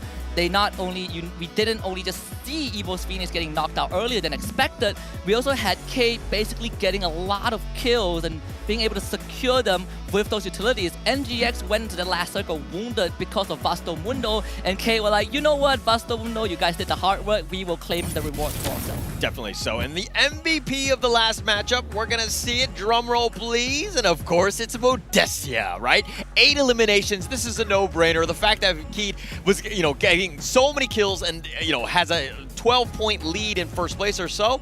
8 eliminations off the back of Modestia. And this is a guy that I have been stressing a lot. I kept saying that we gotta keep an eye on Modestia, and I was just waiting for that one moment for him to really show up. I'm glad it was this moment. We also have to look at the match leaders for round number 4, and I would say that Modestia is definitely at the top of the pack with 8 elimination, but he's also followed by Luca from Vasto Mundo with 4, and of course Dew from Ligma Galaxy with 3. Okay, having seen the Europe Pro League, Vasto Mundo, they kind of ride or die on Luca. This is a guy that gets a decent amount of eliminations. This is a great game. This is a bounce back game. Can they make a run into the second half? But let's talk a little bit about the key players of that game 4, which was actually quite key. Caramel, assist king. You got to help out. You got to get the support. Modestia, not only was he the MVP with all the eliminations, but he's the glue wall master with 14. And the rest of the list is also K members, right? Nando 9 with 10 glue walls destroyed. He had that reptile rhythm down to a T, just landing it on the perfect timing. And not to forget, Dead God also from Kate, having that damage, 800 damage block using the time turner, is keeping Kate in the fight, but also allowing them to get these pickoffs. It is pretty impressive how they were threatened, but they were not really pressured as we thought they would. True. And when Cade have a dominant performance like that, there's a reason why the key players are going to be 3 out of 4 in terms of, their team securing all of these awards, so to speak, because they were just on another level. I think that, for a team to do that again, it shows the real mettle of the team. Is it going to be possible? I mean, Cade, anything, the world is their oyster, so to speak. But let's talk a little bit about the next map. We played 4 rounds thus far. What's going on in the second half? We are going to run it back because we have just gone past the halfway point. It is the last sprint, the last marathon for all of these teams out in the arena. We will start back on the Bermuda, and afterwards it's going to be the same sequence, right? Kalahari, Purgatory, and Alpine. But Bermuda was the feasting ground of EVO's Phoenix at the start of the evening. I do wonder if EVO's Phoenix can do it again, because this is a map that a lot of teams from Brazil, from Latam, from MENA, they favor this map, but they haven't been able to really crack the code. Yeah, they haven't. I mean, it's difficult, right? Again, just the teams, the level of play has just been so high. But going back to this one, now, if you were coach of let's just say the bottom 6. I don't want to name names or anything like that, but one of the teams, what I mean? Like, what are you telling them? What are you getting themselves prepped up to in terms of going into the second half? Well, this is a tough question, but I think from my perspective, if you are already on the back foot, I would say try taking risks. And it's something I want to see in teams like HQ Esports and AB Radicals and maybe Alpha. And Alpha did take the risk, it just didn't work out. But for the other two examples, they haven't really shown that they are willing to make that first move. And if you keep playing passive, so far these past 4 rounds have proved that you are going to get feast on. True. And you talked about Alpha kind of stepping it up, trying to be a little bit different, and that's right. But they were unlucky. I think they got 1 elimination in all of that. And yeah, they were like almost in every single fight. But the fact that they were just kind of caught out and not able to do that was, you know, a little unlucky by Alpha. You know what they say, you miss every shot you don't take, you miss every chess piece that you don't move. So at the end of the day, if they are not really doing well passively, you gotta take the initiative. That will be left for the next round. We're gonna take a short break and we will come back for round number 5 of the finals.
Just like the sunshine, we level up.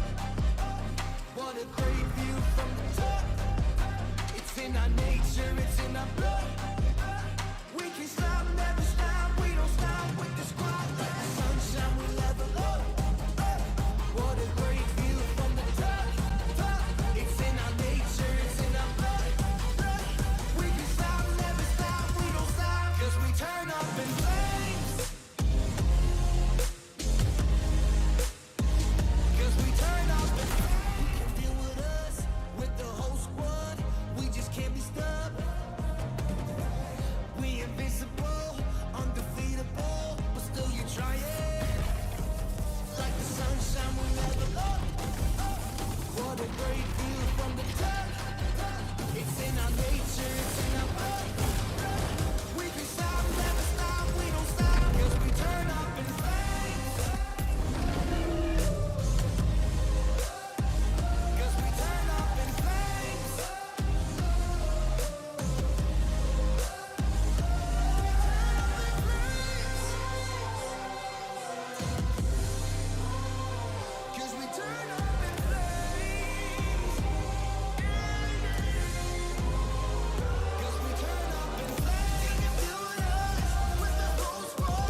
Just like the sunshine, we level up. What a great view from the top. It's in our nature, it's in our blood. We can stop, never stop. We don't stop with the squad. Like the sunshine, we level up. What a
We are halfway through the Free Fire World Series 2022 in Bangkok, Thailand. My name is Husky, and with me is Holler. We just saw Kate getting their very first booyah for Brazil.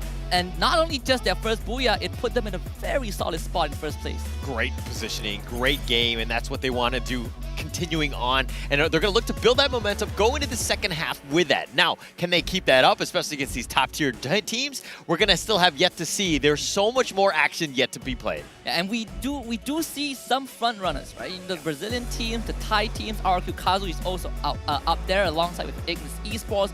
And we also saw some teams that are falling behind. They're eating a bit too much of the dust. And so far in the first half, they haven't really been able to do too much to kind of make up for the difference. And to be honest, yes, we have 4 more rounds, but the thing is that this game and the next one, are going to be the key ones because that sets the stage for the final 2. Who's going to actually have a chance at that top position? I mean, we kind of see a little bit of a rat race in terms of, the top area. There's about 4 or 5 different teams that have a real chance. But getting it to that next level, we're going to see the story is going to tell itself in the next 2 games. Yeah, when the evening just begun, we hardly talked about which team is going to be left behind, right? Because it is all up in the air. But I think it's high time for us to really start looking into it. And and be truthful to ourselves. There are some teams that might not make it to even top 6, and that's going to be a travesty. But at the end of the day, it's the fighting spirit that matters, and that's what I want to see. Yeah, I mean, it's going to come back down to which sort of ranking that you are. Yeah, you might not be top 4 or whatever, but you're still fighting for a decent chunk of change. But let's talk a little bit about the Game 4 stats, right? Keyed on another level. 26 points, 14 eliminations. The total damage was 7,000. I mean, that is almost a perfect game, I would say, by Keed. And at one point, we saw this team split up 2 by 2, got caught by SES Alpine, and won a 2 versus 4. Modestia in general being the 2 kind of pillars for the team in this round. And that is going to really lift the spirit of Kate up. But like you mentioned, Holla, can they carry this forward? Because Bermuda so far has been the home turf, not just for EVO's Phoenix, but for the Thai teams in general. Yeah, they've done quite well. And I don't think that they need to panic. Again, this is a situation where they just need to just be consistent, right?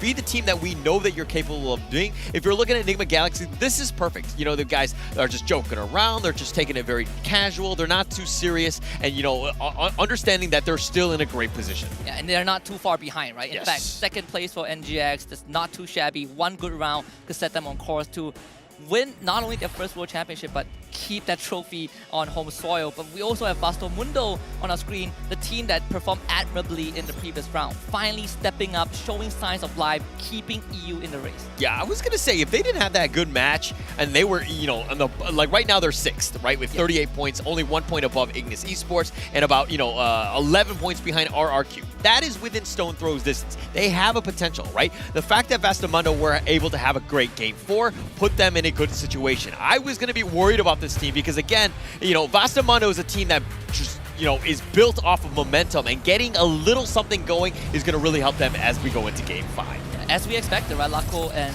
Blazer did exactly that. Bermuda is where the true race begins, especially for the teams that are vying for that first place.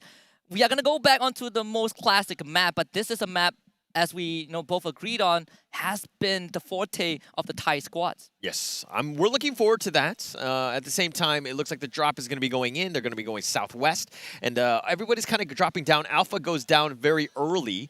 They were kind of one of the first ones out of the plane, but if we're looking at it, nobody really, I think, is going to make it their way to Sentosa. It's a little bit far for that flight path. But look at this middle. Very congested, I would say. We might see some early action. Yeah, Kate instantly drops there.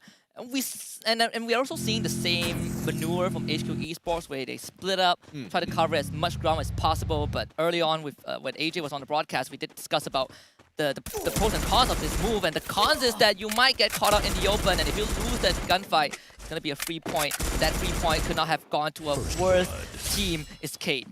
Oh, gosh. Not a great start there. General will secure that one. But, HQ Esports, I don't know if they're just unlucky, but they have not been able to find their groove. They have 6 points in 4 games. That's a rough situation to be in.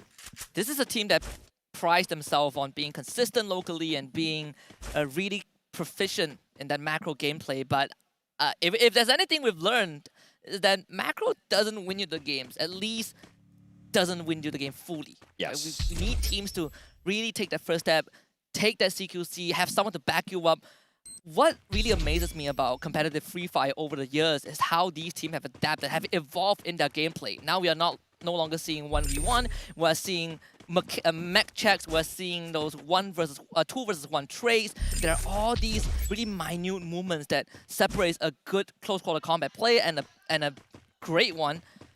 And I think we're seeing that discrepancy shown here. Tanamo, on the other hand, though, is going to get a free knockdown, free elimination onto one of the Vasto Mundo players. They'll take that one. But let me touch a little bit about HQ Esports, right? I think that overall, even with yesterday's playing with Team Flash, going into today with HQ Esports, the #1 seed, I expected a lot more out of the Vietnamese squads. Generally speaking, they still end up getting top 6, but as I say that, AB Radicals in a world of hurt already. 2 of the members have went down. Same for Vasto Mundo. It's going to be EU against MCPS. Who is going to do this? AB Radical taking the first move to move out of the building, but RQ Kazu is shooting them from afar. V2 has just gotten down Blazer 10, bringing Vasto Mundo down to just Nunes. And unfortunately, the EU squad will have to back off, and AB Radicals now get to claim 3 points. Yeah, a huge one. That's a huge win for AB Radicals. They need to get themselves scored. But Tanamo goes down, and it looks like Wine's all by himself. What is he going to be able to do? They have 3 eliminations, but now he's all by himself. RQ Kazu saw this from a mile away, then it instantly pounced on AB Radicals. They are wounded, they are crippled. It's a fight that no one on the side of AB Radicals wants to take. It's not a fight that Wine can even be a part of. But RQ Kazu smells blood in the wind. They are chasing after the scent of Wine. It's going to be a tough time for AB Radical to stay in this round. Wine needs to somehow get away. Yeah, he's just running for his life. And they do know that he's there. Razor and maybe are just going to look to just run after him. But Wine, he's getting vultured maybe from hands, and it doesn't really matter. AV gets eliminated. Pac-Man will secure that one. And it's an unlucky situation, right? They were able to hold the fort against Vasto Mundo, but RRQ, they were ready and waiting. And unfortunately for MCPS, they did what felt like to be a good start. This turned out to be a horrible ending. But RRQ Kazu, they didn't really have to use much, and they have ample resources to take on HQ Esports, who are spread really thinly on the map right now. Okay, RRQ has done quite well, right? Off of Legoloth, he's been doing a great job. I mean, this is a team that's won gold in the SCE Games in 2021. This is a team that's, knows how to win. They've done it not only in the leagues of the Indonesian leagues, but they've also done it on the world stage. They've made sure that they do it. But Vasto Mundo, I give them a compliment in the pregame, and they get eliminated 11th. Shame on me. And to be fair, they were really wounded because of AB Radical. So Ignis Esports picking up the final piece. And since, we talk about RRQ Kazu, props to Legoloth, because I think winning SEA Games was kind of the confidence boost that he needed to be a leader, right? He was doubting himself, he didn't know if he could do it, but that victory, that podium finish, first place medal for the team really gave him that boost. And we are seeing that reflect in his gameplay since the play-ins. And Legoloth, unfortunately, as I say it, will be caught out, but he was alone, so HQ gets a free kill. Yeah, Neo just completely ambushed him. He jumped off the building and just caught him off guard. Legoloth was not expecting that one. It really got caught with his pants down, so to speak. But now Magic Squad, on the other hand, kind of quiet. They've been sticking around. I mean, the Brazilian way has been more of targeted attacks, right? They tend to stick together. They're very well coordinated on when they want to attack. And at this moment, it looks like they're just going to be playing very patiently. Let the game kind of come to them. They don't need to do anything because Keed is right around the corner. And do they actually take out their fellow country mates? It seems like it has begun. GU just got a good snipe onto Modestia. Wonder if Magic Squad will go for that push. So far, it's all just love taps, and some of that can be debilitating. What we saw from some of these teams, especially from the Brazilians, is that normally when a team chases after their opponents, they will stop at a certain point. But for Magic Squad and K, they will chase you until the ends of the world, until the edge of the map, which is a very scary thing because it shows how confident they are. Nigma Galaxy, on the other hand, might just run into an opposing team who is circling nearby, and that team happens to be Alpha. Oh, but Alpha, okay, so Alpha, yes, they're making some movement, but they are kind of loud in those vehicles. They're getting some damage here. Enigma Galaxy's trying to draw a beat on them, not able to take him down. Yes, he does, and he knocks down RA2D. He is down. The rest of Alpha would just have to live with the pain, at least for now. There is still plenty of time to get that revive, either by revival zone or the buy point. So for Alpha, not too big of a loss, but for Nickmore Galaxy, they are already close to the top of the leaderboard, getting these pickups, these isolated kills will contribute to that. Yes, it's going to help them out. That's definitely what they need. But again, still very early. Let's just kind of slow it down a little bit. The circle is going to be a little bit beneficial, at least for Magic Squad and Keed, who've kind of been staring at each other. Yes, they're getting some shots, but nobody's really going to go into one another here. It's like a standoff right now, a Mexican standoff between these two teams. For Kate, at least, this is exactly what we saw, I believe, in match number 1, right? Where Kate was in the center of the circle, and then you had RQ Kazu and Evil Phoenix coming in from the side. Kate generally don't try to push it too much, which in a lot of times looks like the right move, but when push comes to shove, when that circle starts closing in and other teams start coming in and closing you from multiple angles, that's where you start to get worried for this kind of maneuvers. Like, where are you going to hide? Where are you going to go? What's the backup plan? Yeah, and it's going to come down to how the teams play the cover. Obviously, they know the maps, they know the buildings, they understand the certain angles that could potentially happen. But again, I think you're hitting the point of the sense of intel, right? Getting that information, making sure that you have vision. Like, if we're looking at Italo right now, he's like trying to peek out the window, but he's actually looking more towards the corner, so he's not able to see everything. You got to see the movement of the enemy team. You got to make sure that you don't get caught off guard. That's something that Evo's Phoenix have demonstrated time and time again, where they are using the fact that you can put your members out in the open with a couple of glue walls and just some intelligent play, some great foresight. Really enables you to get all this information. And that was what got them the very first booyah of the finals. And it was on Bermuda, where they played out in the open, they covered so much space, and they took advantage of the intel that they got. Yes, and it was super key for them. And okay, HQ Esports, they're in dire need of some points. Tyson here just trying to do a scouting expedition. He's gonna make a lot of noise, so players and teams are gonna understand that he's on the way, but he's all by himself. He's fine. I think he's just trying to see what is out there right now. Just give themselves a chance, find a team so that the rest of the squad can kind of just join them. And HQ able to at least touch down and set up camp in a pretty secure area. It's still the second circle. There are plenty of places to go around to get some loot. Obviously, they did sustain some damage, but that puts them within the line of sight of teams at Clock Tower, and Jason just instantly takes advantage of that, getting the initial knock onto one of HQ Esports member. Thankfully, there's no finishers coming in, and Jason just completely gets destroyed. Okay, Jason had got the first knock. He got picked up or whatever, and then he got knocked down again. Jason has just been a sniper. Tyson, that was, he's taking some damage. He's got knocked again. Kano will take that one. HQ Esports cannot catch a break, and after that third knock, Ignis decides that it is go time. It is time to hunt down the rest of HQ Esports, and this is going to be really crucial to see if HQ Esports are willing to take this fight. Are they just a reactive team? Neo says no, takes down Jason with a great grenade lob. Ignis Esports kind of stopping the tracks temporarily, but Eric is also responding, using that ice grenade, forcing the members of HQ Esports out. Eric is the only one right in front. Okay, one thing I don't like about HQ Esports right now is that they're kind of hesitant about going or not, right? It looks like the go call has been made. They're outside trying to get draw a bead on some of these angles. But Eric does get knocked here. Artemis will secure that one. And it looks like they're trying to find the rest of them, but they're going to use the glue wall, and Carlos. I don't know who's going to end up winning on this 50-50 fight. Eric tried to sneak through and unfortunately just got spotted, and GX was also in the picture, but we also turn our attention over to Alpha and Naguara Esports, who are assaulting the compound of Alpha, but unfortunately Yeko is the first one to get knocked down. Remind still alive with 15 HP. The rest of Alpha, they are pincering the members of Naguara, they are boxing them into this house. They are the ones who are trapped with Alpha, and Alpha cleans up Naguara. Oh, that is a win that they needed, but they're continuing to fight, and Alpha is looking to just continue to go with SES. They've joined the fray. There's just too much action left and right. G8L is still alive. He's the last one. He's the sliver of life. I think it was 3 HP, but SES, they want a clean house. They want to get the free eliminations from Alpha here. And he's trying to get away on a buy. Unfortunately, there is just no chance for that to happen. SES out fine, putting Indonesia on the map. Good vulturing strat.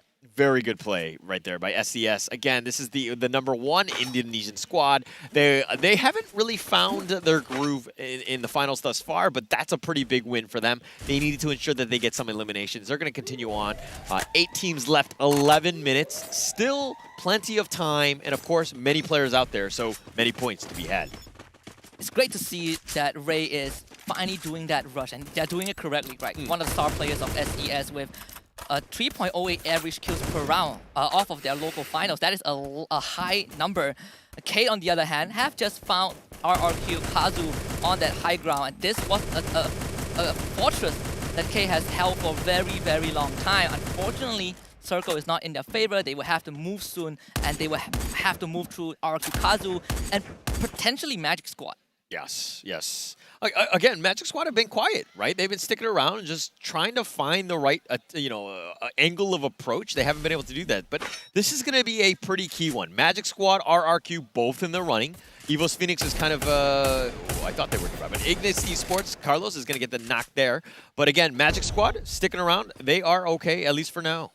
You see that ice grenade being lobbed by RRQ Kazu, which means that the assault might begin really soon. But RRQ Kazu, they have a very important decision to make. Where do we attack? There's Kate on one side, there's Magic Squad on the other. You don't want to come to the center. But for RRQ Kazu, they are split up 2-2 unless SES joins the fray. General getting eliminated from the picture might just be the green light for RRQ Kazu to kind of pounce and eliminate Vivo and eliminate Kate from this equation. Yeah, they still alive right now. I mean, General's the only one that's been knocked here, and they're going to continue to fight. But SES on that high ground, making it difficult for Dead God to draw a bead. But if we're looking at the angles that are approached, Ray's on the other side, so it's very difficult to find which sort of, who you should be targeting. But as I say, that SES just shooting the car at this stage. Yeah, just eliminate any mode of transportation, making sure that you trap whoever that car belongs to and where he should be, where you want to keep him. Modestia is in such a precarious position. He's beneath two RRQ members, is also getting shot at by SES Outfight. This is such a good position for SES to be in. It's a good position for them. I would say for Keed, not the greatest one, especially since RRQ is right on the other end of that one. But IGS, Ignite Esports, has been going on with HQ Esports. That's on the other end. But Drax7 will secure something onto Neo. So there's action all over the map. It's starting to build up here. And this one is definitely going to erupt in just a bit. SES Outfight slowly encroaching on the compound of both RRQ Kazu and Kate. But these two teams, Kate and RRQ, they also feel like they want to go head-to-head against each other. SES Outfight felt like the referee right now. They're just watching this unfold. Dead God makes the first move, and that is the first move that ends him, that puts him in the grave 6 feet under. SES Outfight just getting all these free kills from that high ground. RRQ Kazu finally making their move. They want to make sure that they do not become the victim. Returning fire onto SES Outfight, but SES Outfight have got a good hold on this high ground. Okay, they've done a great job, SES that is, of just kind of gatekeeping, moving with this circle, as well as getting some shots in. Legolaf has been, looks like he does go down. General's been revived on the other end, but it looks like they're going to continue to forward. But they have 8 eliminations. SES have bounced back this round. Bara knocked down by the play zone, but SES still have the numbers on the other end. Both Thai teams that ran into each other, and this is the showdown that the Thai fans want to see. NGX against Evos Phoenix. Stop is the first one to go down. Evos Phoenix going in for the kill, and Du is keeping his team alive. This is a star player that you want to look at. Bill against Jonah does not work out, and Jonah gets that knockdown. Moshi is going to be next on the screen, but unfortunately for NGX, they are history. Clinical fight there by Evos Phoenix there, winning 4-0 against Nigma Galaxy, ensuring that, hey, we are the top dogs from Thailand. You bow down to me, at least in this round. But many have fallen thus far. Ignite Esports, they're down as well. Magic Esports are like cockroaches. They're sticking around even to the end. Top 4, guaranteed some good points here by Magic Squad. Very smart play by them. But Jojo taking some shots here. Got Cruz, bit of a sniper on this perch. And even though the circle isn't in favor of Evos Phoenix, look at the amount of space that they've taken for themselves. It really feels like you're suffocated if you're any other team. God Cruz will make that first move to get more space, but Ray, his Hawkeye is incredibly precise. Takes down God Cruz, Evos Phoenix thinking if they want to bring their buddy back up, but there's no time to do so. No time yet, but God Cruz has been eliminated here. Get High is sticking around. Again, I would say he's the MVP, at least on this squad. Evos Phoenix, got to know where he is at all times. GU just trying to run for his life, but he's going to look to go right into Joanna. And can Jonah do this though? Getting pressure and even a knock with that vehicle. Evos Phoenix out. This is the SES Outfight's best round so far. And they're up against the second seed of Brazil. Magic Squad, consistent, deadly, precise. Can SES overcome them? We see all the utilities getting thrown out, glue wall melters, grenades, SCS against Magic Squad, GU going for the flank, GU getting the first blood, Ray getting taken out, Magic Squad puts one on the board. Puts one on the board, and it's the biggest one for them, right? Again, they were sticking around. They were able to do it. They were not fighting anything in the first, 10 minutes or so. They were very patient, and then all of a sudden, they turned it up. What do we need to do? We need to get some eliminations now. Now let's do it. Late game, we know how to close it out. Very important for those top teams. Perfectly ties back to the storyline and the banter video and the taunts that both Brazilian teams and Thai teams have thrown at each other. Thai teams got their booyah, Brazilian shows up on the second half, and this match is going to get even more intense. This final is going to get even more intense. So I want to see how these two regions go up against each other, but first, let us marvel at how Magic Squad got the booyah for this game.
Magic Squad got the booyah on that one. They did it in style. They got a decent number of elimination points, and they're going to be kind of jumping up. It's going to be very close with Keed. I'm super excited to see the overall standings because, again, the Brazilian teams are on top maybe. The Thailand teams are maybe faltering. It feels like that way, but whenever we see either Evo's Phoenix or Nigma Galaxy go out, the other will still be in the race until the very end, right? This is a very tight race. It felt like we have been confined in this bubble of just Thailand against Brazil all the way. There are some other teams that are also keeping up. RQ Kazu were doing great. Ignis Esports were also doing pretty decent to keep themselves in the race, but we are seeing that gap getting widened a bit. Yeah, it's going to be super interesting because, again, even for that the match standings on this one, of that last game, which is going to be kind of key in terms of how it shapes it up for the next 3 rounds, we're looking at exactly what happens. SES bounce back game. 12 eliminations. They got second point with 21 points. They needed that one. That pretty much guarantees them at least a spot into, the top 7 spots going in. Very crucial as well. This team, they have a reputation to get rid of, and that is the runner-up specialist. And even though they won the local league, this is the best proving ground for SES Alpha. But Magic Squad was the team that got the booyah, 19 points for them, followed by Evo's Phoenix with 13, and RQ Kazu keeping tabs on them alongside Kate with 10 points each. Oh my gosh, but look at Nigma Galaxy at 8 points, Ignis Esports with 8 as well. HQ Esports had a decent game with 7, so they kind of bounced back on that one. But look at AV Radicals, Naguara, Vastamundo with a donut. That is a travesty. This is a devastating finals thus far for Naguara in particular, right? Because this was a team that came in from yesterday with so much promise. They were dominating the play-ins, then they finished in 3rd place, but at the end of the day, this entire finals thus far have not been their playground. This, the current standings. Kate in 1st place, 80 points, leading comfortably, followed by Magic Squad in 2nd with 72. Oh, there's both. I mean, the Brazilian team seem to look like they're pulling away a little bit. But yes. Nigma Galaxy and Evo's Phoenix, the interesting part in that last game was the fact that they were kind of going head-to-head. Evo's Phoenix ended up winning that one out 4-0. crippling, eliminating Enigma Galaxy. That was huge for them and their confidence going into this one. But they both have 66 points. It's going to be very interesting seeing with those ties teams. What do they do in the future? Like, do they like let their the enemy team go just so they can deal with the Brazilians, or what do you want to do? Without knowing who they are on the battlefield, it's going to be so hard. But I love the fact that you brought up SES having that important round, right? Because it really catapulted them to 6th place. In first page, there's still a lot of work to be done for SES to even have a chance to contest that championship title, but getting close is the first step. Yes, for sure, for sure. It's all about that. It's going to be going into that. But let's talk a little bit about the MVP of the last game. I think this is going to be super key because of the fact that, like, you know, who do you think is going to be the MVP? I think it's going to be Italo. It's either Italo or Gyu, because I think these two have been instrumental in getting Magic Squads to the top. Gyu was a phenomenal support, and Italo, he was known as the Glue Wall Masters for a couple of times yesterday during the play-ins on that key player screen, and it's good to see that now he's also leading the elimination chart with his Charge Buster. Yeah, and he's got to continue on doing that one, but let's talk a little bit about the match kill leaders.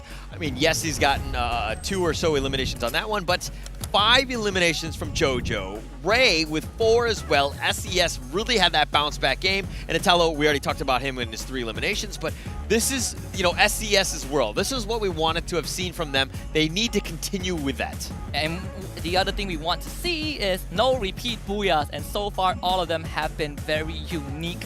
No team has gotten 2 Booyahs yet. We also got to look at the key players of game number 5, starting with SES Alphine's Ray, 6 massive assists, and Jonah from EVO's Phoenix with 16 glue walls erected. Okay, you erect them, but a hand will knock them down, and he's knocked down 6 of them. Pretty good stuff by them. HQ's Esports, Neo as well, Field Medic. I mean, this is one of those things where, yeah, you got the award, and it's great support play, but picking up 4 guys, but it's never really good for the team when you have to pick up 4 people, right? And it's even worse if you can't translate that into something. Right? It's just like how we saw, for example, most damage blocked by Time Turner, but that team incidentally was the team that got knocked out. They got knocked out early on. It really shows that you are getting pressured a lot. HQ Esports, they don't have much time left, and they are still biting the dust. It's not starting to get concerning. It is incredibly concerning if you are a HQ Esports supporter, but it's safe to say if you are EVO's Esports fan or if you're supporting SES Alpine, they are still very much in the running.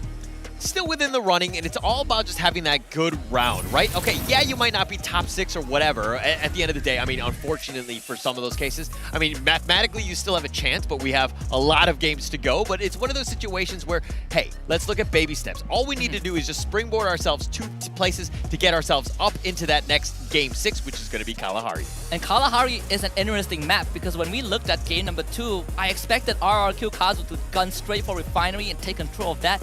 But it was Magic Squad that took control of Refinery and took it to the very end. NGS got the Booyah, but Magic Squad is showing us that they're not afraid to contest these key areas. Never afraid, right? I think that's the biggest thing, is that you have to be confident enough to know that wherever I'm going to drop, whatever I'm going to defend, I know what I'm trying to do. The strategy is there. This is it. This is the best of the best. You're in the entire world for Free Fire, right? And you have to know the map. You have to understand what you need to do to make sure that you're playing it properly. And it looks like, you know, Magic Squad has done a great job of that. And there are some patterns we saw in that second game where Alpha taking the initiative to take on Kate. They lost, unfortunately. Ningma Galaxy setting the record for most points and eliminations in a single round. I'm not looking for any teams to break that record, but I certainly am looking for the teams to adapt to what happened in round 2. Definitely, definitely. And we're going to see more of that. Again, it's all about the strategy. We've kind of gotten our, we see how the other teams played it. It's going to come down to this. And how do we react? What is the counter strategy to all of that? It's going to be super key. And I think when we talk about this being crucial, Kate has gotten it to the T. It felt like they have mastered not just being passive, but also knowing when to take that first move to get that Booyah for themselves. Yeah, definitely. And we're going to see 3 more games. It's going to be the end of it. It's going to be coming up. We're going to find out what's going on. But we have still plenty of action to go at you. But first, we're going to take a quick little break.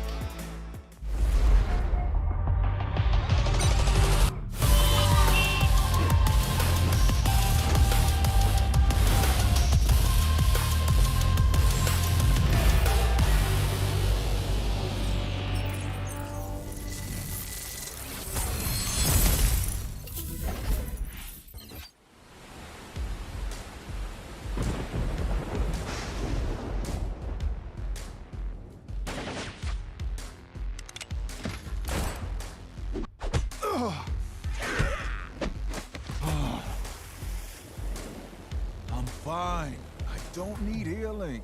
What? Your arm is broken. If I show you I can do a push-up, will you stop bothering me? I dare you. Hate to say it, but I told you so. You don't hate it at all. Oh, my grumpy love of my life. You can be so stubborn. I am strong-willed. I'm not stubborn. Introduce them to their new home. You're the captain of the island. You do it. Fine, fine. Thank you for taking us in. What is this place called? Ford, you didn't tell them? Slipped my mind. You're in safe here. The safest place on Earth. Welcome to your new home. Hey, who's behind this mural? I didn't approve this. Actually, I look pretty good.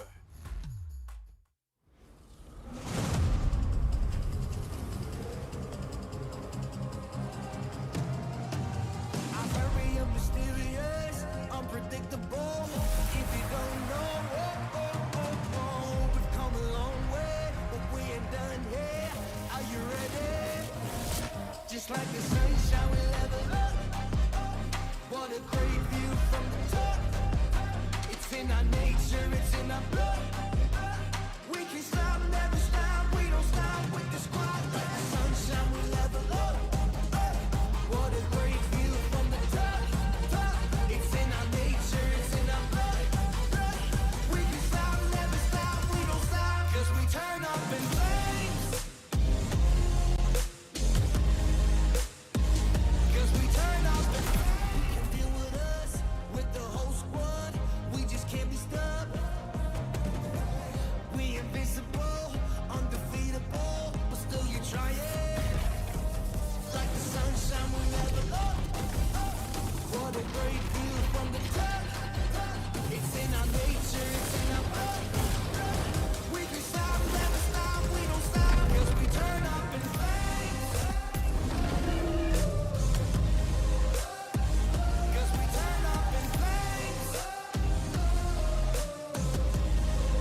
Brazil, Thailand, Indonesia. 3 nations dominating the grand finals through 6 different teams. This is the Free Fire World Series Bangkok 2022. My name's AJ, I'm the Mustachio, down here with the one and only Husky. And what a day it has been. We're down to the 3 final matches, but there's no guaranteed champion just yet. Anything can happen. And I'm wondering what's it gonna take for Indonesia to climb up to the top. Brazil has had a taste. Thailand has a lot of taste, but Indonesia still struggling to grab the trophy for themselves. Starts with SCS Alpine, right? The first seed of Indonesia alongside RQ Kazu, who have been doing admirably, but RQ Kazu were the more solid one, which is a good outlook for a team that barely scraped by through yesterday's play-ins.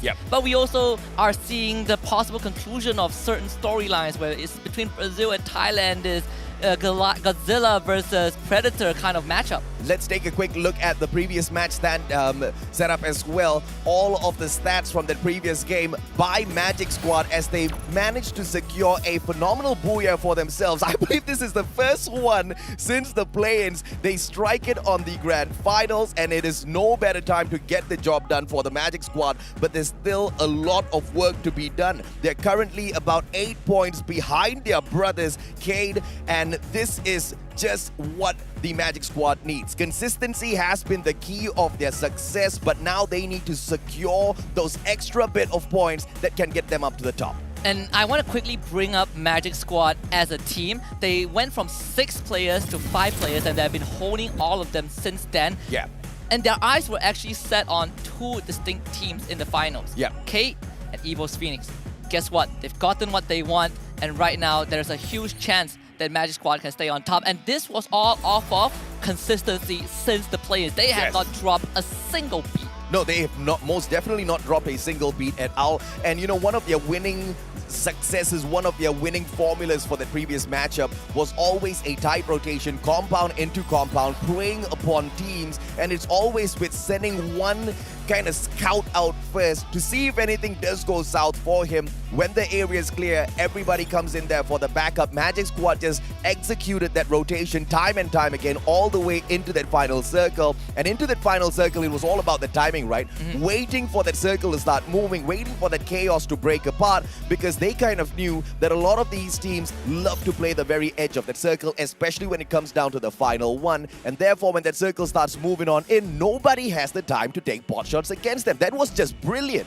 2 key players on the side of Magic Squad, GU and Italo. These 2 have been instrumental to defining what Magic Squad has achieved so far. Not to take it away from the rest of the team, but these 2 have been phenomenal. And of course, as we go into Kalahari, the teams are trying to get that trophy away from Mr. Wagger, because that's what they are fighting for right now. We will see if that's going to be the case, because Kalahari, I think, is interesting. We'll see if RRQ Kazu wants to take back Refinery from Magic Squad. Yeah, flight path skewed towards the right here as it cuts through from Stonebridge all the way down to Shrines, leaving Maze and Mammoth quite the distance away. But as you can see, SES Alfine finds the sub for themselves. This is going to give them that bird's eye view from up top, but also a lot of area around them to loot up. They just need to be a little mindful of the positioning of Alpha. But looking at the performance of Alpha thus far, it doesn't seem like they're going to be that big of a threat for the squad. Well, for this esports, it might not be the same. They've hard drop onto that blue tier, the high tier loot zone with AB Radicals. And we talked about this from the beginning, right? These 2, it's not easy to miss AB Radicals. It's not hard to miss them, excuse me, because they always take the high tier loot zone and they're paying for it. Absolutely, man. It's not difficult to find these boys at all. If you want to look for the Filipinos, you look for a blue circle, and there you go. You'll get all of them there. But this is the problem with AB Radicals. They haven't really been able to keep up with the very aggressive gameplay that we usually see out of them in the grand finals in here today. Jason Scar will be able to take down Wine, and if Wine himself cannot get those CQCs completed, there's just no hope for AB Radicals in here today. Wine is their most phenomenal player, but he hasn't been able to strike a beat throughout the whole day. And you can say the same for Ray Miao, the wonder child from the Philippines, right? When he first joined the scene under VPH Velocity, this guy was the absolute Hawkeye of the entire MCPS region. And right now, not really showing up. I mean, you are looking at the pillars of AB Radicals crumbling one by one. And I feel like it's definitely not entirely on them, but it's also these teams understanding what to do against AV Radicals. You're seeing this very passive and responsive gameplay that hasn't worked out. Modestia, good drop. Dynamo doesn't see exactly what's happening behind him. Is Modestia going to be able to get this backstab? We will have to wait and see. Enigma Galaxy, on the other hand, holding on to this compound at Foundation and slowly surrounding the players of RRQ. But Phil God manages to dodge that Spaz 12 in hand. He can turn it around, but unfortunately for him, the time turner is just a tad bit too late. Gets taken down. UMP in the hands of Razor, and RRQ the first ones to draw blood. But he's going to get revived instantly by Stop. NGX are not in the perfect position to fight RQ Kazu, so it's understandable why they decided to take that backseat and go for the safe play. But on the other hand, Naguara, they're facing off against Vasto Mundo. Naguara, Cole. I mean, Naguara has been having quite the troublesome time out there in the grand finals, but as quickly as they go down, Maxi brings them right back into the matchup. Naguara still alive and kicking, but not much loot on two of their players. Blazer 10 and Faku pulls up a great glue wall, but look at the securing here coming through from Vastamundo. The backstab was just way too good. Faku out for the count. The grappling gun, very crucial on a map like Kalahari. And that is what allowed Vasto Mundo. They knew that the Naguara member was alone. All they had to do was to put pressure and outnumber him on that roof. They did exactly that. On the other hand, Ignis Esports are going to face off against HQ Esports. RRQ brings their team members right back in, all thanks to Pac-Man. Ignis, on the other hand, fighting for a lot here. They want to get the top 6 for themselves first. Ghost goes down. Jason, good backstab. Woodpecker manages to get that shot, and he gets the elimination point for himself as well. Eric Max 7 needs one more shot. Can he get it? Pulls up the glue wall, and what a play! Gets the headshot. Hand goes down. HQ continues to struggle. Eric puts on his dancing shoe and just dances around the members of his opponents. This is this incredible movement. He was in the red, uses the building, uses the structures to protect himself. Phenomenal play. You could have slapped it and he would have gone down, man. I mean, that was just so close for the player from the side of HQ. But Eric's just way too good, man. I mean, happy feet. He danced around that perfectly. RRQ, on the other hand, Razor and Maybe needs to look for a little bit more of those loots. But this danger zone is just going to tease them for a little bit as they run away. They were at the very edge of it. Refinery is the home of RRQ, and they are right back at it. It's good to see that RRQ got control of Refinery, but also partly because Magic Squad decided to not contest it early on. HQ Esports bringing the two fallen members back, but as quickly as we say that, Vasto Mundo, on the other hand, have engaged in with Ignis Esports. No offense to HQ Esports, but the more they bring their team members back, they are just going to feed into some of these teams. 180 by Jason Crusher got crushed instantaneously. Jason's playing this on a whole other level. Ignis on the long side flank doesn't even need to do much. But Kano down on the ground though. Can he get to him? Yes, he can. Jason getting everything done all on his own. IGS is on fire right now. 5 eliminations just on his own. This guy has eyes on the back of his head for sure. HQ Esports, they ended up losing Neo after those 2 revives. So it's going to be another tough round. I mean, HQ Esports, we were all agreeing on the fact that they were just responsive, a very passive team. They're relying on that macro, and it's good that they stick to the identity. But so far, that has been overshadowed by all these maneuvers from more active teams. You know, Ignis Esports, Vasto Mundo, the Brazilians, the Thais. It's just proving to us that you have to also make your own active decisions. I mean, if even Vasto Mundo is struggling in this lobby, there's no surprise at all as to why HQ is doing the way HQ is doing right now. But they just need to find a solution. They have to avoid all of those engagements if possible and just take those final circle fights as much as possible, right? But now Ignis manages to sneak on into confinement, but Vasto Mundo meets them from the edge here. Oh no. Timing's just a little off. Eric misses that grappling hook climb, but look at this. It is the one and only Luca who drops by Kano Max 7. Luca's not getting off and he gets taken off by pure aggression. I mean, that was no way that was going to go his way. Critical mistake from Luca. I understand the maneuver, but Crusher just parachuted down. You do not have the numbers advantage. You do not have the arsenal advantage, at least. Vasto Mundo getting punished a bit, but thankfully IGS are also down to just 3 members, so there is still a chance to fight on even ground. Eric needs to turn the circle around. Crusher has got the exact same gun. It's the Max 7. It's all about who gets the pop first. Ice Grenade will force Eric away. He's not going to be able to make that entrance just yet. Catches up with Carlos. Both of these boys. The 2v1 situation can be set up here as long as one of those players from the side of Vastomundo makes that mistake. Eric on the second floor. He finds nobody though. Vastomundo downstairs. Those glue wall melters ain't going to be doing jack upstairs. And one good grappling hook brings him up to the top. Carlos bites the dust. What a headshot by Blazer. And here comes Eric for the response. Can he trade him right out? Brings out the glue wall. One more shot. Eric gets denied. Blazer with the Kano. hero move, and they might just wipe out the entirety of Ignis Esports. Kano, once more left to his own devices. He has been the clutch master of the team, but can he survive this pressure from Vastomundo? Gets away, buys a bit of space, but Vastomundo are on his tail. Yeah, this is going to be a problem. Kano barely has any room to get away. He can't even pick up his team members. Eric's up top. Kano gets tagged up and Ignis gets flushed out. This is just a phenomenal stand-up round by Vastomundo. We just highlighted them saying that they were struggling in the competition. They realized that as well. This is just a fire round for Vastomundo. 3 rounds, more than enough for them to squeeze right back up to the top 3. That's the kind of initiative I want to see. Blazer 10 rushing the roof, getting 1v1s, winning them. We want to see these from more teams. Vastomundo setting a really good example. But right now, SCS outfight. They see EVOS Phoenix on the slow ground. EVOS Phoenix debating how to maneuver this, decides to take that long route. There's no need to engage SCS. The night is still young. The round is still early. There's plenty more time and plenty more space to go around. The Knight's not that young though. The Knight's getting quite old here.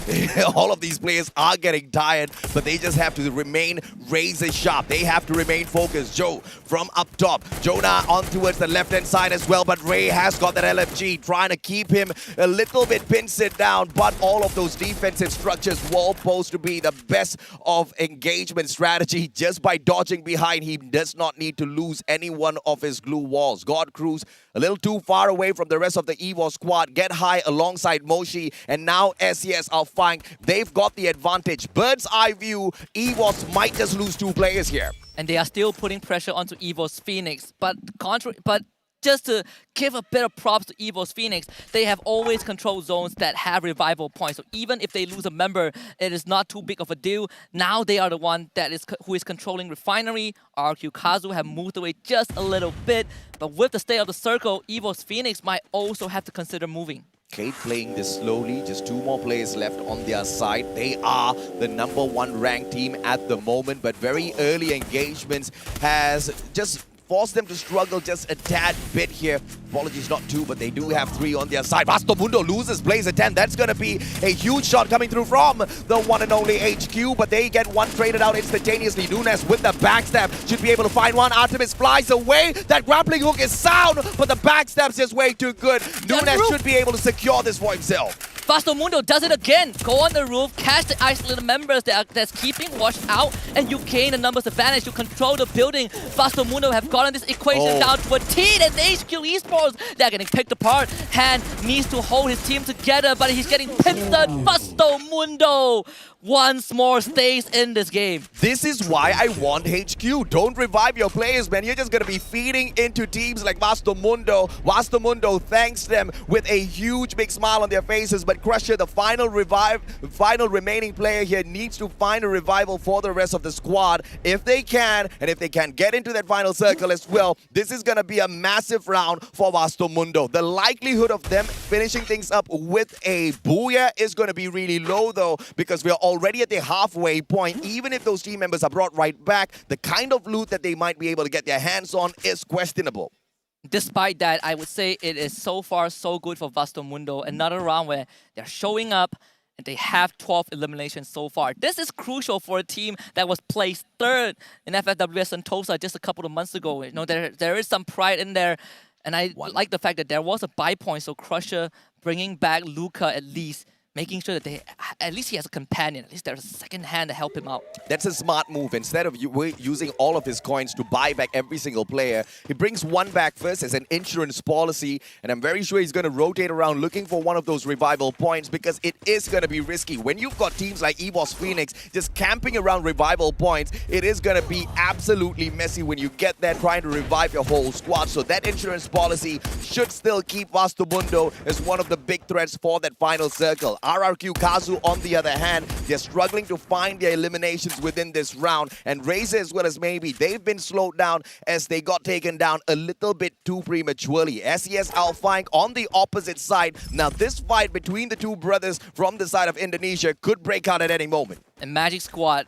also finds themselves in a pickle with Alpha. And just now Alpha tried to rotate, but they lost their vehicles in the process because Magic Squad was pressuring them the entire time. And look at Magic Squad. They know that they have the advantage of the circle, and they are just keeping Alpha at bay. This is crunch time for Alpha. They need to find a way to push into Magic Squad. Does Brazil take the championship back to their country? It all started in 2019. Nade will be able to tag one, but instant pickup will be possible. Bobs now erects that glue wall, but Riptide Rhythm rips it right away. Drax as well as Italo. Zone comes on in as well. Bobs gets taken down. This is Alpha. Finally, they wake up in the competition. Yet another nade can be very useful here, but Raid himself gets taken down. It's all up to Remind. GU way too far away, and Magic Squad sprinkling their pixie dust on the Alpha squad right now. Double barrel in the hands of Rewind, but it is a 1v2. Drax steps on in first, and that ice grenade was just the perfect solution for him.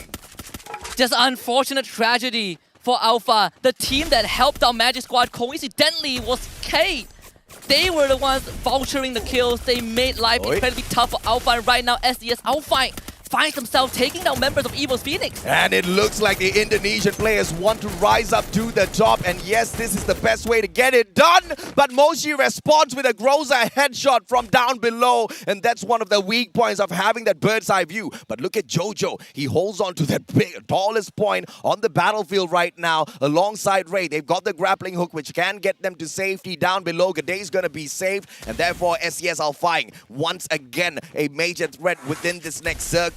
But look at Cade, ever so slowly dodging all of those engagements. Once they make it around this big bad boulder, they're going to be coming across RRQ Kazu, and RRQ Kazu might not be very happy with that. But Magic Squad should be able to cut them off halfway. And look at the positioning of Magic Squad. This might just be the pincer that does Cade in. Also look at the position of Nigma Galaxy. They just saw 3 teams pass by them. Magic Squad able to get into the circle. Say the same for RQ Kazu, Kate coming in from the corner.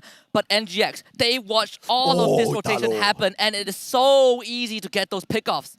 Masto Mundo now, Crusher moving on in first, and Bob's a little bit too slow and to is going. him. And yes, he does move on up to the top. Here comes Feel Good with the sprays, gets maybe, ducks away behind the container, gets the second one as well. Feel Good feeling good right now. Can he get the third? Backman backs away. Feel Good misses this shot, but he's not slowing down just yet. Turns around the corner. Bob's on the other hand, very low on HP, but a glue wall erected by his opponent keeps him alive as well. He's gonna have a lot of time to recover. Fights on different fronts, NGX winning all of them, and Magic Squad wiped out by Stop, and he also found Pac-Man. Busto Mundo goes out thanks to K.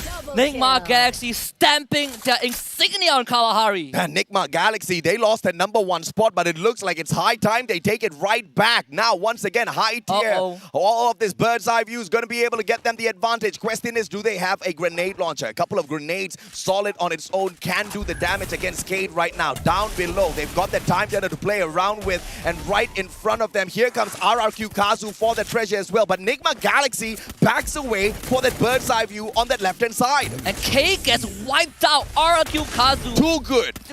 They were not able to do much. They were not in the fight, but Nigma Galaxy did it perfectly. SES eliminating Stop, bringing the NGX down to just 3 members. Riptide Rhythm, perfectly done. Ooh, Barra puts up a clutch wall. Oh, what a great glue wall pulled out. Timely manner that saves the lives of SES. And now, Nigma Galaxy gonna be a huge problem for this next fight. But Legolas, nade, but due response with his own glue wall. That keeps him up and surviving. Legolas takes Ray out of the equation. Jojo, Gade, as well as Barra, they're all waiting. Legolas can do the dirty on Team Nigma Galaxy, but it's all about the timing.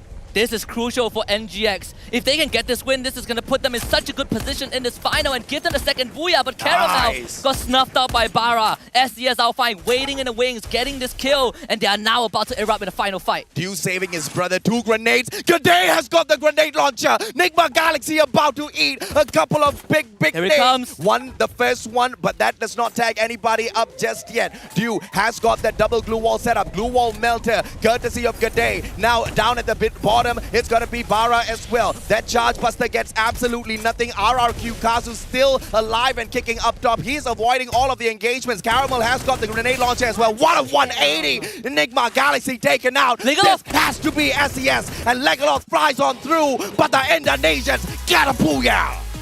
You have just witnessed the first seed of Indonesia playing like the first seed of Indonesia. What a performance from SES. 2 rounds that they have shown us that they can do it, and both rounds were classic, were just phenomenal gameplay all towards the end. The rounds that they have gotten for themselves, vouchering kills, getting high ground, taking advantage of teams they want to rotate. NGX did phenomenally, got a lot of info, but I mean SES Alpine did a better job.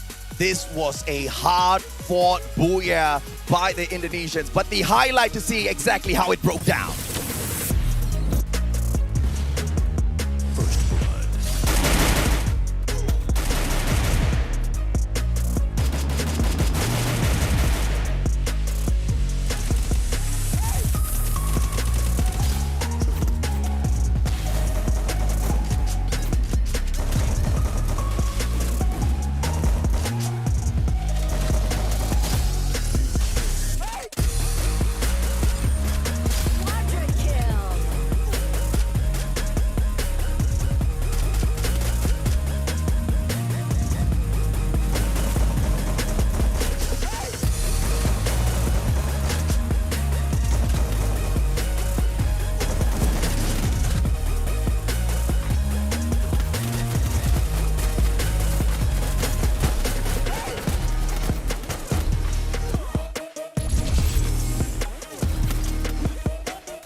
Now, I have to say, I called it out after match number 2. I was waiting for SES Alpine to join RRQ Kazu on the left-hand side of the leaderboard. Not only did they join them, they were just 1 step below them in the earlier matchup. You called that out. They were struggling just a little bit in comparison to RRQ, but look at where they are now. I mean, SES Alpine, this is the first booyah that they got in the finals, but they also had a previous round where they did very well. Yes. And these 2 rounds have a similarity, right? They have a common playstyle that we saw. SES Alpine playing the vouchering game. They were getting high ground advantage, and they were picking out members from different teams who were rotating inside. Yep. And we talk about Ray from XCS, right? He is the rusher for the team. It's great to see him show up, and he really did play his part in this map. One of the highlight plays, in my opinion, also is from the side of Enigma Galaxy. The players of Cade right below them under the platform. There was no line of sight at all. They hop on over to the boulder on the left-hand side. Cade did not see that coming and instantly put them out of the equation. Alpine picking up 21 points for themselves. 12 from the booyah, 9 from the eliminations. Enigma Galaxy doing phenomenal as well as they shut many of those teams up with the 19 points to their side. And Vasto Mundo, this was a breakout run from them. It's just unfortunate that they only managed to sneak away 5 of those placement points. This is the second round for Vasto Mundo where they had an incredible performance. I mean, they took out both, I believe, HQ Esports and Alpha in the same manner, where they were just pushing, they were just going for the rush, and they completely caught these 2 squads off guard. You can say RQ Kazu in 4th place with 14 points. Cade also did fine with 13 points in 5th. Esports kind of rounding out the first page with 8 points. If Vasto did not pick up absolutely nothing in the previous round, they would most definitely be in the top 4 right now, looking at the kind of massive points that they can pick up for themselves. But of course, here's the overall standings and how the leaderboard has been shuffled. It is still going to be dominance from the Brazilians up top with the 93 points, but Enigma Galaxy's quickly catching up, 85 in that 2nd place. Magic Squad wants to sprinkle that pixie dust to slow them down, but it's not going to be possible because Enigma right now is on fire. The Shooting Stars are about to bust through the Brazilians in this next matchup, unless of course something messes up for them. We have 2 more rounds left, AJ. It is not a far cry if we say that NGX might win, or even Cade taking the trophy Oh, back. yeah. The trophy was first claimed back to Brazil during FFWS Rio, and maybe after 3 years it would be brought back again. Kate is leading that charge. Kate is most definitely leading the charge. There is a possibility here that the Indonesians might be able to sneak it away from both the Thai as well as the Brazilian squads. But in order to get that done, SES Alpine needs to hit massive booyahs in the next 2 rounds. And they've clearly shown us that they are capable of that. RRQ Kazu, on the other hand, they've shown us that they are capable of consistency. Let's see if Indonesia can prove themselves out there on the battlefield. But who's the MVP for SES Alpine? You'll be able to see that right now. G'day with the 3 eliminations. This guy was surely the playmaker for the squad. And I was looking for SCS to not just rely on Ray to be the rusher, but also to make moves as a team. And that match just now was the perfect example of SCS Alpine realizing that we do not need to be the passive ones. Why are we holding back? Go forward. We are the first seed of Indonesia. We had this title of runner-up specialist. We do not want that to stick with us. Yeah, the top eliminators of that matchup, as well as a lot of action broke down on the battlefield. Surely you should see one Nigma player here.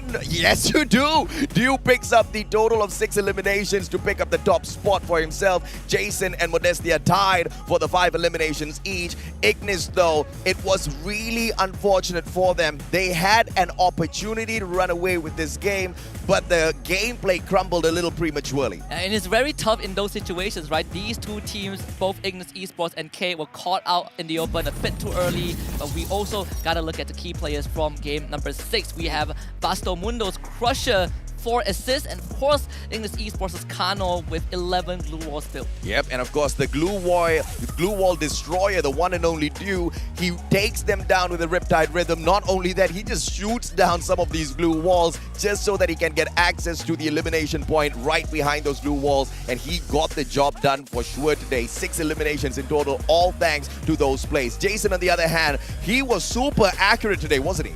Yeah, he was incredibly on point.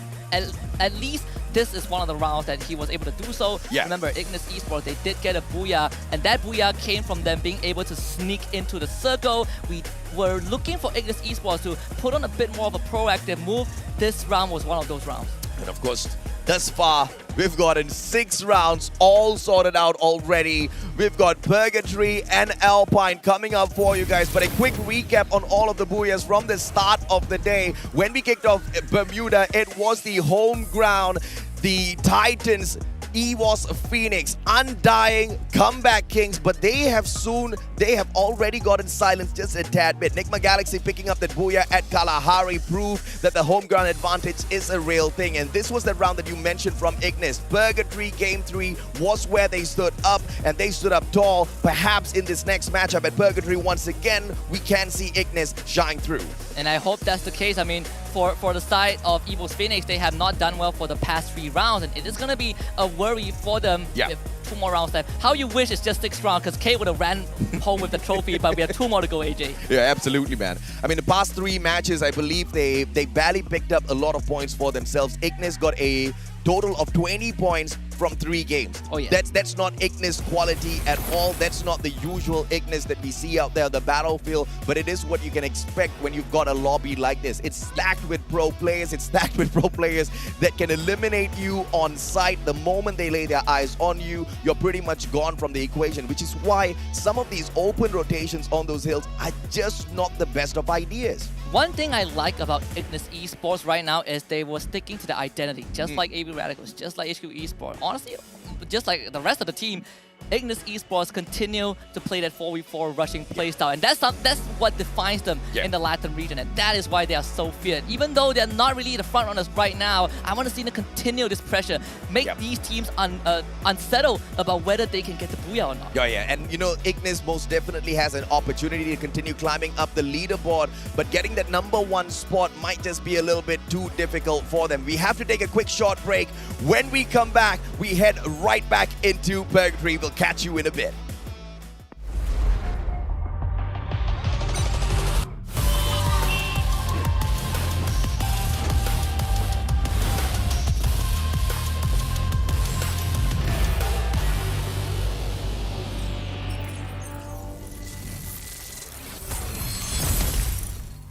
Alright, survivors, welcome to Free Fire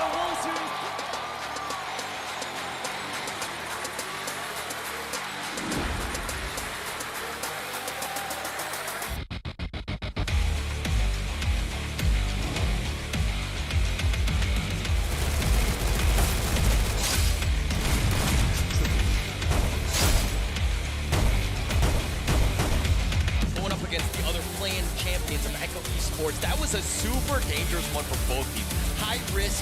There's so much at stake right now. Directly below him is not going to be Fernando at all. But initializing shot yang sekarang ini. Shot telah dijumpai tapi But here comes Moji, the good name from JLX.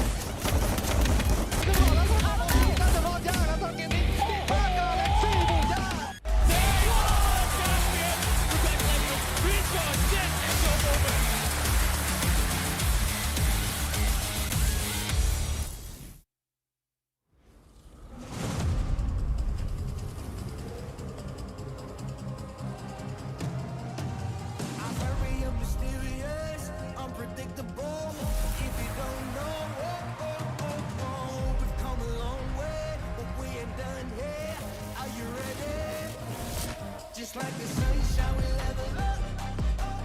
What a great view from the top.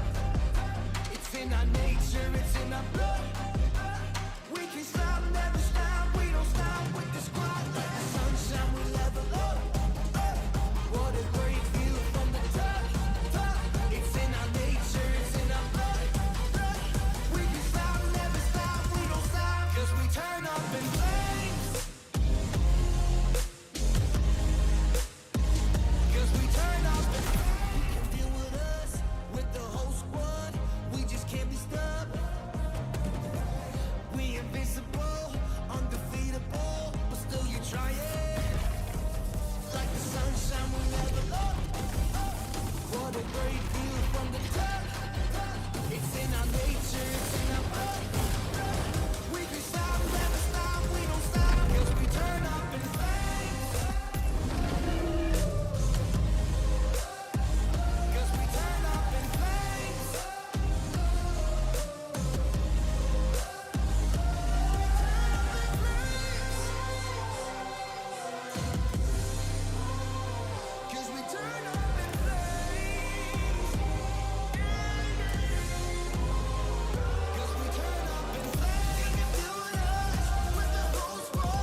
Sebuah perjalanan panjang bagi kita untuk akhirnya bisa berada di FFWS ini sejak 2021. Fakta bahwa kita bisa ke FFWS, menurut gue sangat pantas dengan semua usaha kami. Gue berharap kami bisa mendapatkan kejuaraan pertama untuk tim kita. A nossa equipa, nós estamos juntos há muito tempo. Quando as pessoas falam de como as outras regiões são fortes, esquecem que nós fomos terceiro lugar da última vez. Thật sự thì mình không quá lo lắng vì mình đã có trải nghiệm từ lần đi Singapore trước đó rồi. Chỉ cần team mình giữ vững phong độ thì có thể nói là HQ không ngán một ai hết. Ipinagmamalaki ko na umabot kami dito. Gagawin namin ang lahat para magningning sa FFWS. طريقة وحيدة حتى نظهر شكرنا للمعجبين، وهي أن نعطيهم أفضل ما لدينا. نحن مصرين على ذلك فهم. La última vez nuestro camino acabó en play-ins. Esta vez seguiremos peleando y acabaremos con todos. Eu penso mais como uma vingança. Nós vamos provar que os times da Tailândia não são imbatíveis. Nenhum time tailandês ganhou 2 vezes seguidas. E nós estamos aqui para que não ganhem novamente. Vamos levar esse orgulho de volta ao Brasil. ผู้คนต่างสงสัยว่าเมื่อไหร่ยุคของทีมไทยจะสิ้นสุดลงสักที เราจะทำลายขีดจำกัด และรักษาแชมป์ที่ประเทศไทยไว้ เพราะเรานี่แหละทีมม้ามืดตัวจริง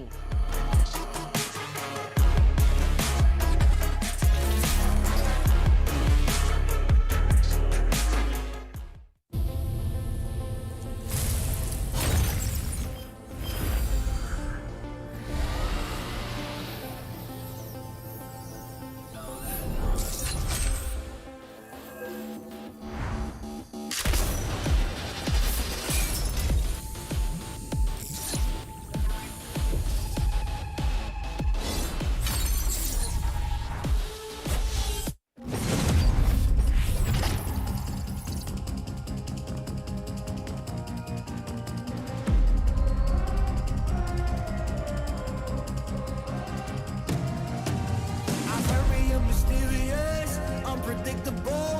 If you don't know, we've come a long way, but we ain't done here. Are you ready? Just like the sunshine, we level up. What a great view from the top.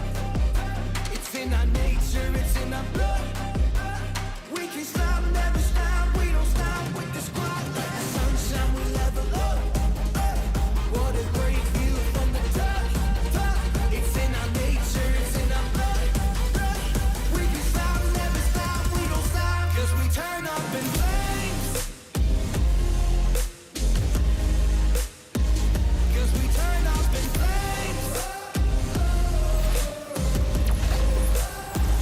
'Cause we turn up in flames. You can deal with us, with the whole squad. We just can't be stopped. We invincible, undefeatable, but still you try it. Like the sunshine, we level up. What a great view from the top. It's in our nature, it's in our blood. We can stop, never stop, we don't stop. 'Cause we turn up in flames. 'Cause we turn up in flames.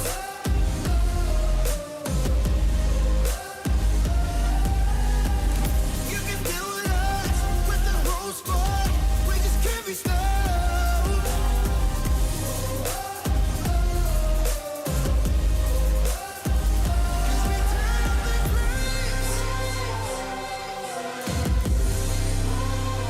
'Cause we turn up in flames. 'Cause we turn up in flames. You can deal with us, with the whole squad. We just can't be stopped.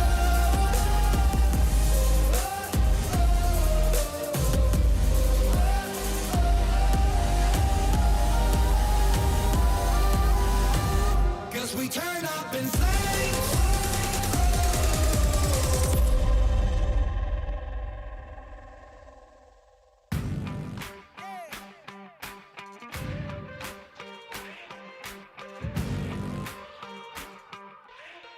Time to level up and pay attention. Only the best can win, and I got a vision. I'm gonna be everything you said I couldn't be. I'm gonna leave my footprint, P.S. I know you see. I do believe that some things might be destiny. I do believe that I'm gonna give the best of me. I know you can't see, but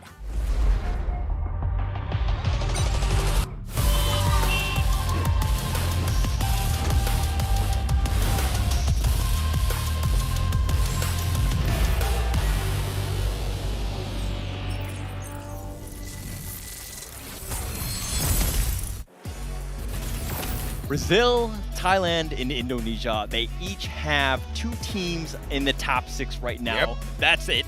All those teams. Are they going to win the world champion? I mean, one of them surely do have their hands on that world championship already. It's, yes, RRQ as well as SES Alpine, especially SES Alpine, a little too far away from that #1 spot. But SES just scored a phenomenal booyah.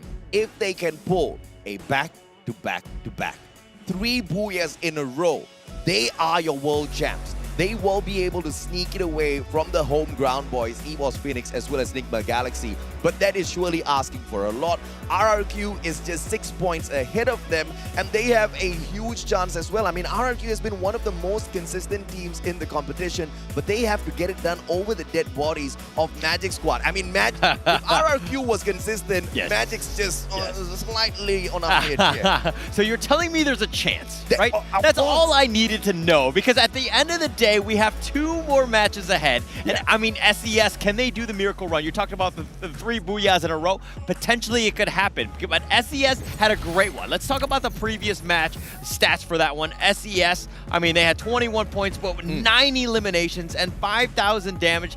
SES, we liked what we saw. Can we see more of this? I mean, okay, it's asking for a lot. It's asking for a lot, right? But the SES has proven they can get this done. And we did discuss this just before heading on into this matchup as well, just during the break, that whenever SES was playing it a little bit slow, whenever they looked like they were a little scared to get into an engagement, they did horribly.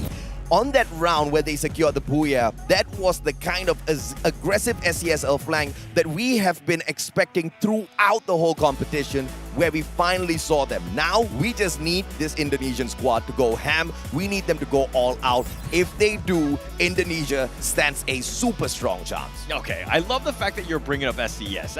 It's funny that we're like putting up so much praise and so much pressure on the 6th place team right now. You know what I mean? Like, they have such a hard journey, but we're like, no, SES, all you need to do is just triple booyah. Yeah, triple? Easy, right? I mean, RRQ at this point is like, hey, am I not standing here? Have I not performed enough for you guys to talk about it just a little bit? I mean, RRQ has been amazing, but we want to see the hustle, right? I mean, SES, if they secure yet another booyah back-to-back, they're going to be putting on a phenomenal amount of pressure on teams like Cade. They're going to be putting on a phenomenal amount of pressure on teams like Nigma Galaxy as well as Magic Squad. And talking about Nigma Galaxy, this team has been quite strong, right? Cade as well as Nigma, both of these teams have got the most number of eliminations out there on the battlefield right now. RRQ Kazu, on the other hand, currently sitting down in that 4th spot with 73 points, just 6 points behind Magic Squad. Now, this is just a situation where anything goes.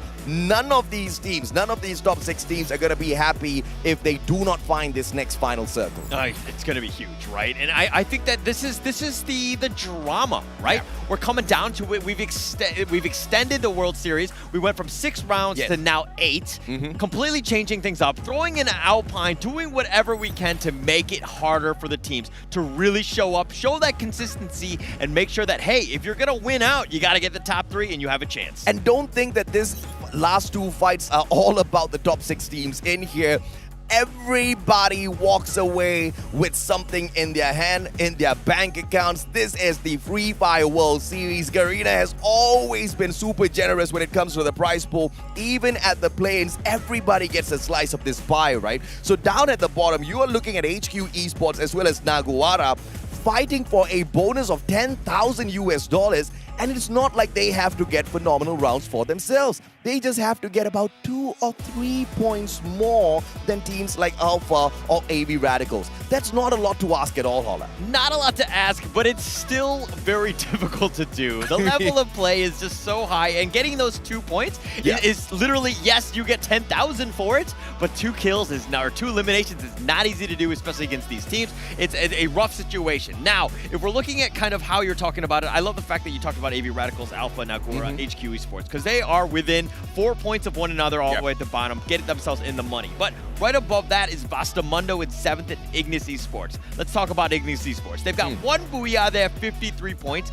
and this is a different tier, right? 53 and 55, that's a bit of a rat race. They do have a chance at the top 6, but they gotta make moves. This is pretty much it. If they bomb out this one, they're pretty much eliminated from probably top 6 qualification at this point. Basically, what you're asking for, Holler, is for Vasto or Ignis to secure a good Booyah in this next round.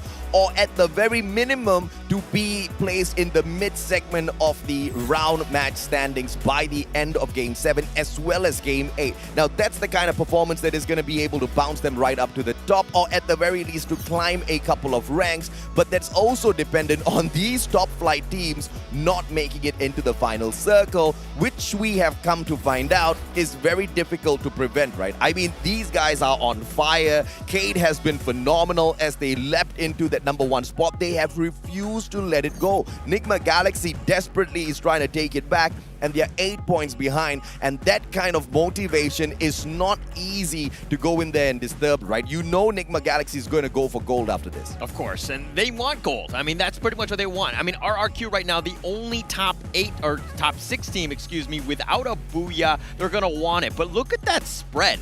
No team has gotten 2 Booyahs thus far. It's really come down to the eliminations, and there's a reason why Keed and Nigma Galaxy are at the top, because they're mechanically sound. They get those eliminations. And Cade, it's all about the repositioning as well. Your positioning out there on the battlefield is absolutely crucial. But how do you travel from one compound into another?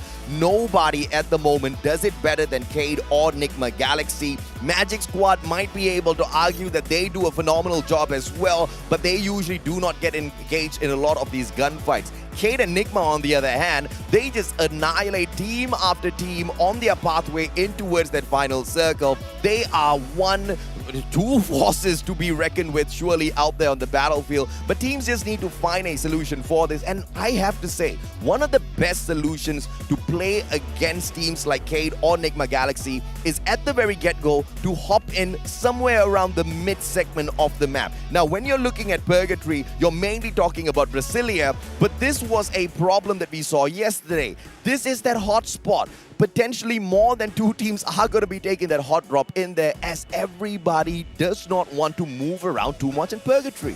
Okay, very much true. And it's going to happen. It's going to change things up, and we're going to see what's going on. Now, let me ask you a question. I don't want to put you on the spot and just say stick with the team. Let's go with region, right? If you had to choose between Brazil, Thailand, and Indonesia, which one of these regions is going to pull out the winner today? I mean, you got 2 horses in this race. You know what I mean?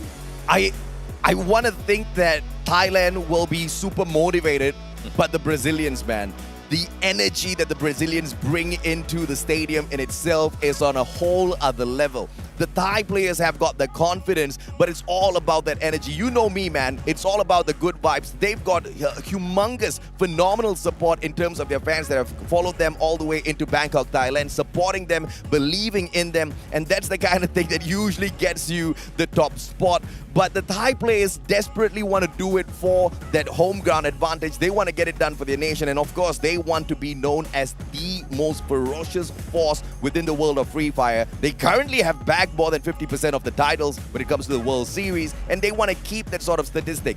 But as I talk about them, I'm thinking about Indonesia, who's left out of this equation. I'm thinking about Indonesia, who does not have a single World Series title to their names, but they've got a lot of capabilities. And maybe the rising veteran beast RRQ might just be the ones to get the job done. It is crazy, right? The fact that they were a play-in team, RRQ, some people have written them off. They bounced back on the, level out. They're just kind of tearing it up. Yeah. I mean, this is a guy who's like taken all of that to heart. Yep. You know what I mean? And he's turned that into motivation. Yeah. The team is in a great position. Top 4 right now. That's exactly where you want to be going to the final 2 rounds.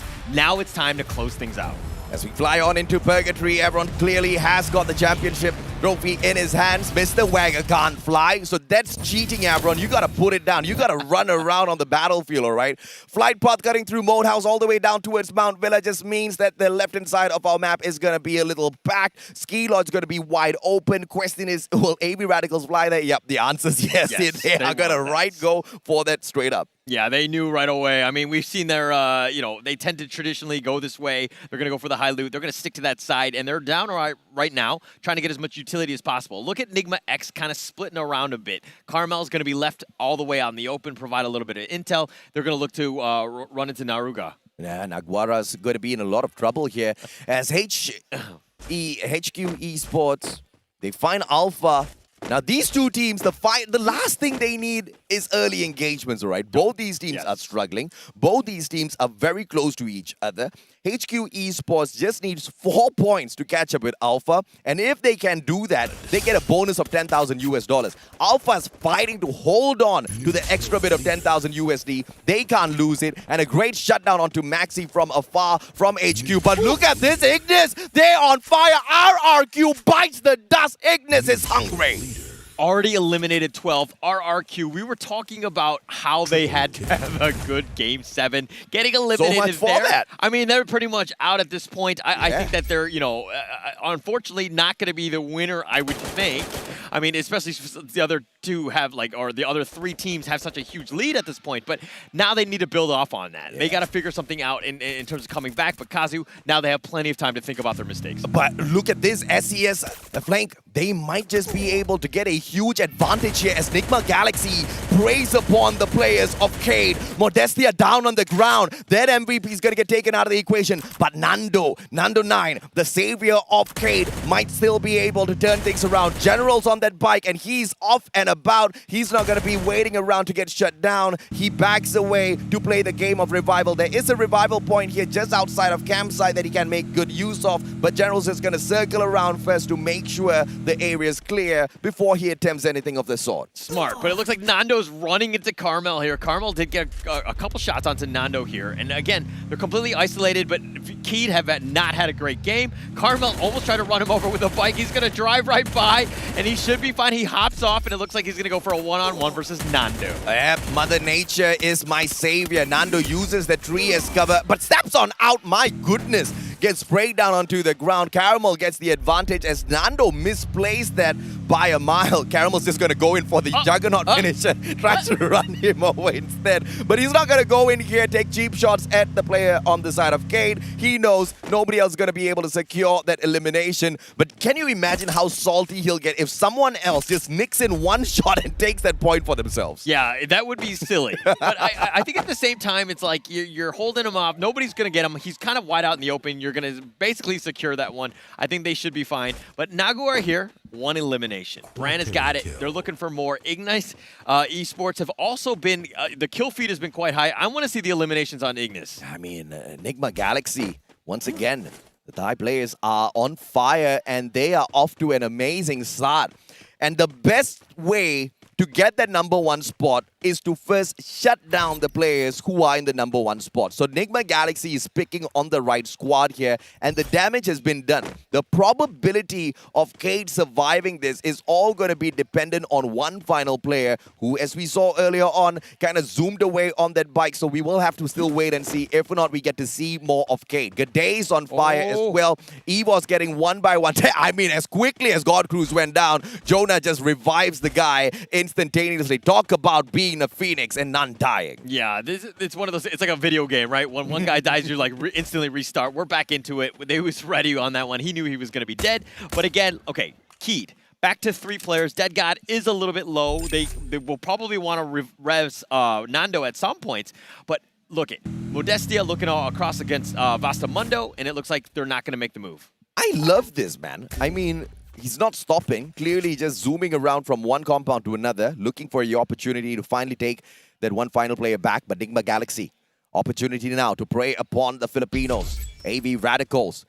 Just 3 players on their side. Twos moving up first. Caramel's got that AK-47. Few got from the back, but the Charge Buster needs a very close opponent in order to be super effective. The timing's all what it's about. That Charge Buster's not going to be able to do that damage from afar. 1v2. Great blue wall pulled out. Caramel barricades himself in, but how long can he survive? Not long at all. Wine takes that point for himself. Very smart play by AV Radicals there. That was really on point. Very good ambush, catching him from all grounds. I mean, yes, the blue walls were going up, but it doesn't really matter. They had the numbers advantage. AV Radicals, that's perfect. Now can they compound into more? Fugata is sticking around on the side. I don't think he's going to move, give away his position at this point. Nigma Galaxy helped out SES, and now AV Radicals helping out SES. These 2 top dogs need to get taken out of the equation for the Indonesian squad to stand a strong chance of grabbing this championship for their home ground. And it is going to be very, very difficult for Indonesia to get the job done if these two teams are in that final circle. So from the get-go, the advantage is to the Indonesian squad. Has an advantage. And this is what you wanted to do. They built a lot of momentum going into the last round, or from the last round into this one.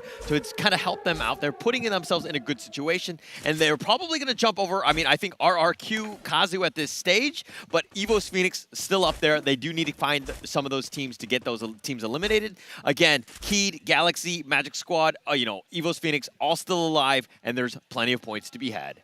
To be the champion of the Free Fire World Series 2022 Bangkok for Ignis Esports might be an impossible ask, but getting an extra $10,000 from this massive prize pool might not be too wild of an idea, too wild of a request from the squad members, but you bring Stop right back into the equation. Alpha, on the other hand, they are keeping a watchful eye on the players of Naguara. We switch on over to Nigma Galaxy. This is gonna be a problem. AV Radicals, they bring on in that monster truck in, and Wine, great time turner, double barrel in hand, pulls out the glue wall as well, 1v2, nice. But Dew goes down. Okay, I love the way that AV Radicals are like, okay, we're just going to Zerg people. We're just going to just ambush them as much as possible. They can't kill us all, so to speak, and they're able to do that. Now, Enigma Galaxy are on the run. They have 2 members. Yes, they still have a chance, but man, this has not been looking good for Enigma Galaxy. Nope. They've been on the defense. Oh, this is a GG. Feel good. He has nowhere near to a vending machine, nowhere near to a revival point as well. Vasto Mundo, on the other hand, they meet the players of AV Radicals. AV Radicals are not the only predators out there on the battlefield, but AV's turning the tables on Vasto Mundo themselves. What has gotten into the Filipinos? Wine manages to get a trip mine knockdown as well. Vasto Mundo bites the dust, but one more survivor on their side. Everybody's helping out the Indonesian squad of SES Alpine. They're definitely helping them. This has been very beneficial for them, but AV still going up against Vastamundo here.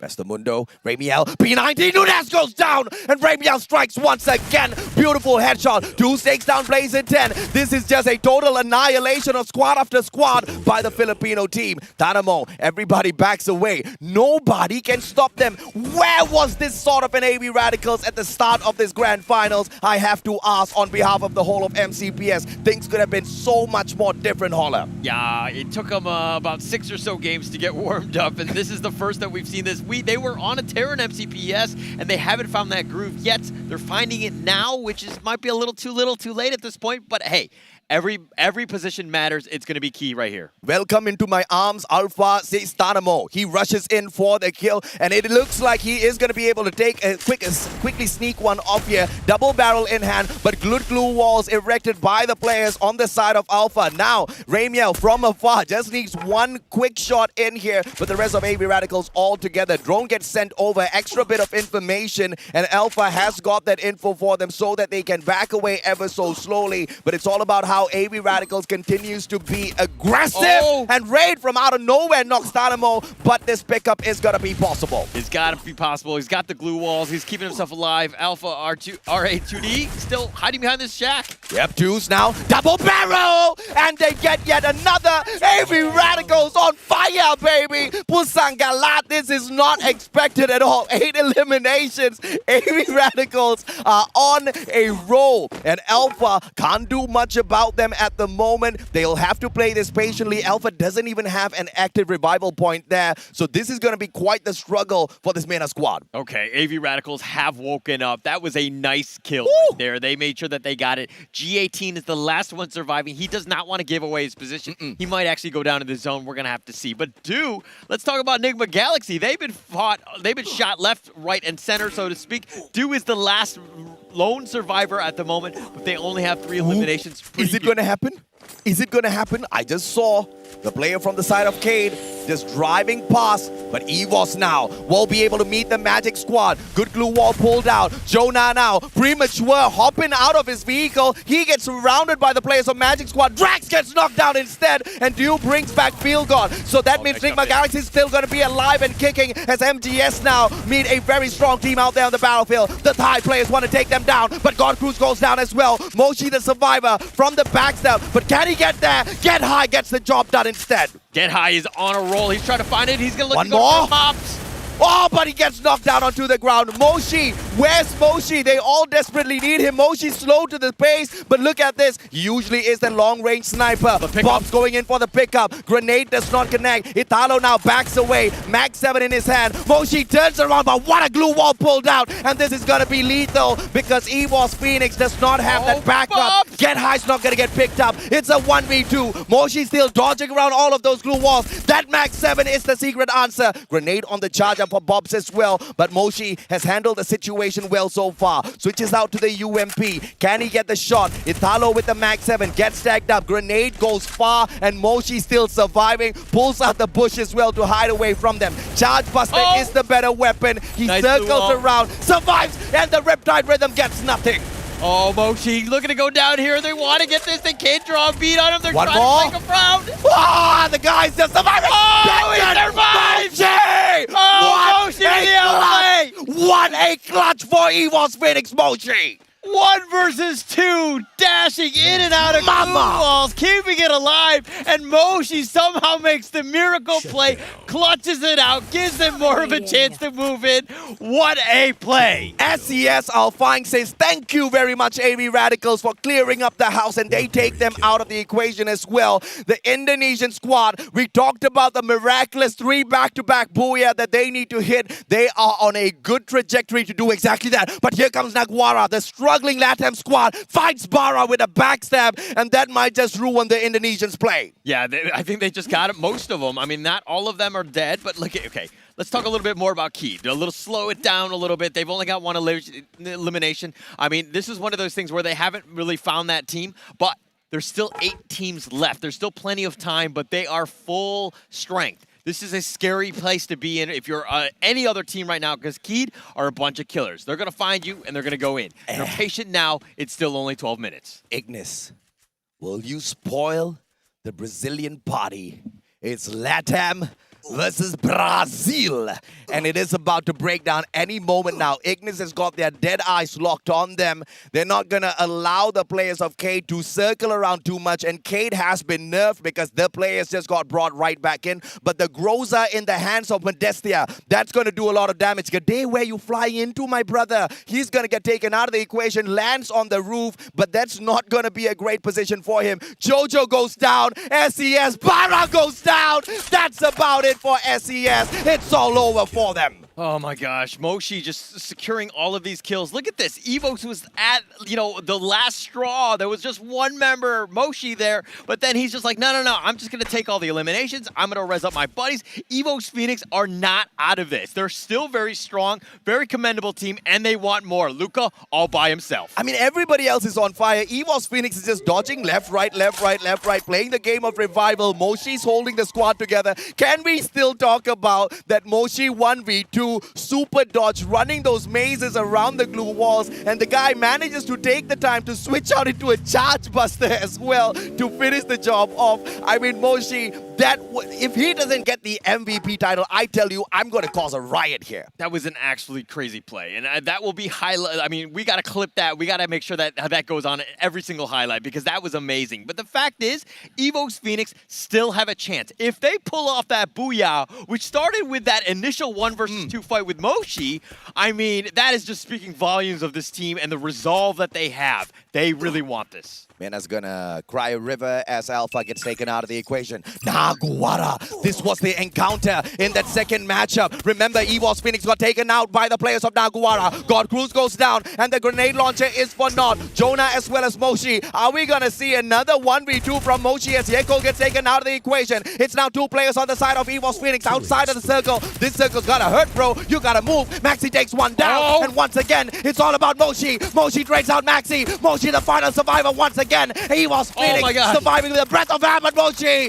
goes down. Oh, he's taking it out, but he's finally been eliminated. Jason from all the way downtown. It seemed almost, like really unfortunate for them. They weren't even in the play, but Ignis Esports, 11 eliminations. they are looking to storm back. Ignis Esports in a great spot. At this point, you just gotta concede that the Brazilian team of Cade, as well as the one and only Nigma Galaxy from Thailand, are gods of Free Fire. So many encounters, so many players knocked down, and here they are aiming for that final circle. Ignis wants to ruin their chances. They want to be the champs of LATAM that says, hell no, this Booyah belongs to me. The players on the side of Cade, on the other hand, bring out those vehicles, circle around, and they find the circle. What a play. But open grounds, my brother, that was premature.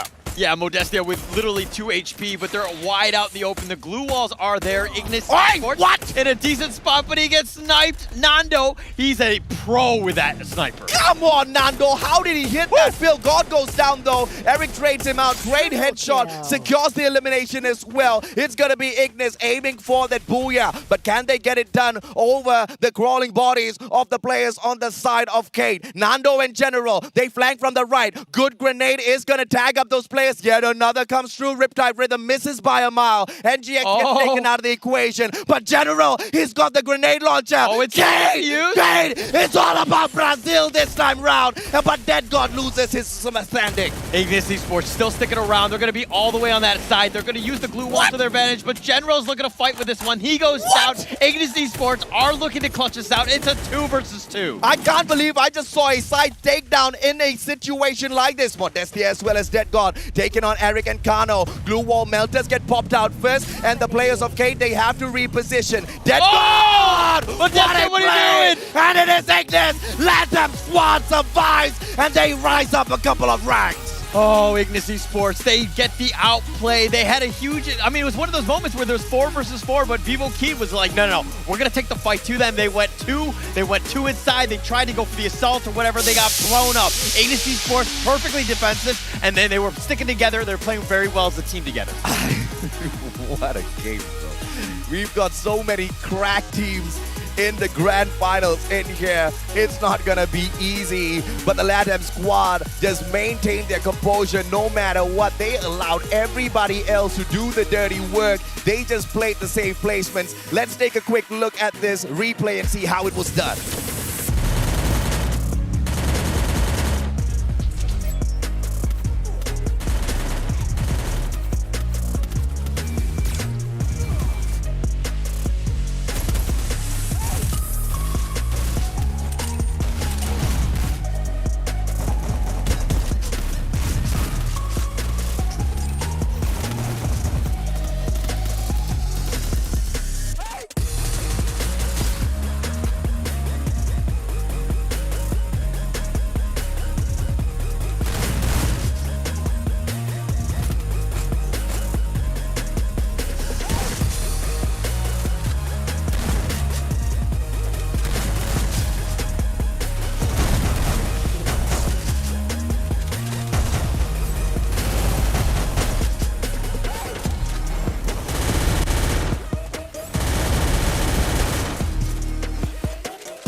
I love Ignis Esports, but I still think Moshi's my personal MVP, man. I mean, that God play with that Charge Buster, close quarters combat. I mean, if anybody has used the Charge Buster before, they know that it's not an easy gun to master. Moshi, the god of Free Fire for sure. Absolutely outplayed there, right? I mean, not only did he get the 2 eliminations there, but then he rezzed up his teammates. They got more kills in that, and then they also got, better placement points. Yeah. I mean, it just compounded, and there's a reason why this team is just so good. And there's a reason why Cade as well as Nigma Galaxy have been running the grand finals in here today. We saw many early engagements that almost took these 2 titans out of the equation, but still at that final circle, I mean, I've got my mind blown. I wish I had minds, but I've got my mind blown by these plays.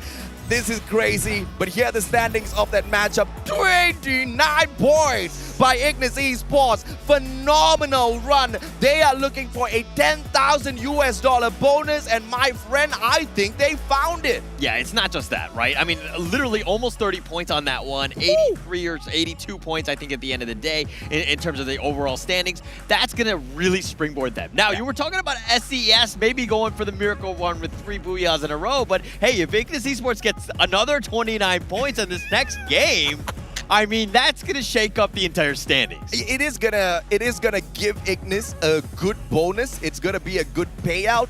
But is it going to be great in terms of them having an opportunity to pull the championship away from one of the Thai or one of the Brazilian squads?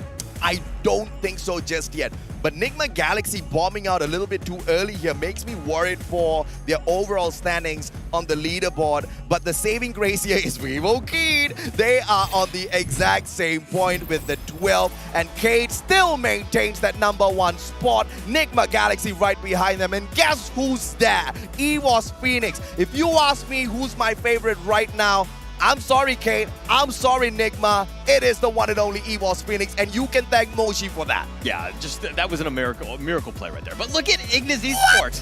Ignis Esports so close. Now, again, Keed, this is their thing. They've been scoring, 10 plus points almost every single match. Yeah. They've been on a tear if you think about it, right? This is through 7 games. They have 105 points. Right? They're averaging quite high. I mean, it's more than 10 points a game. Obviously, I don't know the exact math because I don't have my abacus with me, but that is consistency. That's exactly what you want to do. If any other team really wants a chance, they need to eliminate Keed early. This is just so sad for Ignis, man. I mean, where was that firepower a little bit earlier in the competition? Because we needed at least one more extra round before we head on into Alpine.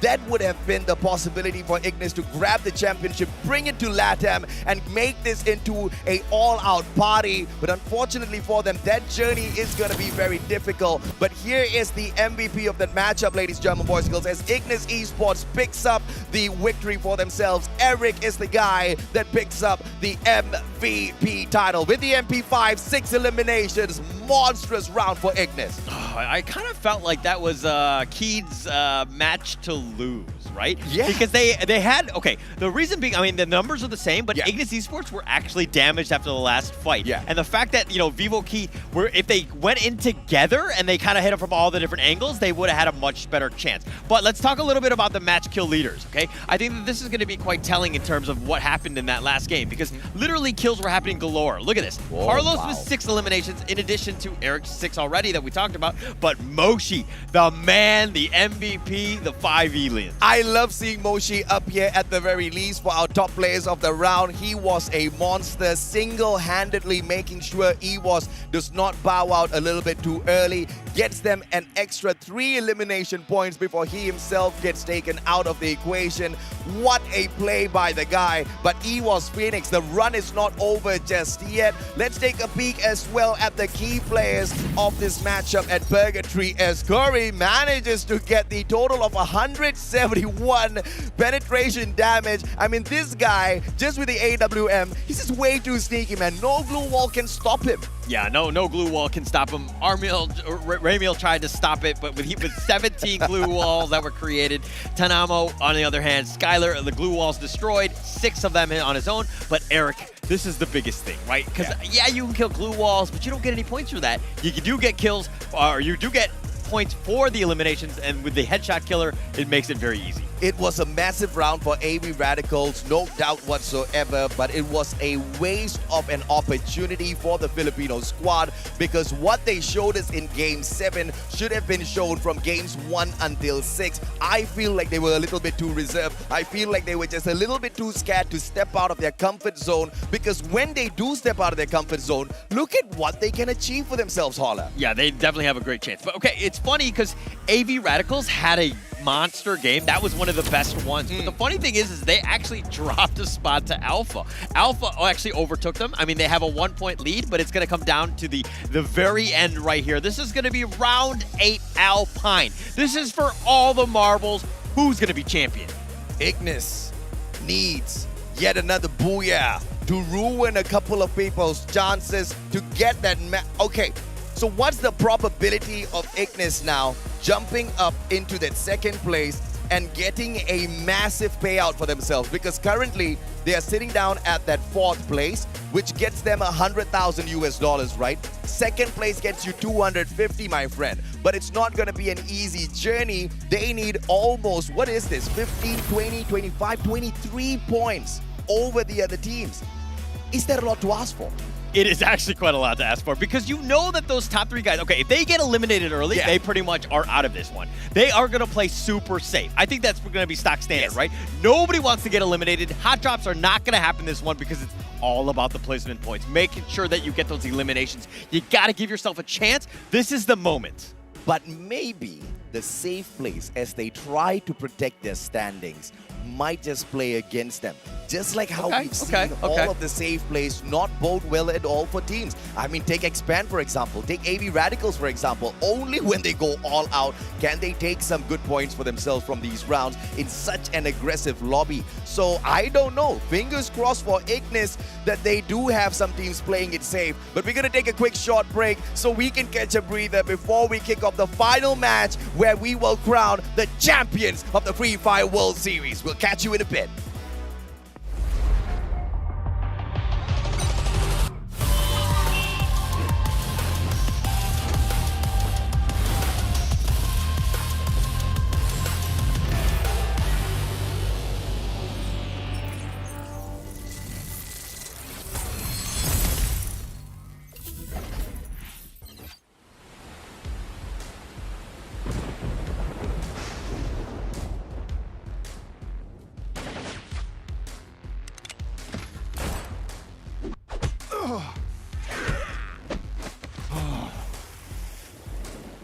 I'm fine.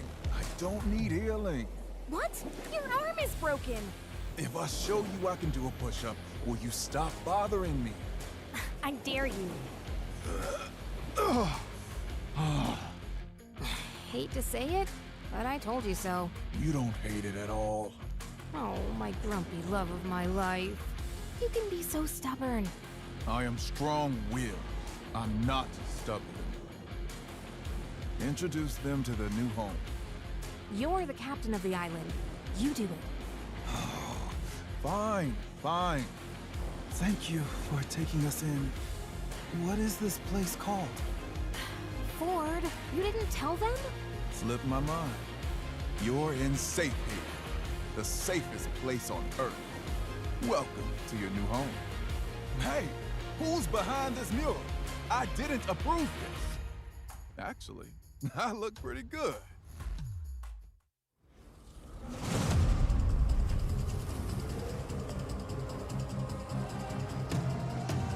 I'm very mysterious, unpredictable. If you don't know, we've come a long way, but we ain't done here. Are you ready? Just like the sunshine, we level up. What a great view from the top. It's in our nature, it's in our blood. We can stop, never stop. We don't stop with the squad. Like the sunshine, we level up. What a great view from the top. It's in our nature, it's in our blood. We can stop, never stop. We don't stop, 'cause we turn up in flames. 'Cause we turn up in flames. You can deal with us, with the whole squad. We just can't be stopped. We invincible, undefeatable, but still you try it. Like the sunshine, we never up. What a great view from the top. It's in our nature, it's in our blood. We can stop, never stop, we don't stop, 'cause we turn up in flames. 'Cause we turn up in flames.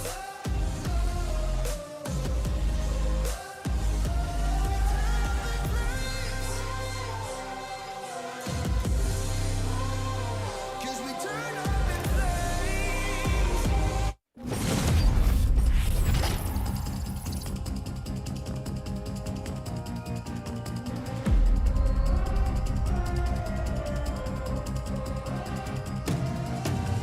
I'm very mysterious, unpredictable.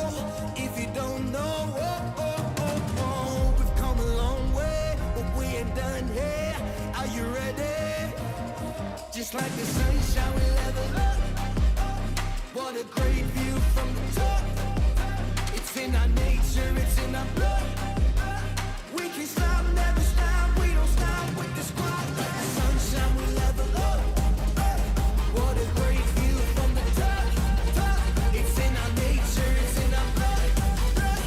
We can stop, never stop, we don't stop, 'cause we turn up in flames.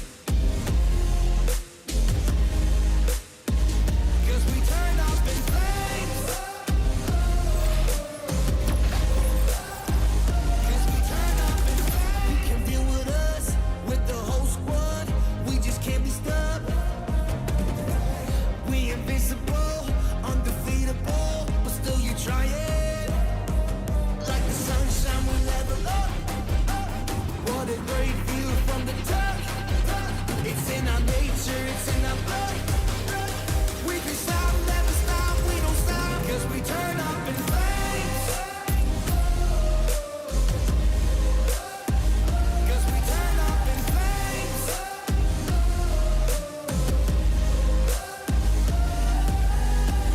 You can deal with us, with the whole squad. We just can't be stopped.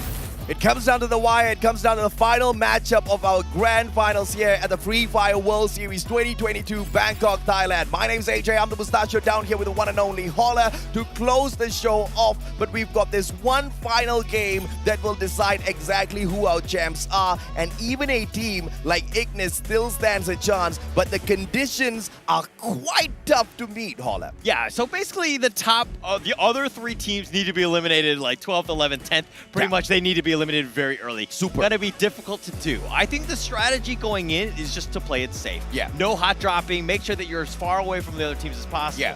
Get yourself into those free placement points, so to speak. I say free with air quotes on that one because it's not really free, especially at this stage. And, you know, you could take the biggest risks of your life if you know exactly where those players are going to drop on into. You could hot drop them. You could perhaps tease them and try your luck by taking them out of the equation. But let's take a quick look at the match stats for round number 7 first, because Ignis Esports ignited that fire within their hearts to score a massive 29-point round for themselves. 17 eliminations, 12 from the Booyah. They were absolutely cracked. And just like that, back in the race for the top 3. Okay, Ignis Esports went from 8th position and they springboarded themselves into the 4th position with that single game. That's how close things are, okay? I mean, anything can happen at this point, but let's talk a little bit about, you know, what needs to happen for this final match. Well, for this final match, ladies and gentlemen, boys and girls, Cade needs to hide. Nigma Galaxy cannot hide. They have to hunt for eliminations. Nigma Galaxy requires 9 points more than Cade in order to take the championship for themselves. This is their home ground. You know they're desperate. EVOS Phoenix, they need 19 points more than Cade. Even more of a troublesome task for them to secure. But if God Moshi can appear once again and grant them all of those elimination points, it might still be possible. But Ignis Esports, they just showed us a massive 29-pointer round. If they can do that yet again, and the top 3 teams bomb out super early, which I think is asking for way too much, Ignis might be able to grab the trophy, drag it back to LATAM. Okay, so now if you're Nigma Galaxy and EVOS Phoenix, you know the lay of the land. You understand what needs to happen. You have to hunt key. Yeah. That's pretty much your chance. Correct. Are you going to go super aggressive trying to find that team to give yourself that one opportunity? Because literally, look, if you get that first place, you are immortalized. right? It's all or nothing at this stage. And of course, we are not waiting for nobody. Alpine is on your screens right now as the flight path cuts through dock all the way down to Fusion. It's just a party all across the map. That high-tier loot zone is going to be the aim of AV Radicals, but is anybody else going to drop by? Yes, Naguara might just say hello. Magic Squad is here as well. This is just all centered towards the middle part of this map. Everybody wants a piece of the action. Okay, look at Keed going straight top. This is the team to watch just to understand what could potentially happen. Yep. We follow Keed throughout and see exactly what's going to happen. Nigma, bro. Galaxy. I do not think this is a smart choice for them because Magic Squad, they are there to sprinkle the pixie dust on them. Nigma Galaxy as well as Magic Squad, both in the exact same compound. Things are going to go south for one of the two. Magic Squad doesn't have a lot to lose, but Nigma Galaxy, under no circumstance whatsoever, can they afford to lose this next gunfight. They are looking for the championship, and in Magic Squad might just be able to help Cade out here. Yeah, it would be actually huge if they could do that, but he's throwing with a frying pan when in doubt, but he gets shot here. Artemis is like, nay. I mean, come on, that was just way too cheeky, and I think SES deserved to get taken down in that manner, right? I mean, Ray's there. He could have just tried to run away. He could have tried to go and look for a gun, but instead, no, he wanted to go for the flashy plays of the pan in the face, smacking kind of attack takedown. Yeah, that's not going to check out. Yeah, sometimes you look foolish doing some things like that, and that's not a great play. That's going to put your team at a disadvantage. And of course, everything matters, right? Again, if you're just watching, if you're tuning in right now, every 2 spots will get you another 10K USD. Every placement point matters. I may not be able to grab that championship and bring it back to Brazil, but guess who can? My brothers most definitely can, in the name of Cade. And in order to get that done, Nigma Galaxy, I need to take you down. This is going to be a tall order. And Cade, on the other hand, they're going to town on the Mena squad. They shut down Alpha players one after the other. Just a single elimination, though, and SES moving straight in towards them. This might just be a party house for Cade, as they just need to sit down in the same spot, picking on player after player. Okay, you're calling Cade your brother, right? Because they're the favorite going into round 8, and you're just trying to jump on that bandwagon now? No. Cade's not my brother. Cade's the brother of Magic Squad. Okay. If Magic Squad ruins the party for Nigma Galaxy, it's just so much more easier for Cade to secure that number 1 spot. All right. I thought you were trying to be brothers, trying to get in the still goes back to Brazil, my friend. Understood. My bad. I wouldn't mind a couple of Brazilian brothers, though. I surely wouldn't mind. Wine, AV Radicals, they were on fire earlier on, but the run came to a premature close for them this time around. Naguara right in front, but look at Ritu's already pushing up front across with Wine as well. That right-hand side flank is going to be possible for them. Maxi tags one up, but Wine super low on that HP. Needs to be really careful as to how he takes this next approach. He's going to be super careful right here. Naguara are just on the prowl. They're looking for him. Wine is very low. Maxi is looking to go for the flank right now. He's going to use that windmill to his advantage. He doesn't see him coming around. He gets it, and Wine does go down. Max with a nice play. Yeah, Maxi, great one. Wine goes out of the equation. And AV Radicals immediately scrambles, right? They know that they can't really take this fight against them. Naguara does have that revival platform as well, which just makes things so much more difficult. This high-tier loot zone just does not belong to AV Radicals. Throughout the whole of this grand finals, they've just been teased, and now finally the fight I've been waiting for. Phil God goes down! This is big! This is huge for Magic Squad! Oh, it's a big one. It's a good start to this one. They've got 2 eliminations. They want to find more, but it looks like they've only found part of the team. This is the hard thing, is that if you can't eliminate everyone else, they come back like a bunch of cockroaches. They're going to come back and they're going to infest your house. I mean, just imagine, man. Magic Squad takes Nigma Galaxy out of the equation, and they themselves continue to climb up the leaderboard and sneak on into that 2nd or 3rd spot. I mean, Brazil wins big here at the Free Fire World Series 2022 Bangkok. Backs away, Stop with the flank, but GU has got his eyes on him, and Stop might be able to distract the players of Magic Squad to allow Dew to get away and res the whole squad up. This is a sacrifice from Stop. Everybody, moment of silence for this guy as he sacrifices himself for the greater good of Nigma Galaxy and Thailand.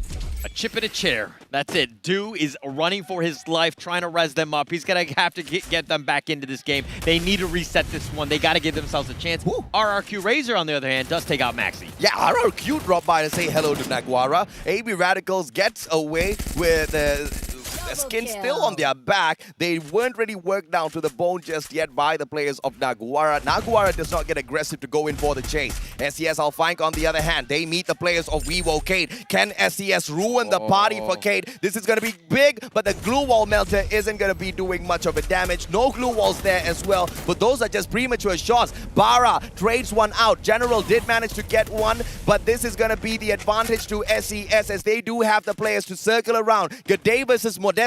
That's going to be a big fight as well. Modestia has got the MAC-10. G'day is going to be in trouble. Okay, look, Cade is actually the #1 team, and my heart is skipping a beat for them, right? Modestia! If they get eliminated early, it looks like they're doing that right now. They've only got 2 members of Cade here. SES are turning this on. You better run, Cade. You better run. Dead God leading them away from Nando 9. Nando 9's going to be the final savior. Pulls out the time turner behind him, but Dead God is good as dead right there. Elimination point to the side. Nigma is good! And Nigma's out! This is insane! Nigma's out of the equation, which means Cade now needs to get taken down as well Oh for my God. Evos Phoenix to stand a chance. Oh my God, if Nando goes out, this opens up the door. This is the play that you needed so many different things to happen for the 3rd, 4th, 5th place teams to actually have a chance. The fact that it could possibly happen is absolutely insane. Keed, where's he at? It's happening! It's happening! Yeah, Cole gets taken down and out of the equation. Magic Squad, they sprinkle their pixie dust all around already, all right, but they're just spending way too much of time outside of the circle.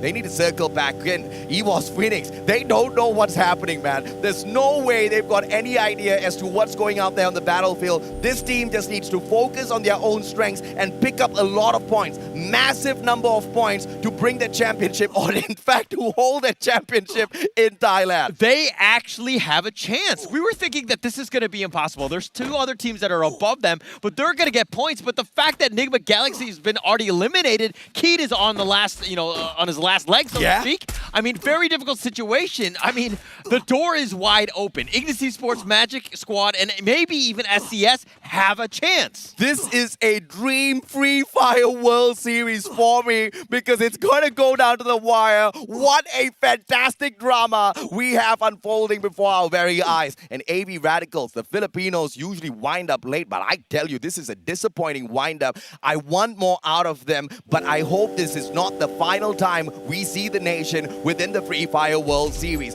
Them performing great towards the very end of our grand finals shows that they've got the quality to take it all the way. They just did not have that self-confidence to get the job done a little bit earlier on. But now, Magic Squad, Pixie Dust Boys coming straight towards the players of AV Radicals. But AV, they are in a pickle now. Outside of the circle, Magic Squad just needs to gatekeep. Yeah, they need to gatekeep. They just need to play it safe. They have nothing to do. They can play super patiently. They can be all the way in the back. AV Radicals need to make the move outside of them. So it's on them. Who's going to make that first move? I mean, AV Radicals are just kind of tanking it because they realize just how dangerous this is. But let me also talk about Keed. On the back end of this, one thing that did happen was General was revived. They have 2 members left of Keed. Drex tagged up. Italo, GU as well. Wine rushing on 4th. Can he get this? He manages to drop his health right back up. Grenade being cooked up. Wine does not drop it just yet. Finally gets taken down. A little premature of a rush. And Wine gets punished for that maneuver. And Magic Squad now with the advantage. But they're right below the bridge. They want to play troll against AV Radicals. Okay, Magic Squad was actually 5 points behind Evos Phoenix going into this one. Considering that Enigma Galaxy's already been eliminated, this opens up the potential door for top 4 for Magic Squad, assuming they can continue this. They need to secure the rest of AV Radicals. AV Radicals are being very difficult. They don't want to give away any free points. They'll happily tank up the Storm for now, but they're going to stick around there and they're just going to wait this one out. There's nothing for AV to lose. Magic Squad has got a lot to lose. To the point that you just brought up, Magic Squad still can continue climbing up the leaderboard. They need no points. they don't need a lot of points to get an extra $10,000 right? They literally need 1 point more than Ignis to secure that bonus for themselves. But now getting stuck outside of the circle, RRQ dropping by to say hello, my friends. Maybe with a backstab, Italo goes down. Gio trades out Legolas. That's gonna be a good trade back, but he himself gets knocked down by Maybe. Bobs trades out Maybe. Bobs takes that elimination as well. Razor and Pac-Man for the side of RRQ. But Magic Squad out. Taramo strikes finally, and AB Radicals still stay alive. But Bob's the final survivor, the final hope for Magic Squad. Oh my gosh, RRQ completely saves AV Radicals and changes things once again. Vivo Keyed back to full strength. This is scary. They had an opportunity, but now that they're all alive, I mean, this is one of those things where you're like, for the other teams, do they actually have a chance? My God. That was low. Yeah, they got way too close, Nando. Don't give me no heart attack like that. Tanamo gets yet another grenade knockdown. Pac-Man's elimination point has been secured by him. AV Radicals is on a roll, although they got stuck in quite the pickle earlier on.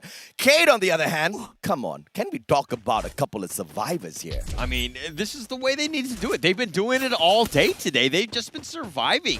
They've gotten all the eliminations. I mean, they were down to their last member. That was the closest for this one. They had a chance. Now, who can find Keyed? RRQ eliminated 9th. RRQ's out.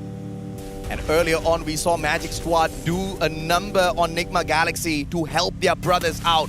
Cade needs to buy them dinner, breakfast, lunch for 3 years to say thanks. I mean, this is just gonna be a phenomenal run for Cade if this manages to go through as a victory for them. But EVOS Phoenix now grenade on the delivery, but Get High is the one that secures it with the Max 7. Jonah steps up as well. This is the Thailand squad versus Indonesia. SCS are firing. They bite the dust. EVOS Phoenix on fire. They know what's needed. They need massive number of points to hold the trophy in Thailand. Okay, EVOS Phoenix already a World Series winner. They got second place in the last one, and they're again in a great position to be in the top 3, top 4 at this stage. I mean, it's pretty much on them. Can they find Keyed? Can they eliminate them? Get those points, because Keyed has a huge advantage going into this one. It was about 18 points going into this one. Carlos with the LMG in hand. Neo has got the grenade launcher. But how can they cut this distance towards Ignis? It's all about how HQ plays this. I mean, they need 15 points to catch up in Naguara, which gets them no bonus. But if they can get 16 points, they catch up with AV Radicals. So that's going to be that's a 10,000 USD bonus. But HQ has been struggling all throughout the grand finals. And to take on Ignis, the LATAM squad that is super pumped up after the previous matchup, is going to be a challenge. But EVOS, though, they meet Ignis on the other side. This could be deadly. EVOS Phoenix moving on in here for the strike. And the double barrel gets it for the squad. And this is just EVOS Phoenix on fire. There's no one's going to be able to stop them. Off screen though, Radical's doing a number as well. Oh, Jason is, I think he's the last load. Oh, Carlos is still alive as well. EVOS is looking to go in this one, trying to draw a bead. The glue walls are there, but... And Carlos, final player, is alive and standing for the players. It's Jason, and he has got the charge buster. But Jonah, just with the pan maybe this time round. Can we see a smack? Oi! Good ice grenade gets the elimination. Guys bite the dust. Ramiel, on the other hand, manages to take it down Artemis. HQ hanging on for their dear lives as AV Radicals tries to take them down. Goes with the Max 7 return, and Cade surviving. But this is Magic Squad. Magic Squad, can they ruin the chances of 2 big titans and help out EVOS Phoenix? They have a huge opportunity right here. Magic Squad is going to look to take this one. Vivo Keyed have 4 members. They picked up General. They're going to look to fight this one. And it looks like AB Radicals bites the dust as well. Nando responds. GU up in the air. Taken out already. Dead God surviving. General's been picked up. Nando, he still survives with a sliver of health. And the whole squad of Cade hanging on for their dear lives. MTS, get the heck out of here, says Cade. They won the championship. I mean, they've got it, but they've only got 2 kills. Now, Vivo Keyed right now, they're going up against EVOS Phoenix. EVOS Phoenix gets the nice knock on the Nando. And God Cruz gets the God Nade as well. General goes down. There's the one espion down. This is EVOS. This is EVOS doing it for Thailand. 13 elimination points already. Four more teams out there. He's out. Bye. He's out. Thailand. I think they keep it in their country. I mean, they've got 14 in eliminations. It's all about the placements points. You got HQ Esports, you got Fasta Mundo. Those teams are not in the running. Evo's Phoenix, they can own this one. The destiny is within their hands. EVOS Phoenix, the cockiest when we started off the play-ins. From the play-ins to the grand finals, can they secure the elimination on HQ, who have been struggling all throughout the competition? Fasta Mundo, though, might be the ruiner of this party for the squad. They circle around from the left-hand side, but EVOS Phoenix says, you guys deal with the firepower, we want the circle. We're going to take it. We're going to be in positioning. We're going to make sure that we're there. HQ Esports, Fasta Mundo. I'll let you two just fight it out. I've got no issues with that.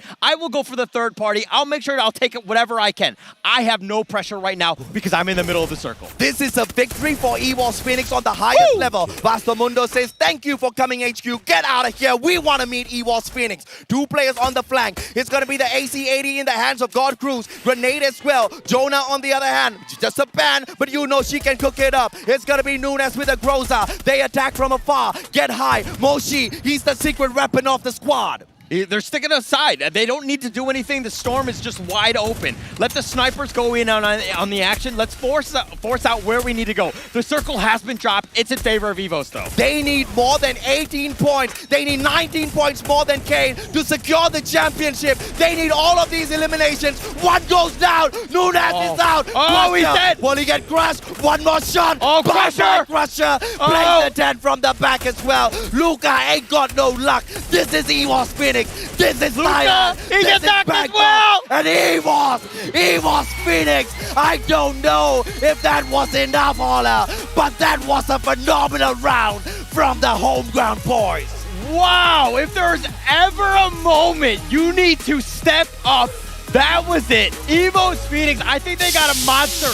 18 kills plus the booyah. I mean, that was everything. That was perfect for them. EVOS Phoenix completely turned that one on. I believe they might have gotten it done. I believe that was enough, but we still need to wait for the official stats. But look at this squad, man. EVOS Phoenix, they are your champions. Ridiculous how they got this done. What a final round runner. I cannot believe what we have on our hands, Ola. Oh, they needed to have done it. They did everything that had to have been done. I mean, the fact that Nigma Galaxy got eliminated early like that really opened the door. That was the only reason they had that opportunity. And you know who they have to thank? Magic Squad Brazil helped Thailand out in the most unfortunate of ways. And just when Cade was about to strike right back, EVOS themselves stepped up to the plate. I cannot believe the kind of drama that it had to boil down to, all the way down to the last match. And EVOS Phoenix, the undying EVOS Phoenix, the kings of comeback, have gotten the throne and they keep the trophy in Thailand. Okay, EVOS Phoenix don't know how to lose. Let's be honest. At the Free Fire World Series, they've got to the play-ins and they've done really well and they've got it in here, but I mean, it's pretty amazing stuff. Bam, welcome back. Give the trophy over to the boys. They deserve it. I am back. Oh my goodness, ladies and gentlemen, that is it. We have the champion of Free Fire World Series 2022 Bangkok. Give it up for the one and only EVOS Phoenix! Let's hear it. Let's hear it. They did it. Wow, representing Thailand, ladies and gentlemen, they finally succeeded in bringing their second world champion title. Bring it. เชิญเลยฮะ มาตรงกลางเลยครับ Front and center right here in front of the trophy. Oh my goodness. This is huge. Their big moment right here, ladies and gentlemen, right here in their homeland. Can you believe it? Right here in the heart of Bangkok. ชนะเป็นที่เรียบร้อยนะฮะเชิญเลยครับตรงกลางตรงนี้เลยฝันเป็นจริงมากๆวันนี้มาถึงเป็นที่เรียบร้อยแล้วนะฮะกับแชมป์อีกหนึ่งรอบเชิญด้านหน้าเลยด้านหน้าเลยโอ้โห teary eyes right now big moment because they've been pushing and pushing. Oh my goodness, this moment right here. Let's take it in, take it in. This is not a dream, guys. This is real. You guys are the world champion. And now it is time to announce the MVP. Of course, who contributed the most for the team, has become the most valuable player of the World Series. And the MVP, give it up for Moshe!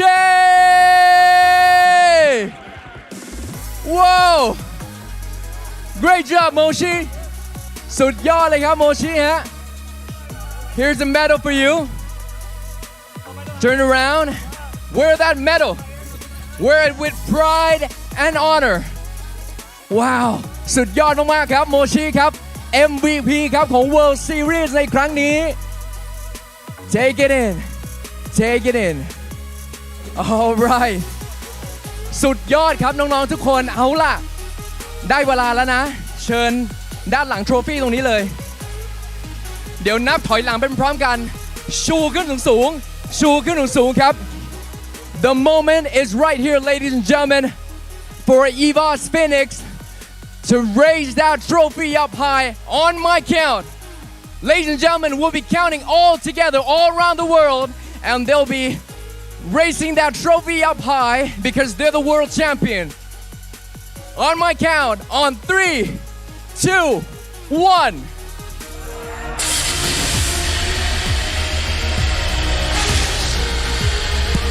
Wow! There you have it, ladies and gentlemen, the champion of Free Fire World Series 2022. Give it up for EVOS Phoenix!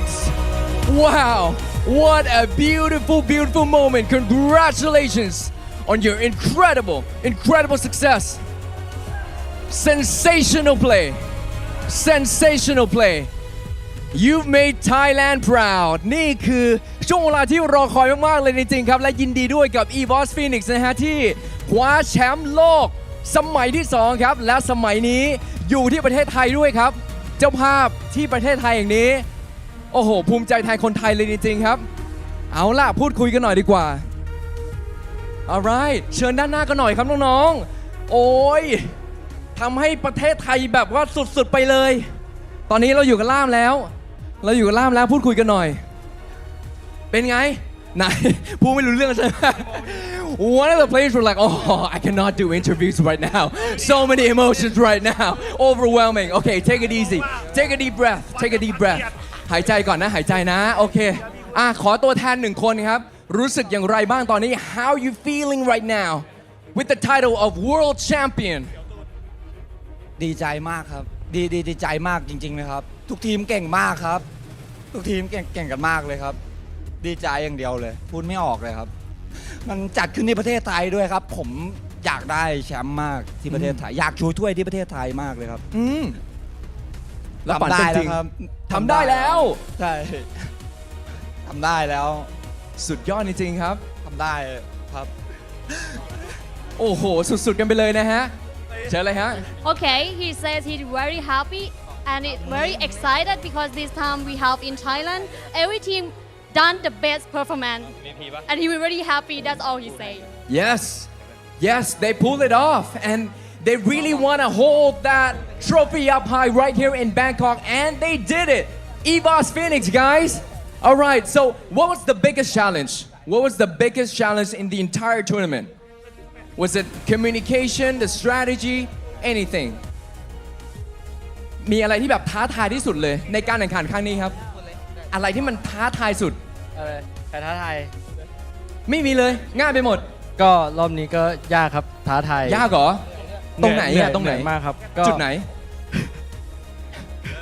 พวกผมแค่ทำให้มันเสียวเฉยๆครับจริงๆแล้วแบบมันง่ายอยู่แล้วแหมแซวเล่นไหนมีแบบจุดไหนไหมเกมสุดท้ายครับก็เราเกมสุดท้ายละยากใช่ไหมใช่ครับต้องตามแต้มครับโอเคก็อย่างที่ว่าครับนกฟินิกซ์ไม่มีวันตายครับโอ้โห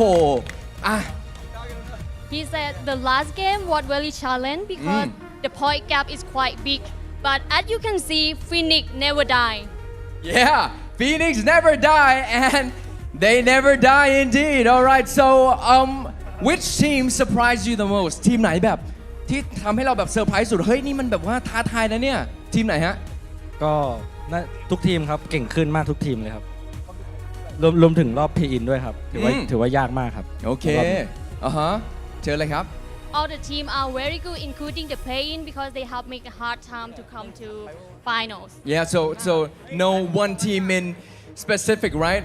Every team was challenging. Every team was a great competition. All right. Any last words you want to say to the fans? So many fans all around the world watching you, supporting you from the very beginning. มีอะไรอยากจะบอกกับแฟนๆไหมฮะที่ดูอยู่ตอนนี้ว่าเราเป็นแชมป์แล้วเชิญเลยครับที่ดูทั่วโลกด้วยนะและด้านนอกคือกรี๊ดแบบกรี๊ดหนักมากอ่ะจริงๆเชิญเลยฮะก็ขอบคุณนะครับที่เป็นกำลังใจให้พวกเรามาโดยตลอดครับทั้งทุกเรื่องเลยครับทีมงานหลังบ้านเลยครับซัพพอร์ตดีมากครับขอบคุณทุกคนครับผมที่เป็นกำลังใจให้พวกผมมาโดยตลอดขอบคุณทีมงานการีน่าด้วยครับขอบคุณพี่มุ้ยด้วยครับครับผมขอบคุณครับและนี่เลยครับแชมป์ของโลกครับ congratulations once again give it up all of you guys right here and all around the world give it up for EVOS Phoenix wow it's a wrap ladies and gentlemen thank you all of you wow thank you for watching thank you for supporting thank you the organizers Garena as well thank you and let's check out all the standings back to casters. At the start of the day, we call them the undying kings of comeback. And what a comeback we have witnessed, Holla. I mean, a miracle play. I mean, it was from the beginning of the play-ins. The first two matches where they had only 9 points, they had to step it up, and they really did just to make it to the grand finals today. And then that miracle run, what are the chances of that in going into that final match? Everything had to have gone perfectly, and it kind of did. And the universe just didn't want me to run amok, man. I wanted Moshi to get the MVP, and he got the grandest of MVP title. He even has a golden medal to prove that he's the MVP of the competition. I cannot be happier for EVOS Phoenix, and this is what hard work and determination, never-ending self-belief gets you at the end of the day. It's impressive, right? I mean, it's almost like they manifested destiny in that situation, right? Absolutely. Just getting themselves an opportunity. They were saying, oh, we have a chance. Yes, we're only third place. Things need to happen, and they had everything. They killed Keith when they needed to. You know, Enigma Galaxy got eliminated early. I mean, just everything happened. But let's take a look at the match standings of that last game right there. Yeah, it was a massive round for EVOS Phoenix, picking up 30 points. And we did mention that they needed about 18 points more than the one and only Cade. And I think they checked that box very, very well for themselves. Vasto Mundo, on the other hand, quite a stone's throw away from EVOS Phoenix to secure that booyah with 15 points right behind them. Magic Squad with their pixie dust. These guys were the difference maker as they engaged with Enigma Galaxy. They thought they were helping out their home ground brothers Cade by shutting down Enigma Galaxy, stopping the Thai Giants. But little did they know there was an even bigger monster waiting to grab that title and make sure it remains in Thailand. If EVOS Phoenix wants to greet any other team, they need to go up to Magic Squad and they need to thank them as soon as possible because they really did help them out. If Enigma Galaxy survives that one into the 7th or 8th position, it might be very different. But let's check out the overall standings, see where all of the teams kind of ended up. And at the end of the day, it was 3 points and Moshi with that phenomenal play on Purgatory. It was those 2 eliminations, the 3rd one that he got before getting taken down.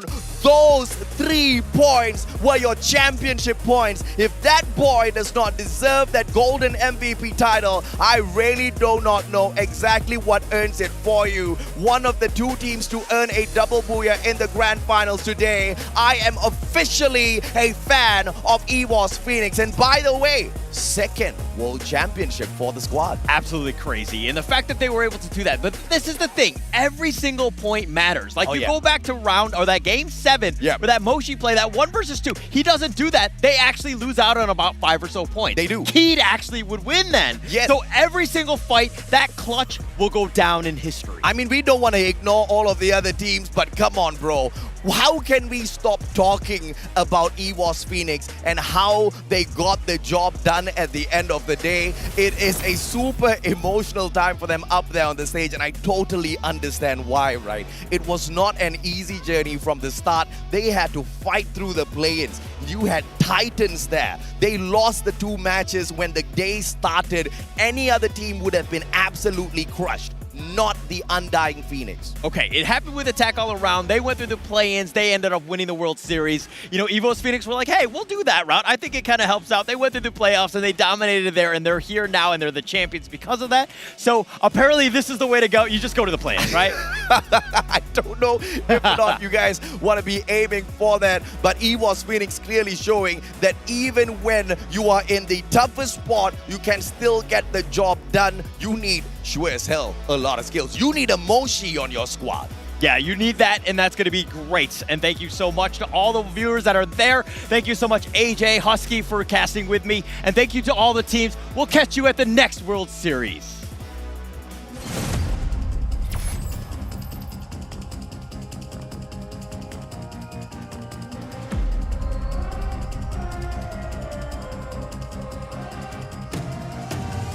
Very mysterious, unpredictable.